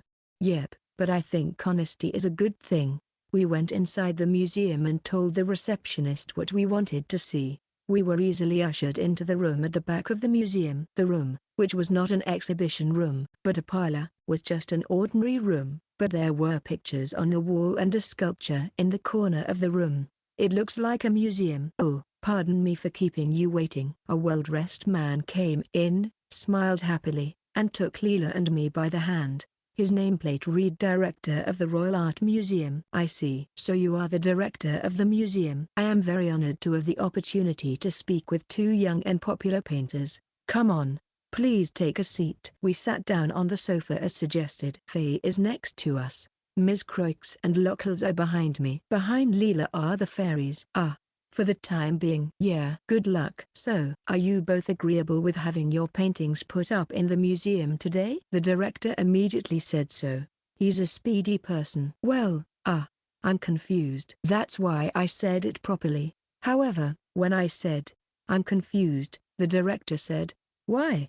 I'm a little sorry for having him make that face. Well, I didn't know what it was that you liked about it, but I wanted to hear it, so I came here today. When I said that, the director looked at me dumbfounded. I don't want this incident to become a story of its own. I have no interest in being pitied for playing the victim. I don't want to give you the painting if that's how you're going to introduce me. When Leela continued my words, it seemed easier to understand that way, and the director reacted a little. I see. No. But the public is also concerned about the incident. I don't think we can deny that we are interested because of that. Yep. I think so too. It's inevitable that they'll be interested because we made it that way. If we didn't do that, Leela might be secretly silenced. So I had no choice. You both had something to do with the case. I don't think you need to worry about anything, do you? The director said that and laughed. Don't worry about your popularity. The two of you will be a hot topic, and many people will sympathize with you. I'm sure they'll make the museum a big hit. Seeing the director's cheerful smile, Leela made a face that said, "Is that all right?" I understand how she feels. I probably had this look on my face when I was talking to Mr. Argent. Leela was a little worried, but it was really only a little bit. And after that little bit, she had already said the words, well, what is it that you guys are trying to exhibit? Just our paintings? Or with the case where the dragon switched our nameplates? Or my trial as well? When Leela asked that, the director looked a little surprised. Then he thought about it for a while and answered, well, the exhibition of your paintings will inevitably remind people of the case. But, of course, this is a museum. Yes, of course. We don't want to display the trial. What we want to exhibit is art, not gossip. I can answer this proudly. Leela silently nodded to the director's answer. Apparently, this satisfied her to some extent. Yeah. So, regarding Mr. Tugo Uazora. Well, what do you like about my painting? That's why I listen carefully. It's the same as with Mr. Argent. What, you say? Did you like it because the dragons swapped nameplates or because we are the plaintiff and defendant in the trial? When I asked that, the director seemed to know roughly what I wanted to ask. And on top of that, I began to worry. Well, yes, that's right. After all, different people see art in different ways. No matter what kind of picture it is. A masterpiece for someone may be a mediocre work for someone else. That is why I would like to exhibit your paintings. The dragon could have chosen any of your paintings. The director did not say what he liked about the painting. Maybe he doesn't like the painting itself very much, I think. I want to see what people think when they see your paintings. That's how I feel. I am sorry, but there is no doubt that the story of the dragon has increased the value of your paintings. But if it makes your paintings shine brighter and makes the viewer think more, I think that in itself is another art form. I see. Leela let out a sigh after listening to the director's story and said, "Okay, I'll accept your request." "Really? Oh, good. However, with one condition. This museum must not make any claim that Leela Raswald is a victim. It must clearly state that Leela Raswald was also complicit in the aristocrats incident. If there is a victim, it should be Tugo Uazora. If that's okay with you." The doctor was a little at a loss for words regarding Leela's conditions, but eventually, he nodded firmly. "I understand. That condition is fine. However, we can't decide what the visitors will think. Is that all right?" "Yes, that's fine. I'd be happy to do it." "I would be honored." Leela smiled brightly and shook hands with the director. "You okay?" While the director was so happy that he was about to jump, I asked Leela quietly, and she nodded with a slightly reluctant expression on her face. "I think I told you the other day, but I think it's best if I can get people to look at the paintings anyway. If I can make someone who sees my paintings think something or feel something, that's all that matters." "So, well, it's not a complete agreement of beliefs, but for the time being, I've decided that our interests are aligned." "I see." Leela somehow looks refreshed. "Yep, refreshing or refreshed." "Then, Mr. Tugo Uazora," the director continued to look at me with a twinkle in his eyes, trying to get my approval as well. Well, I'm sorry. Let me think about it some more." Sitting on the grass in the park behind the museum, I kept worrying. What should I do? I'm not sure what I should do. It's not like we're talking about a contract with a commissioned artist. Just one painting and leaving it at the museum. Yes, but I feel like it's not fair. The museum will display my painting, but at the same time, it is also the case of the rhyme. Maybe the viewers will see it that way. That's why I don't feel happy about it, and I feel that only my name might be looked at. I think that it will be like my painting is displayed in the museum, but where my nameplate is more valuable than the painting. Well, I can't put it into words, but am I being selfish? When I murmured the only thing that somehow came out in words, Leela seemed a little surprised. "Well, I don't know if you are being selfish, but I know how you feel, so I can't really say anything. It's a feeling that I can't put into words, but it seems like Leela can somehow understand it." She looks a little depressed, a little concerned. "Leela, why did you accept what they said earlier?" I was a little confused, so I asked. Leela answered without any hesitation. "It's like I said, it's not similar beliefs, but it is a coincidence or similar interests. As long as my paintings are seen by as many people as possible, that's all that matters to me. Of course, I don't like it when people display them to make a mockery of it, and I don't like it when people put ideas in them that aren't mine."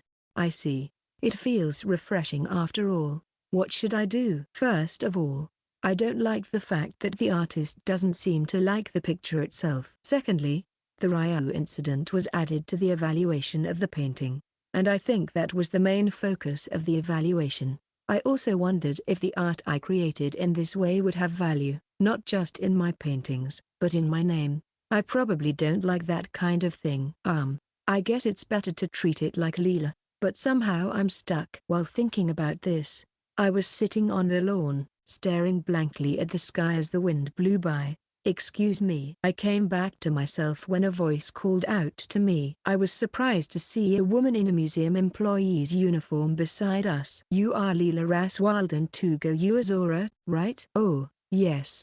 When I answered, the woman's face lit up, and she quietly, hesitantly handed out a notebook to both of us. Could I have your signature?" A signature. Maybe it's a receiving receipt from a courier." When I listened carefully, I realized that it wasn't about receiving a package. The signature was an autograph. It's something you ask famous people to do. "Why?" "I understand." Here, Leela was signing the cover of the woman's notebook with the pen she was given. "Oh, I've seen this before.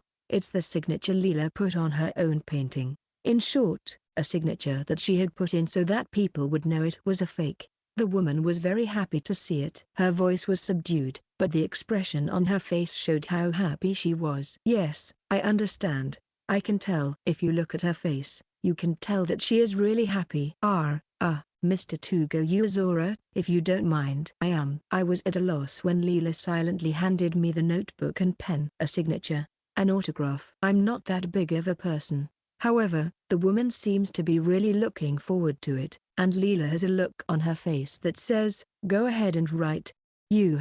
In the end, I wrote, Tugo Uzora, not in the characters of this world, but in kanji. It looks like the 4 characters are grouped into a square, similar to a seal engraving. I guess if I surrounded it with a square at the end, it would look a little better. Well, after entering high school, I chose calligraphy as my art class. When I tried to choose painting, my parents had a sour look, so I decided to at least choose calligraphy, which involves holding a brush, and I feel like that has helped me now. Yep, I also wrote my signature, and once the 2 signatures were in the woman's notebook, she thanked me over and over again, to the point where I felt sorry for her. Was it really okay to use my signature? Well, I really like your paintings. As I was feeling sorry for myself, the woman began to talk. The fact that you separately submitted joint-themed paintings to the competition is very innovative, and I was also drawn to the fact that as a result of the dragon's mischief, both of your name tags ended up in the correct positions. However, the joint painting was very innovative. Even when I looked at it separately, even without the dragon's mischief, I was always drawn to that picture, because they are so beautiful.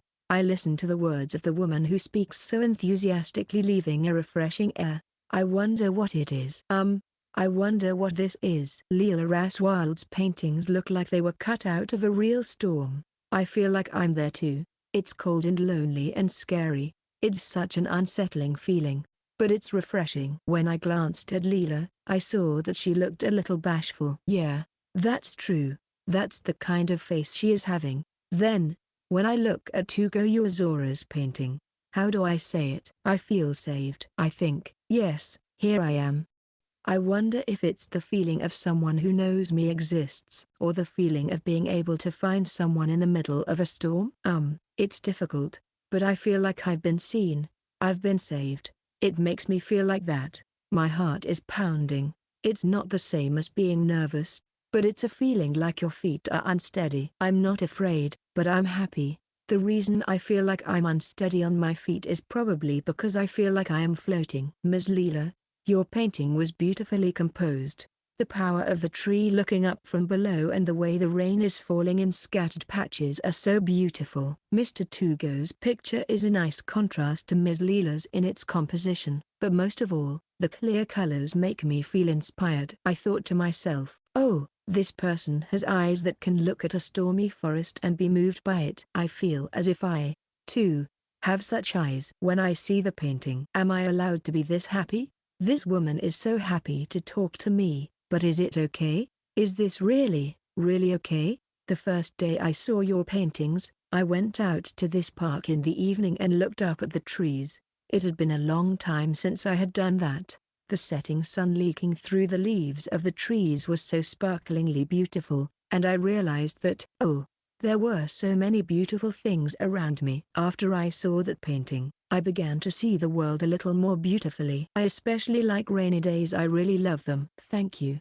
The next thing I knew, I was holding the woman's hand. When I saw the woman go silent with a slightly surprised look on her face, I realized what I had done. However, this feeling of wanting to hold her hand is real. I'm really, really happy. I am glad to make you think so.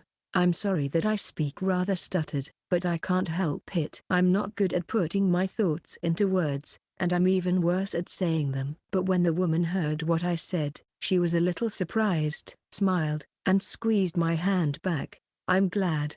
Thank you for showing me such a wonderful painting. Tugo looks floaty. He looks like he's floating in the sky.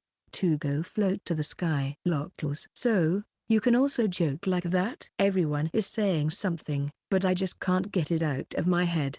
And above all, it seems like I'm allowed to stay as I am. so I decided to let myself be absent-minded a little longer. Somehow my heart is full. I'm so happy, and there's nothing I can do about it. I wonder if it's okay to be so happy. But then I repeat in my head what the woman said earlier, and I'm happy again. I start to wonder why I am so happy, but as I think about it, I start to get happy again and there is no end to it. Oh, it doesn't matter me, my case, the bird, the Ryan, or anything else. It just makes me so happy that people really like my paintings. You've been looking quite happy for a while now. Then, Leela pinched my cheek, and I had no choice but to come to my senses. Well, I understand. I'm happy too. It's great to hear someone say something like that. Yes, I see. So, Leela is happy, too? She doesn't seem to be as distracted as I am.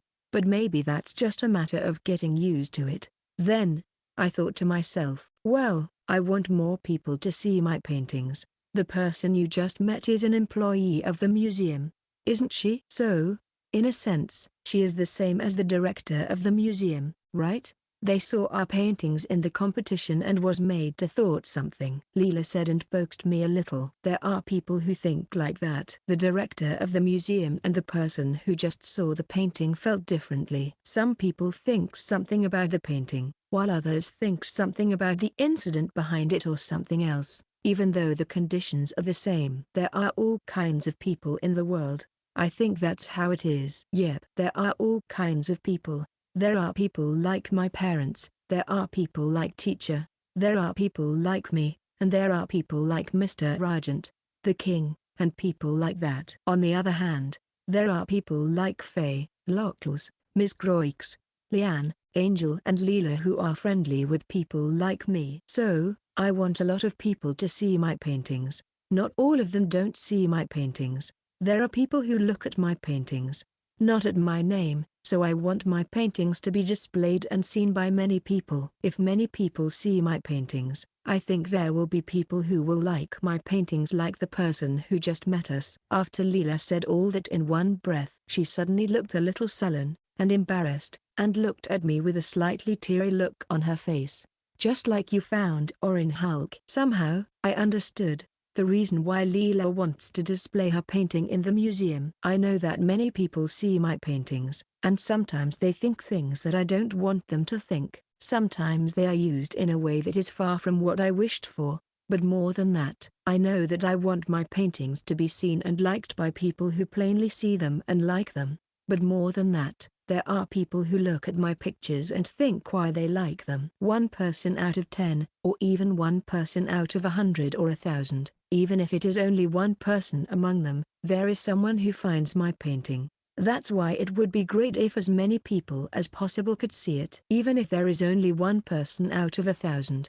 If you get 10,000 people together, there might be 10. But if no one sees it, I won't be able to meet even that 1 in 1,000. In order to meet that 1 person, I wanted to display my painting in a museum. I wasn't too happy about the director's words. I don't know why, but I understand what he's saying, and I don't disagree with it. They like it as a piece of contemporary art, and I understand that it's an interesting project, but there's more to it than that. I felt kind of sorry and not happy. What about you, Leela? As I said earlier, we have a common interest. That's all. I could tell by looking at you that you thought that. It showed on your face. Was it obvious? I see. Yep. Maybe I should be a little more careful this time. However, the lady from the museum was. She made me very happy. Yes, me too. Hearing Leela say that with an even more proud look on her face made me a little happy. Really, I am the same as Leela. My teacher said, when we are loved and appreciated and our place in the world is firmly established.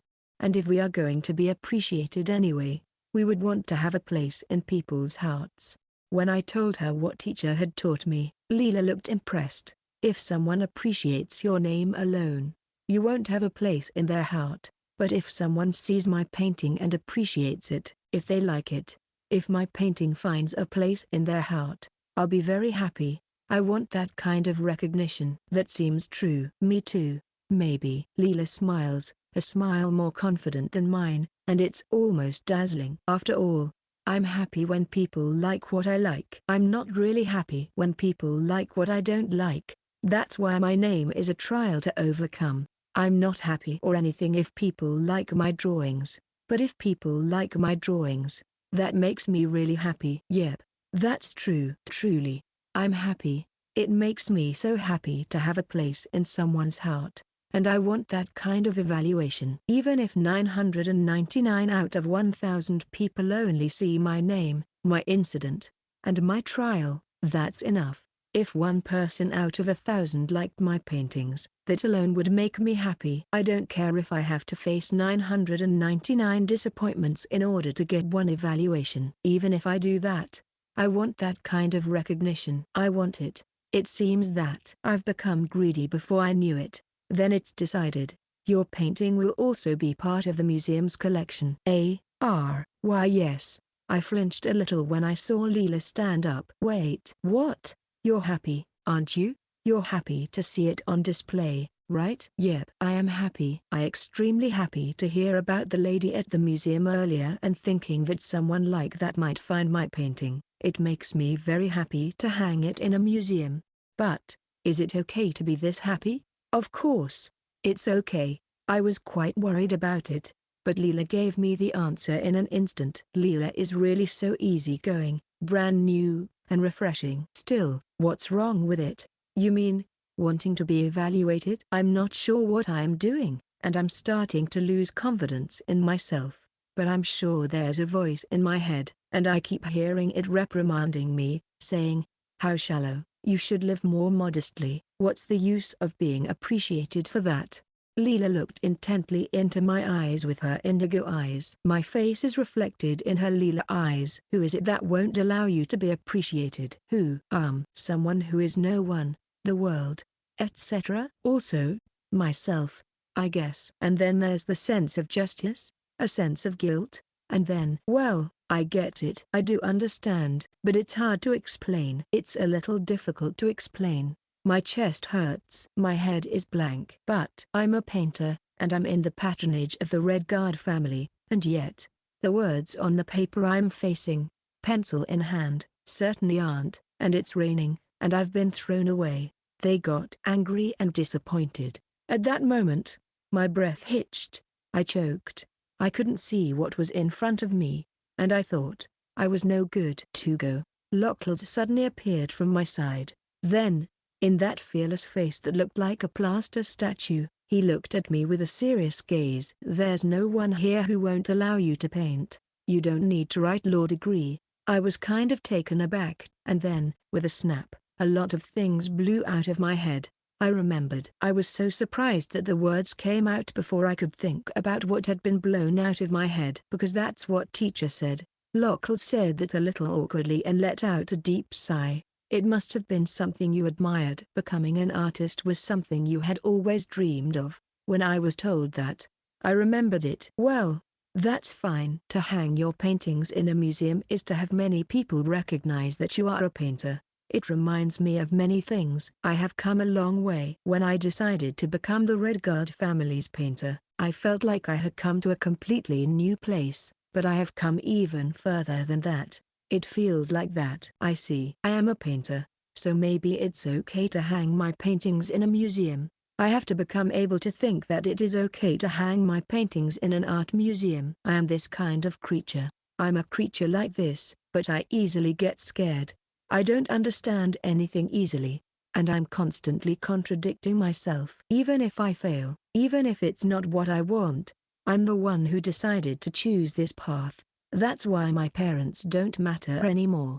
I want to be appreciated. I feel bad for exhibiting paintings in museums. I also feel like I'm not good enough. Also, I don't want people to see incidents and trials more than my paintings. I'm happy about that. No, I'm not happy even if I'm told that's an evaluation and I'm being praised. I tried to say it out loud one more time to make sure the world's greatest plaster statue listens to my words. And even Leela seems a little pleased to hear me say so. Faye is looking a little surprised, and Ms. Croix is smiling, and I'm kind of embarrassed about this. It's embarrassing, but I have to say what I've decided. It's embarrassing though. I'm embarrassed, anxious, and scared. But still, If there is even one person who says they like my paintings, I want them to be placed in a place where many people can see them so that we have a chance to meet.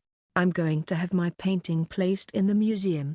I'll tell the museum director about it. Then I signed a contract with the director of the museum to make the painting part of their collection.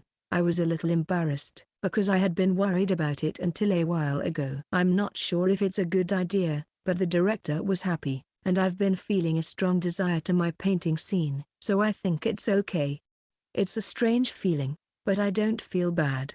I'm feeling relatively positive. I still feel scared and anxious, and I can still hear the voices in my head. But when the voice tries to stop me, I say back to it in my head, "Shut up, you idiot." So, let's paint. I'm going to paint. First of all, it makes me happy, and if someone sees my painting and says they like it, I will be even happier. Since I came to this world, I seem to have become extremely greedy. But I've decided to think that that's all right. I'm still getting used to it, but I'll do my best. We decided to go back to the forest and live there. I will paint and Leela will paint. Sooner or later, we'll need a gallery for Leela. Lian and Angie are playing around in the fallen snow. Before I knew it, they were rolling snowballs with the horses and making a big snowman. It looks fun. Locklers had more work to do chopping wood for the increased number of people. So I tried to help him, but it didn't go too well. Locklers could lift the axe easily, but it was a little heavy for me. It is more difficult to swing it down to the firewood as intended. I'd like to get better at this. I'm going to practice a little bit at a time. Ms. Croix was knitting lace while saying, "It's been a while." Apparently, she felt nostalgic when he saw Leela doing it. The lace Ms. Croix weaves is delicate, precise, and beautiful. When I tried it out, I was able to do it better than chopping wood. I was having mixed feelings. Even though we are exposed to the cold of winter, life in the forest is still fun. It's fun to stare at the flickering fireplace as the firewood crackles, and when it snows, I start sketching the white forest. The puddles will be frozen by the next morning, and it's fun to step on them, even if I slip and fall. Also, it's fun to watch the horses bundle up and not move much due to the cold. They were like steamed buns. The bird standing proudly in the middle of the horses looked a little too self-contented. By the way, Raya don't seem to mind the cold. As usual, she is relaxing on the crystal islet. Whenever I go to visit him, he carries me to the center of the island and feeds me fruits, and I always end up coming back from the small island with a full stomach. Yep, after a few days of doing this, a letter arrived in the forest. The person who delivered it was Lian. He is now carrying the letter that arrived at Faye's house to the forest. When I saw the letter that arrived, I was a little surprised. "Congratulations." Faye's brother told me it's a fan letter. Oh, I was surprised. The letter I received was a fan letter. It was addressed to me. It was about my painting. I was so surprised. I see. Fan letters are real? I've seen them sometimes at teacher's house, but I see. They can be sent to me, too. The contents of the fan letters all made me happy to read. I don't know how they know what to say that makes me happy, but there were so many words that made me happy. I think it's great that they saw the painting, thought something about it, put it into words, and wrote me a letter. I'm not very good at using words, so I probably couldn't write a fan letter even if I had something on my mind. That's amazing. People who write fan letters. Wow. You're really excited. Yep. For a few days after I received the fan letter, I was floating. I was painting pictures while I was floating. It's so much fun. I was extremely happy. Isn't this the best? Seeing me like that, Leela was smiling happily again. Well, that's good. Just like you. Yep. I nod back with a big smile on my face. I'm happy and having fun. Then Leela giggled and said, "It's good that you're doing that after all." It's weird for me to say that, though. Huh? I stopped moving my pencil, wondering what she meant, and Leela chuckled. "You like painting, don't you?" Yep. I nodded without hesitation, and Leela also nodded. "You're so lively. I'm having fun just watching you." "I see." Yep. "Well, I'm aware that I look happy. So just stay the way you are." Yep. I nod obediently. "That's it. I'll stay like this. I enjoy painting, and I'll be happy when people praise my paintings." I decide to live my life believing that this is okay. I've been told by various people that this is okay, and I've come to believe that they are right. So, oh my God, when I look at your paintings, I want to paint too. It's a strange feeling. Leela, don't you like painting? When I asked her about it, Leela shrugged her shoulders. I never really thought about whether I liked it or not. Eh? That's unexpected. Well, not all humans enjoy painting. That may be true. Teacher didn't seem to like painting very much, probably because he wasn't very good at it. Yep. Even though you're that good? I mean, for a long time, painting for me was a way to make money, a way to buy medicine for my mum, to buy food. So I couldn't say I liked it, or I didn't like it. I see. Leela didn't live to paint, she painted to live. I'm not sure how I feel about that, but somehow, I feel a pain in my chest. But yeah, I guess I loved it. I do. I've only recently realized that I like to paint. However, Leela smiles brightly and says so. Yes, it's thanks to you that I realized that. When I see you painting, I feel like painting. When you paint a picture, you smile and say, "This is fun, so fun." And when your drawing is appreciated, you say, "I'm so happy." And fidget. When I look at you, I remember that painting is fun, and it makes me happy to be appreciated. Am I smiling and fidgeting that much? I don't like that part. So, it's thanks to you that I remembered that I like painting. But it's also thanks to you, Lord Fay. I was allowed to live in the forest. I had no shortage of money, and I just started painting for no purpose, so maybe that's how I came to realize it. I see. Yep, that's good. Living in the forest is not as luxurious as it is in the city, as Ms. Croix said before. Also, it's inconvenient, and I know that not all people like living in the forest, but even so, I'm happy to live in the forest and have enough food, clothing, and shelter for now, and if Leela is satisfied with that, then I'm happy. Both as a painter and as the spirit of the forest. Then we painted again, leisurely, and after about 6 hours Locklers came to call us to take a break in the middle of it, so we decided to take a break. When we took a break, tea, cookies, and little cupcakes were served. It seems that fairies have learned to make cupcakes. The cupcakes were small enough to pick with the pips of 2 fingers, but they were so cute, with sweet cream on the top. It's delicious, it's fluffy and sweet, it's a taste that makes you happy. When Leela said so, the fairies and Ange were embarrassed. That's nice. This forest is really a strange place, isn't it? There is no other place in the world where you can eat sweets made by fairies. There are so many strange creatures. It's really a strange forest. When the forest is praised, I get a little embarrassed. Oh, is this normal? It's true that I have become the spirit of the forest, but the fact that I get embarrassed when people praise the forest feels a little different. What's with that weird look? No, it's nothing. As I was thinking about it, Leela became suspicious. Well, that's fine, but the forest is like this, so I'm a little lost. Leela said that and let out a little sigh as she bit into the cookie. What? The location of the field. I'm getting this feeling that I don't want to mess with this forest too much. Leela said and let out another sigh. I know that there is already a field next to her house that is big enough for one of her, and it is already tilled, but apparently, Leela is planning to make more than that. Hey, are there any plans to make this place bigger? Bigger place? Maybe the number of people will increase. If that happens, the size of the field will have to be much larger, right? I see. Well, I hadn't thought about it, but I have never done that before. Still, it would be better to be self-sufficient to some extent only in this forest, wouldn't it? If you think about expanding the field later, it's better to put it outside the forest. But I don't want to ask a horse each time. The journey would take less than an hour with Fae's summoned beasts. If we were to walk, it would be a terrible idea. I'd really like them to ask the horses for help. Also, then, Leela said one more thing while sighing. Do you remember this? Leela reached into the collar of her dress, fished out a chain, and pulled out a pendant. It's a jeweled pendant with an indigo blue stone in it. I remember it. It was Leela's mother's pendant. It's the one with the seed-like things inside. I remember it, including what's inside.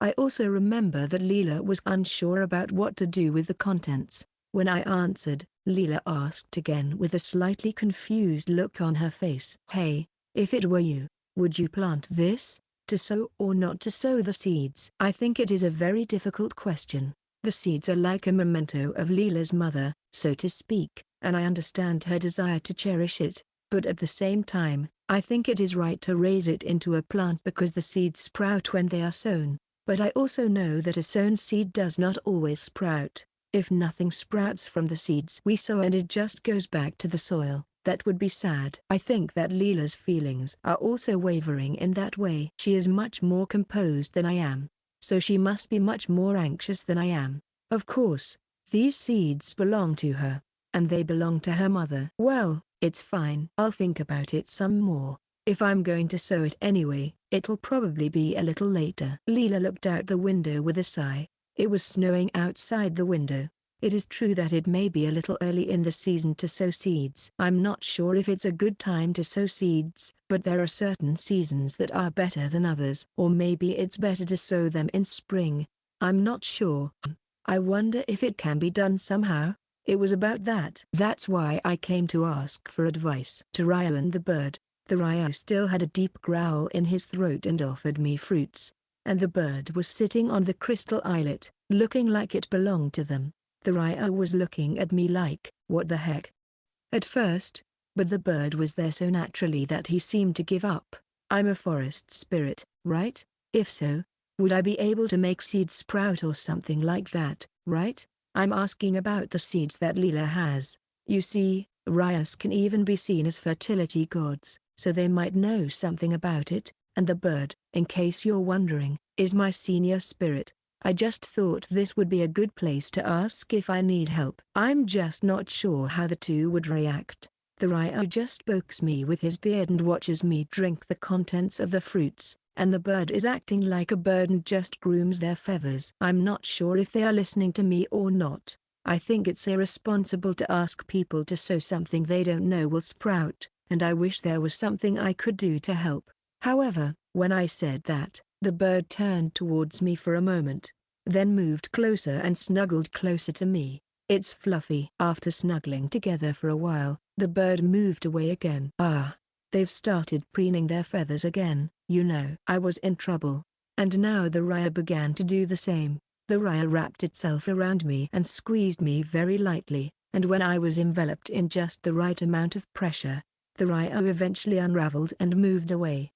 The Ryo continued to stare at me from a short distance away. I noticed that before I knew it, the bird was also staring at me. Stick together and then move apart. When I said that, thinking that it was not right, the Ryo looked a little taken aback, and the bird tilted its head. Oh, I knew it wasn't right. Well, they both stuck together and then separated. Squeezing me, I guess you mean I should stay with them. When I said that, both of them nodded with satisfaction. Leela. When I called out to Leela who was preparing the meal, she looked a little surprised. Oh, what's going on? It's unusual for you to shout. I caught Leela's hand as she was stirring the pot with a ladle and quickly said, would you like to plant the seeds? The fact that Leela is unsure means that she also wants to sow it. Otherwise, they'd just decide to put the thought away because she's such a composed girl, and they'd do just that. The reason she can't do that is because she is confused.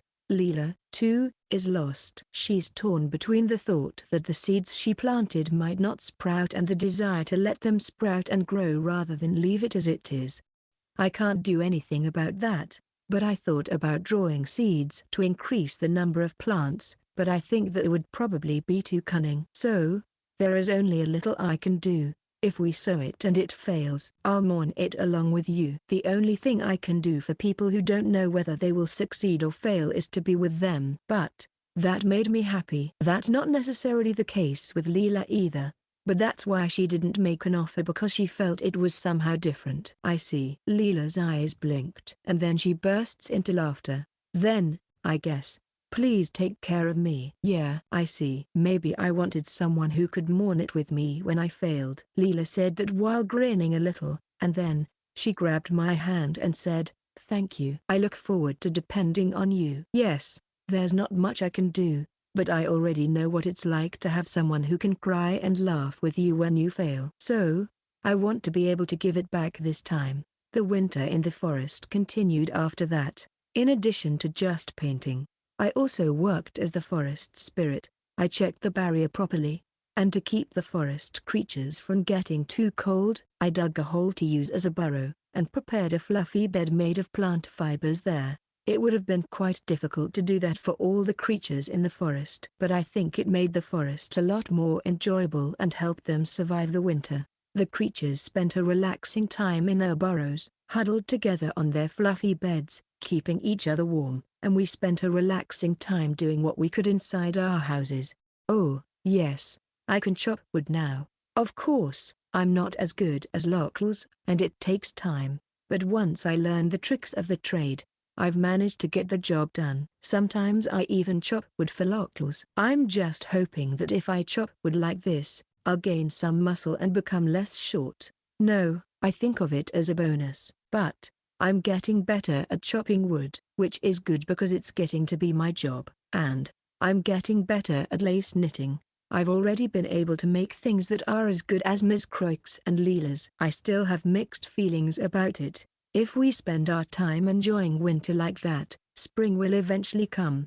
The melting snow starts to flow a little bit and make a stream. If you look at the branches of the trees, you can see the buds swelling. The air is loosening a little at a time, as if the coldness of winter air is gradually fading away and it is becoming more and more like spring. And so, we began to find the buds of plants with young leaves on the soil where the snow had melted. Yeah, it's already spring. Leela was still a bit distressed when spring came. But one day, as if she had made up her mind, she came to me. I'm thinking of sowing those seeds in the field next to my house. Will you do it with me? Yep, of course. With Leela looking a little nervous, we went out to the field next to Leela's house. The snow had already melted in the small field next to Leela's house, and the plump, black soil that belongs to the forest was peeking out. Then, this way. Leela said that and placed the seeds lightly on my palm. The tiny black bits are light but felt very heavy. How should I sow it? What? Well, just take your time. Anything is fine. I was a bit puzzled, but I thought it was a good idea. I was a little confused, but remembering the time I sowed seeds in the field at teacher's house, I made a little depression in the soil with my finger, dropped the seed into it, and gently covered it with a thin layer of soil.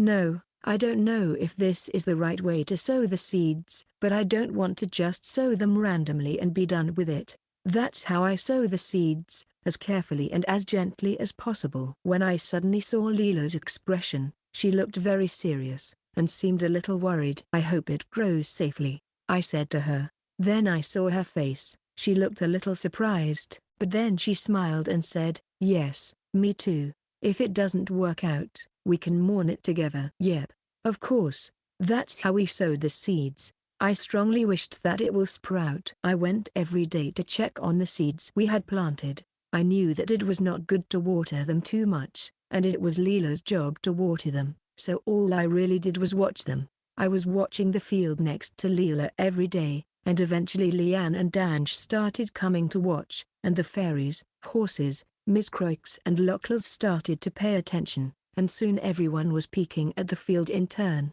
What can I say? This forest is a nice place, isn't it? Within 5 days of sowing the seeds, the area around the field was buzzing with activity, and Leela was smiling happily. I like it because we all did this. Yep, I like it too.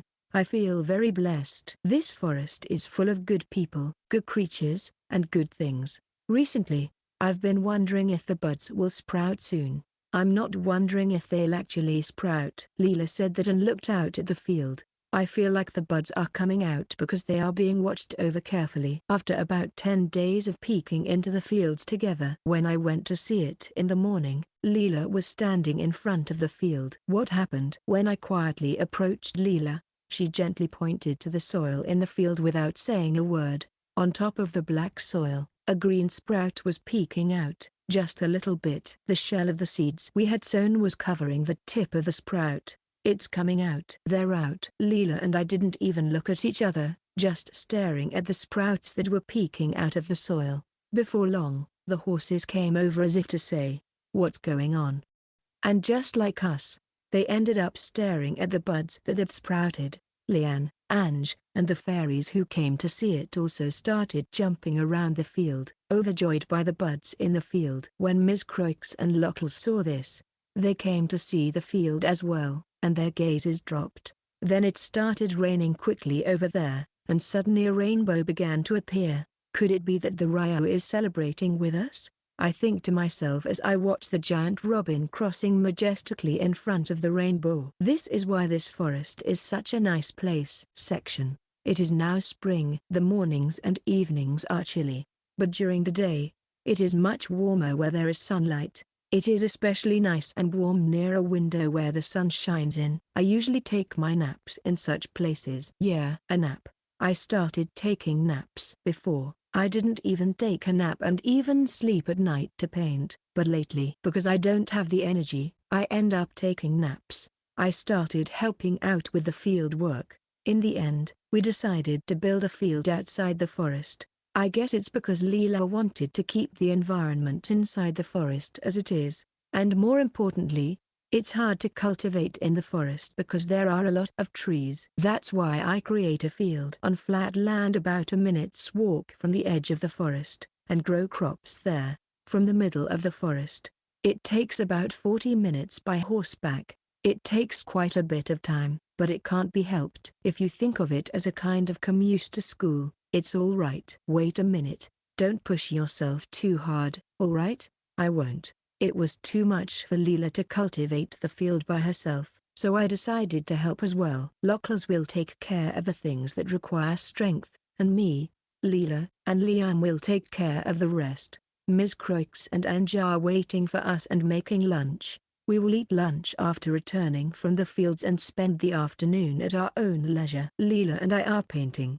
Lian is taking care of the horses and playing with Angel, and Lockles is working on his training in his spare time. And he sometimes picks me and Leland up and takes us with him. However, unfortunately, I'm pitifully weak, so when I do farm work, I get tired and sleepy before I can paint, and I have to take a nap. Especially when I have to do maintenance on the forest barrier, I can't do it anymore. I fall asleep. It's not that I run out of magic power. It's just that I just doze off. I am ashamed of my lack of stamina, but that can't be helped. I'm sure I'll be napping every day for a while until I increase my strength. And the field next to Leela's house, where the seeds were sown, is covered with beautifully grown sprouts. I wonder what kind of plant this is. I wonder if it's food. Leela pondered as she poked one of the leaves with her fingertips. The plant that had sprouted up was something very strange. It grew very fast. Within a month of sowing the seeds, they were already flourishing. I wondered what kind of plant they were. Maybe the plants grow faster if you grow them in this forest? No, I don't know about that. It's not that there is no possibility, but I don't know that, so I don't know anything about it. Well, to begin with, I have never tried to grow normal plants in this forest. Well, they are all well and good, but I've never seen this plant before. It might be a medicinal herb, but do you want to try eating it? We could look it up in a picture book first, right? I see. Yep, well, that's right. I ran ahead. Then I took one of the leaves to Faye's house to look in the plant book. Leela didn't show up. It seems like she's a little hesitant about going to Faye's house. I see. I didn't hesitate to go, but should I also hold back? Is the plant all grown up already? It's early. However, Faye doesn't particularly care if I don't hold back. She's more interested in the leaves than I am. Yep, I was surprised. Leela said maybe it's because of the forest that it's growing so fast. Ah, I see. Yeah, it is in your forest. That seems likely. I was really surprised. It's growing like a bamboo shoot. Ah, by the way, the original bamboo shoots are being dug up by the energetic horses and used as ingredients for soup today, and the bamboo shoots are also being eaten as a snack for the Huu and the Luans. I wonder what this is all about. Anyway, do you have any idea? Judging from the growth rate, bamboo? No, that's not it. No, of course not. Just looking at the growth rate, it's bamboo. Bamboo. But Leela's grass is not bamboo-like at all. It is more like normal grass. It is reddish stems and slightly slender leaves. The leaves are soft and, well, I think it would be tasty if boiled. I haven't eaten it yet. Well, that's all right. You can use the picture book I have at home if you want. Yes, thank you. Just don't get it dirty, okay? Look, Tugo. Your hands are dirty. Oh? I looked at my hands when Fate told me. There was color on my hands. What is this? Blue paint? The color on his hands is pale blue. Somehow, it's similar to when you touch blue ink. When teacher wrote, he preferred to use ballpoint pens with blue or blue ink rather than black. But after it got on his hand, when it rubbed off and became lighter, it turned this color. I haven't touched any paint yet today. But I haven't touched the paint today, let alone the ballpoint pen. I woke up, ate, farmed, looked at leaves, and came to Faye's house. So, I don't think there was ever a time when my hands were dyed blue. Oh. I look at the leaves, wondering if it might be possible. I picked a leaf from Leela's field to look it up in my illustrated book. I looked at the stem end of the leaf and saw, I knew it. Blue juice was seeping from the cut end of the leaf. So, I think this is indigo. Really? Yep. I went home and explained it to Leela, showing her the illustrated book I had borrowed from Faye. It's the material for indigo. It is used for dyeing. I crush the leaves I picked and run my fingers across the paper. Then, the paper turns green. But it's green. Yep. Let's wait a little. Shaking the paper and let it have more contact with the air, and the green color gradually turns blue. Wow. Leela's eyes widened when she saw the blue that had appeared. So beautiful. Yep. Leela looked at the paper for a while, but then she looked up as if coming to her senses. This can also be used for cloth? I wonder if you can use the raw leaves to dye things? No, I don't know much about it either. I wondered. Indigo dyeing, but I thought they ferment the leaves or something. I found a little information on how to use indigo in an illustrated book I borrowed, but as I thought, it looked like a lot of work to dry and ferment the leaves, so I decided to try a method that uses only fresh leaves. I cut some of the leaves and separated the stems from the leaves. Then, I put the leaves in a cloth bag and rubbed them in water. The colors are vibrant. Yep. Even though I just rubbed the fresh leaves, the water turned greenish, but it doesn't turn blue. For now, I'll try putting it in. Here I go. Then, Leela puts a white handkerchief into the water. Then, just stir it around. A greenish light blue, I guess. It's a light blue-green color. The handkerchief that was taken out was dyed a bright pale blue-green color. Then Leela dyed several pieces of cloth. The color of the dyed cloths would gradually change as they were hung out to dry. The cloths that were initially ashen at first, eventually changed to a light indigo color. It's interesting. The color wasn't what I expected, but it's beautiful the way it is. Yep, it's a very beautiful color. The color is like the sky at dawn.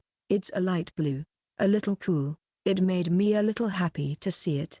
Among my mother's keepsakes, there are some indigo-colored clothes. They are much darker in color, but I'm sure there were handkerchiefs and other items that were this light in color. Leela looked a little happy as she hugged the dyed handkerchief. I heard from my mother that my father was a dyer. I've never met him, but Leela looked up at the sky and muttered. My father used to dye things with this plant, too. I'm sure. Leela's expression was incredibly happy. She had the look on her face as if she just discovered a new treasure. She also had the look on her face like a traveler about to embark on an adventure. Anyway, you often find things like this. It's not in the corner of the picture book. Then Leela showed me the book. Yes, I'm going to look up indigo in the book. It was quite hard to look up indigo in the catalogs. I had to look in several books before I finally found it. Yes, where I was from, indigo was pretty familiar. So, I knew what it was before I read the encyclopedia. However, when I answered that, Leela looked surprised. Where were you from? Huh? Whoa. How do I explain it? I don't think it's okay to call it Otherworld. I've already told Faye about it. So it's not like I'm hiding anything. But no, I don't care where you were from. However, just as I was thinking, Leela suddenly approached me and said, So, do you know how to make darker colors with this plant? That's what I've heard. For a while after that, Leela became an indigo dyer. It seems that she has started researching indigo, and she is experimenting through trial and error, trying to figure out whether it works like this or that. The only advice I could give her was, I'm sure it's fermented, and I think it is something to do with oxidation reduction. When I was in elementary school, I once went to do indigo dyeing as an out-of-school learning experience. The memory of that time was really, really bad smelling. When asked why it smelled, the craftsman replied, "It's fermented."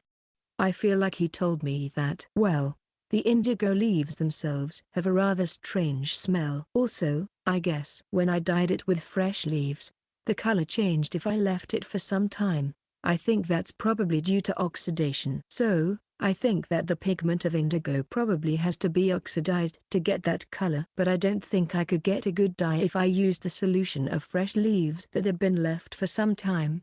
Well, maybe the color will develop after oxidation, but it won't stain the cloth anymore. So, I guess it would require some sort of process like reducing the pigment once oxidized and then oxidizing it once more.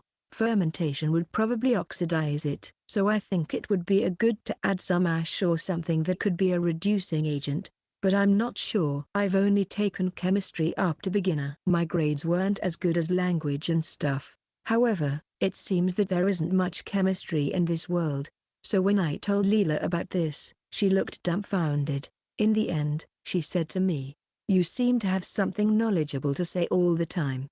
You know what? I don't know what to say. Something like this, isn't that a little too much? However, I am sure that Leela worked very hard after that. She flew to the royal capital with one of the horses, did some research at the royal library, asked the dyer in the royal capital about it, and looked up several methods that looked feasible. From among them, she chose the method that matched what I said. It was fermented, and I think it would be good if we put some ashes in it, and decided to give it a try. Well, I was thinking that if they fermented, it would definitely take a long time, like half a year or a few years. Here, I'll give you this. It's been a little over a month since Leela started research. Spring was in full swing. And what Leela gave me was paint. Wow. It was an indigo paste placed in a small container, but it's paint. I can immediately tell at a glance. After Leela insisted I use it, I tried painting with it for a little bit, and a wonderfully bright indigo line was drawn on the paper. This is amazing. I can do this in about a week from the leaves. Maybe even faster if it was warmer. Amazing. Leela's energy is amazing, and her research results are amazing. Anyway, it's just amazing. I thought about dyeing clothes, but that hasn't worked very well yet. Besides, I thought you'd be happier with this than with clothes. That's right. Leela knows me very well. If it were me, I would be happier with paint than clothes. I'm very happy. That's good. Looks like you liked it. Of course. I'm so happy. I'm so happy that I want to convey it somehow, but the words don't come out properly. At a time like this, I don't know what else to say other than I'm so happy. However, Leela looked at me and laughed, as if saying, I understand without you having to say it. It's thanks to you that this indigo color was created. Thanks to you for making me plant the seeds. I didn't do anything. No.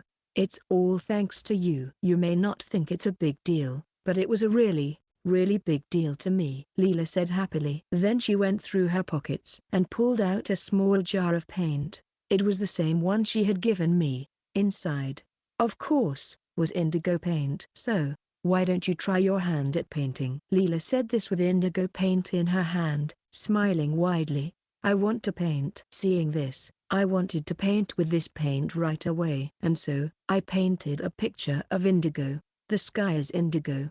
The shadows on the grass are indigo. The indigo sky is the color of dawn rather than dusk. It is the color before the sun rises, just before the night ends. The air is still cold, and the dew-soaked undergrowth may feel even more chilly than before. In such a situation, the composition looks out into the forest. The Red Gull territory can be seen in the distance, but all that leads up to it is just a wide expanse of land. The indigo color goes well with such a quiet, empty landscape. The shadows are all indigo, and the sky is a gradation of light and dark indigo. Anyway, when I finished the painting with all the indigo colors, it turned out surprisingly well even for me. Maybe it's because this indigo color is beautiful. The indigo blue scenery before dawn makes me wonder what I'm going to do next. After drawing it, it feels kind of strange. I still want to paint. I want to paint more things. I want to paint and create various things. I feel strange. I feel like I want to try all kinds of things. Not only painting, but also farming, handicrafts, and many other things. I also want to visit various places. I want to go there and paint pictures and meet various creatures. What should I do? There are so many things I want to do. Why did it suddenly become like this? But even as I wonder why, I don't feel anxious about it. Somehow, I feel very calm. When I say calm, I mean, I'm kind of stable. But even so, I want to do a lot of things. What is this? Chapter 5, Indigo World. Well, you've laid the foundation, haven't you? When I consulted Faye, I received such an answer. Foundation? That's right. Without a home, you can't go on adventures. Can you? I feel like teacher said something similar before. Maybe I have a floating island inside me. It is me. It is my place created by me, which only I know, and it is also my own self. That's how I feel. I, who cannot belong anywhere, am floating around, but that is not, by any means, a bad thing. Solitude is easy. I don't need to be understood by anyone. I don't need to be hurt by anyone, but I think it was necessary for me to be alive. So, I am a floating island. I'm a floating island, floating away, and yet no one would be bothered if I drifted away anyway. However, before I knew it, I felt like a floating island that was no longer floating in the sky, but instead floating in a lake. The water has been taking me in comfortably and sometimes amuses me by making waves. It also protects the floating island and says, you can float here. Then, once I realized that the floating island was floating above the water, I could see the wide land around the lake. I can see more. I can see things. And I want to go on an adventure. Maybe this is what Faye means when she says, the foundation has been laid. I have a sense that I am here, and I have a sense that it is okay to be here. It's a strange feeling, but I can't help but feel that way. Does that mean Tugo has gotten used to this world? Let's see. Yep, I think so. I have already gotten used to this world. I'm enjoying living in the forest.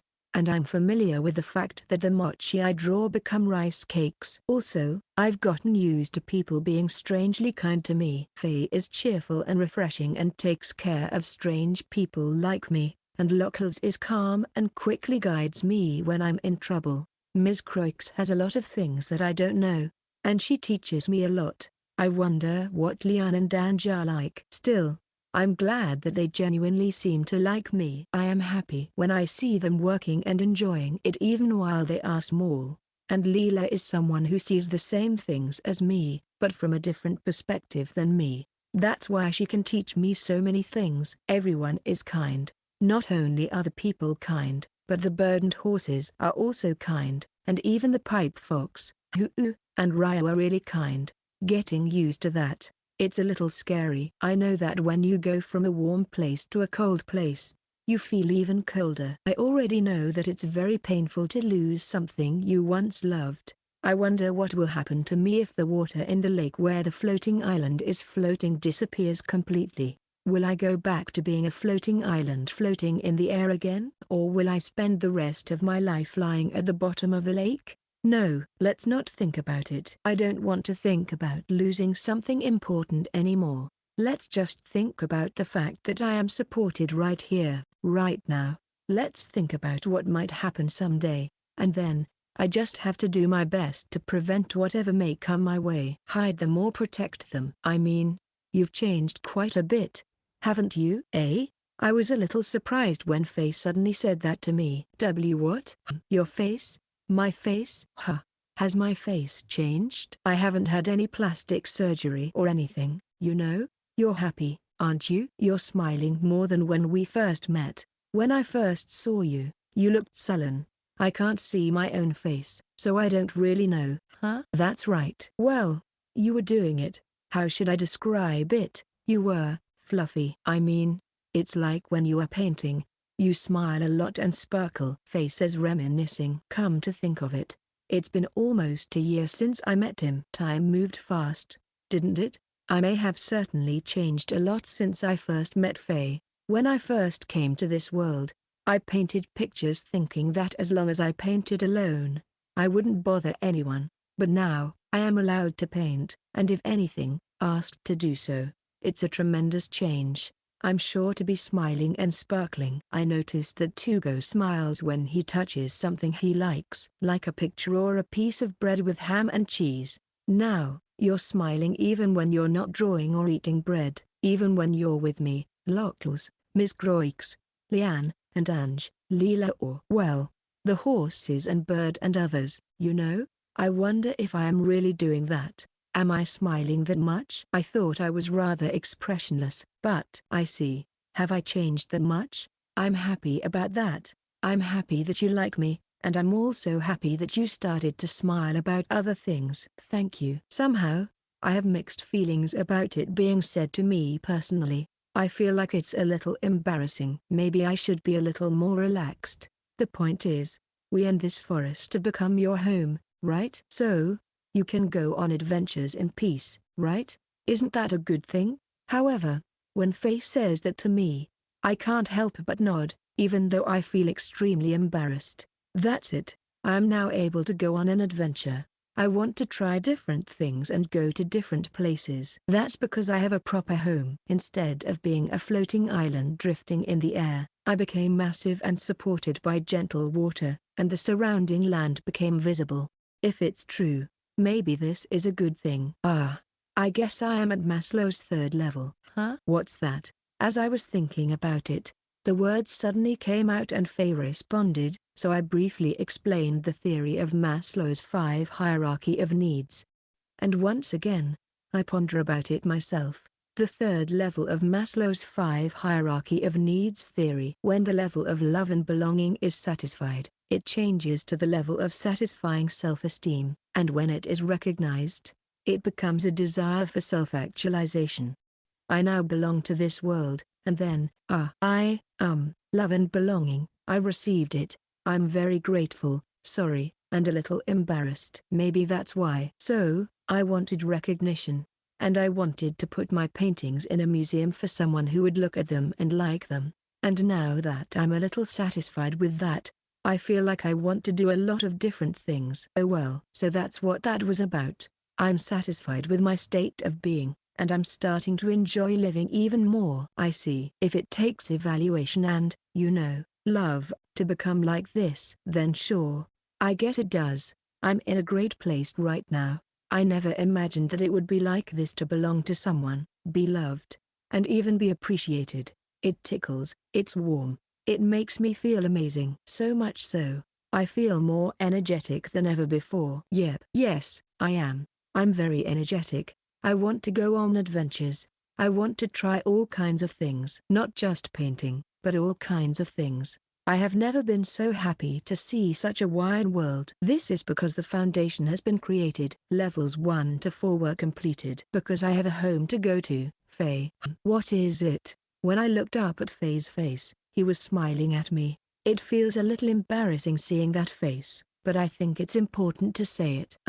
Thank you. I couldn't say the specifics. There's no limit to what I can say, and I don't have the skill to put it into words. I don't have the confidence to say, someday, I want to give back what I received. I don't think I can give it back yet, because I've just received it. Surely. So, I can't say this yet. But Faye smiled and patted my head. Oh, that's good. I'm looking forward to the future. I am expecting more from you. Maybe it got through. It wasn't all of it, but even just a few pieces conveyed something that makes me happy. And I can't help but grin a little. All right, good, Tugo. Just keep smiling like that. Yep. Even if I didn't want to smile, I would have done it anyway, because I have a place to go back to. I have support here, and that's why I'm able to go on adventures, which is really fun. That night, I just made a list of all the different things I wanted to do. I want to go to different places and paint. I want to paint pictures of people and things. I also want to do sculpture. I'm a little interested in design. I want to try it. Also, textiles. Leela does indigo dyeing, so I'm interested in that too. I also want to do crafts. Even if it's not even art, I just want to keep polishing a piece of wood until it becomes smooth and round, or a metal plate until it becomes a mirror. It might also be fun to make my own writing and drawing materials. I know bamboo pens exist. I'll try to make one, and then, the first step toward it, is magic painting. I have something I want to draw. It's a big, grand painting. Like the murals in the royal castle. I want to paint something like that. However, I don't know if I can draw anything in front of the wall. I would have to start with architecture, because I would have to prepare the wall in the first place. Fortunately, buildings appear when I draw them, but then I have to think about what kind of building to create, and what design it has, and above all, the mural to be painted on it. Oh, what shall I paint? If I could paint a big, grand picture on a wide wall, there are so many things I want to paint, I can't help it. In the end, I could hardly sleep that day. There were so many things I wanted to do, so many things I wanted to make, so many places I wanted to visit, that one night was not enough. When I looked out the window and saw that it was almost dawn, I hurriedly crawled into bed. The view outside the window was like that, like it was painted only in shades of indigo. The sky is indigo, and the shadows of the grass and trees are indigo, almost black. The sky is slightly white, and the edges of the sky are a pale indigo, and the objects illuminated by the light appear to be slightly tinted. That's the view. It looks like I painted it with the paints Leela gave me. That's a nice view. Looking at the beautifully colored scenery, I started to get excited again. Indigo is the color of the world that is about to begin. That's how it felt. So, I'd like you to teach me magic painting in earnest soon. The next day, naturally, I was feeling sleep deprived. But for now, I'll consult Leela to take the first step. I must first practice magic painting in earnest. However, are you okay? Magic painting uses a lot of magic power, you know? Leela said that and looked into my face with concern. Well, you can't overdo it, okay? It's the same with magic power, but it also uses physical strength. I guess it's because you have to concentrate hard. Once I draw even one small canvas, it got to the point where I don't want to move anymore. Well, if you draw a large picture, you won't be able to paint magic paintings for several days. You'll use up your physical strength doing farming, right? Is it okay to use your magic and physical strength after that? I see. Maybe it's no good. End of Volume 5.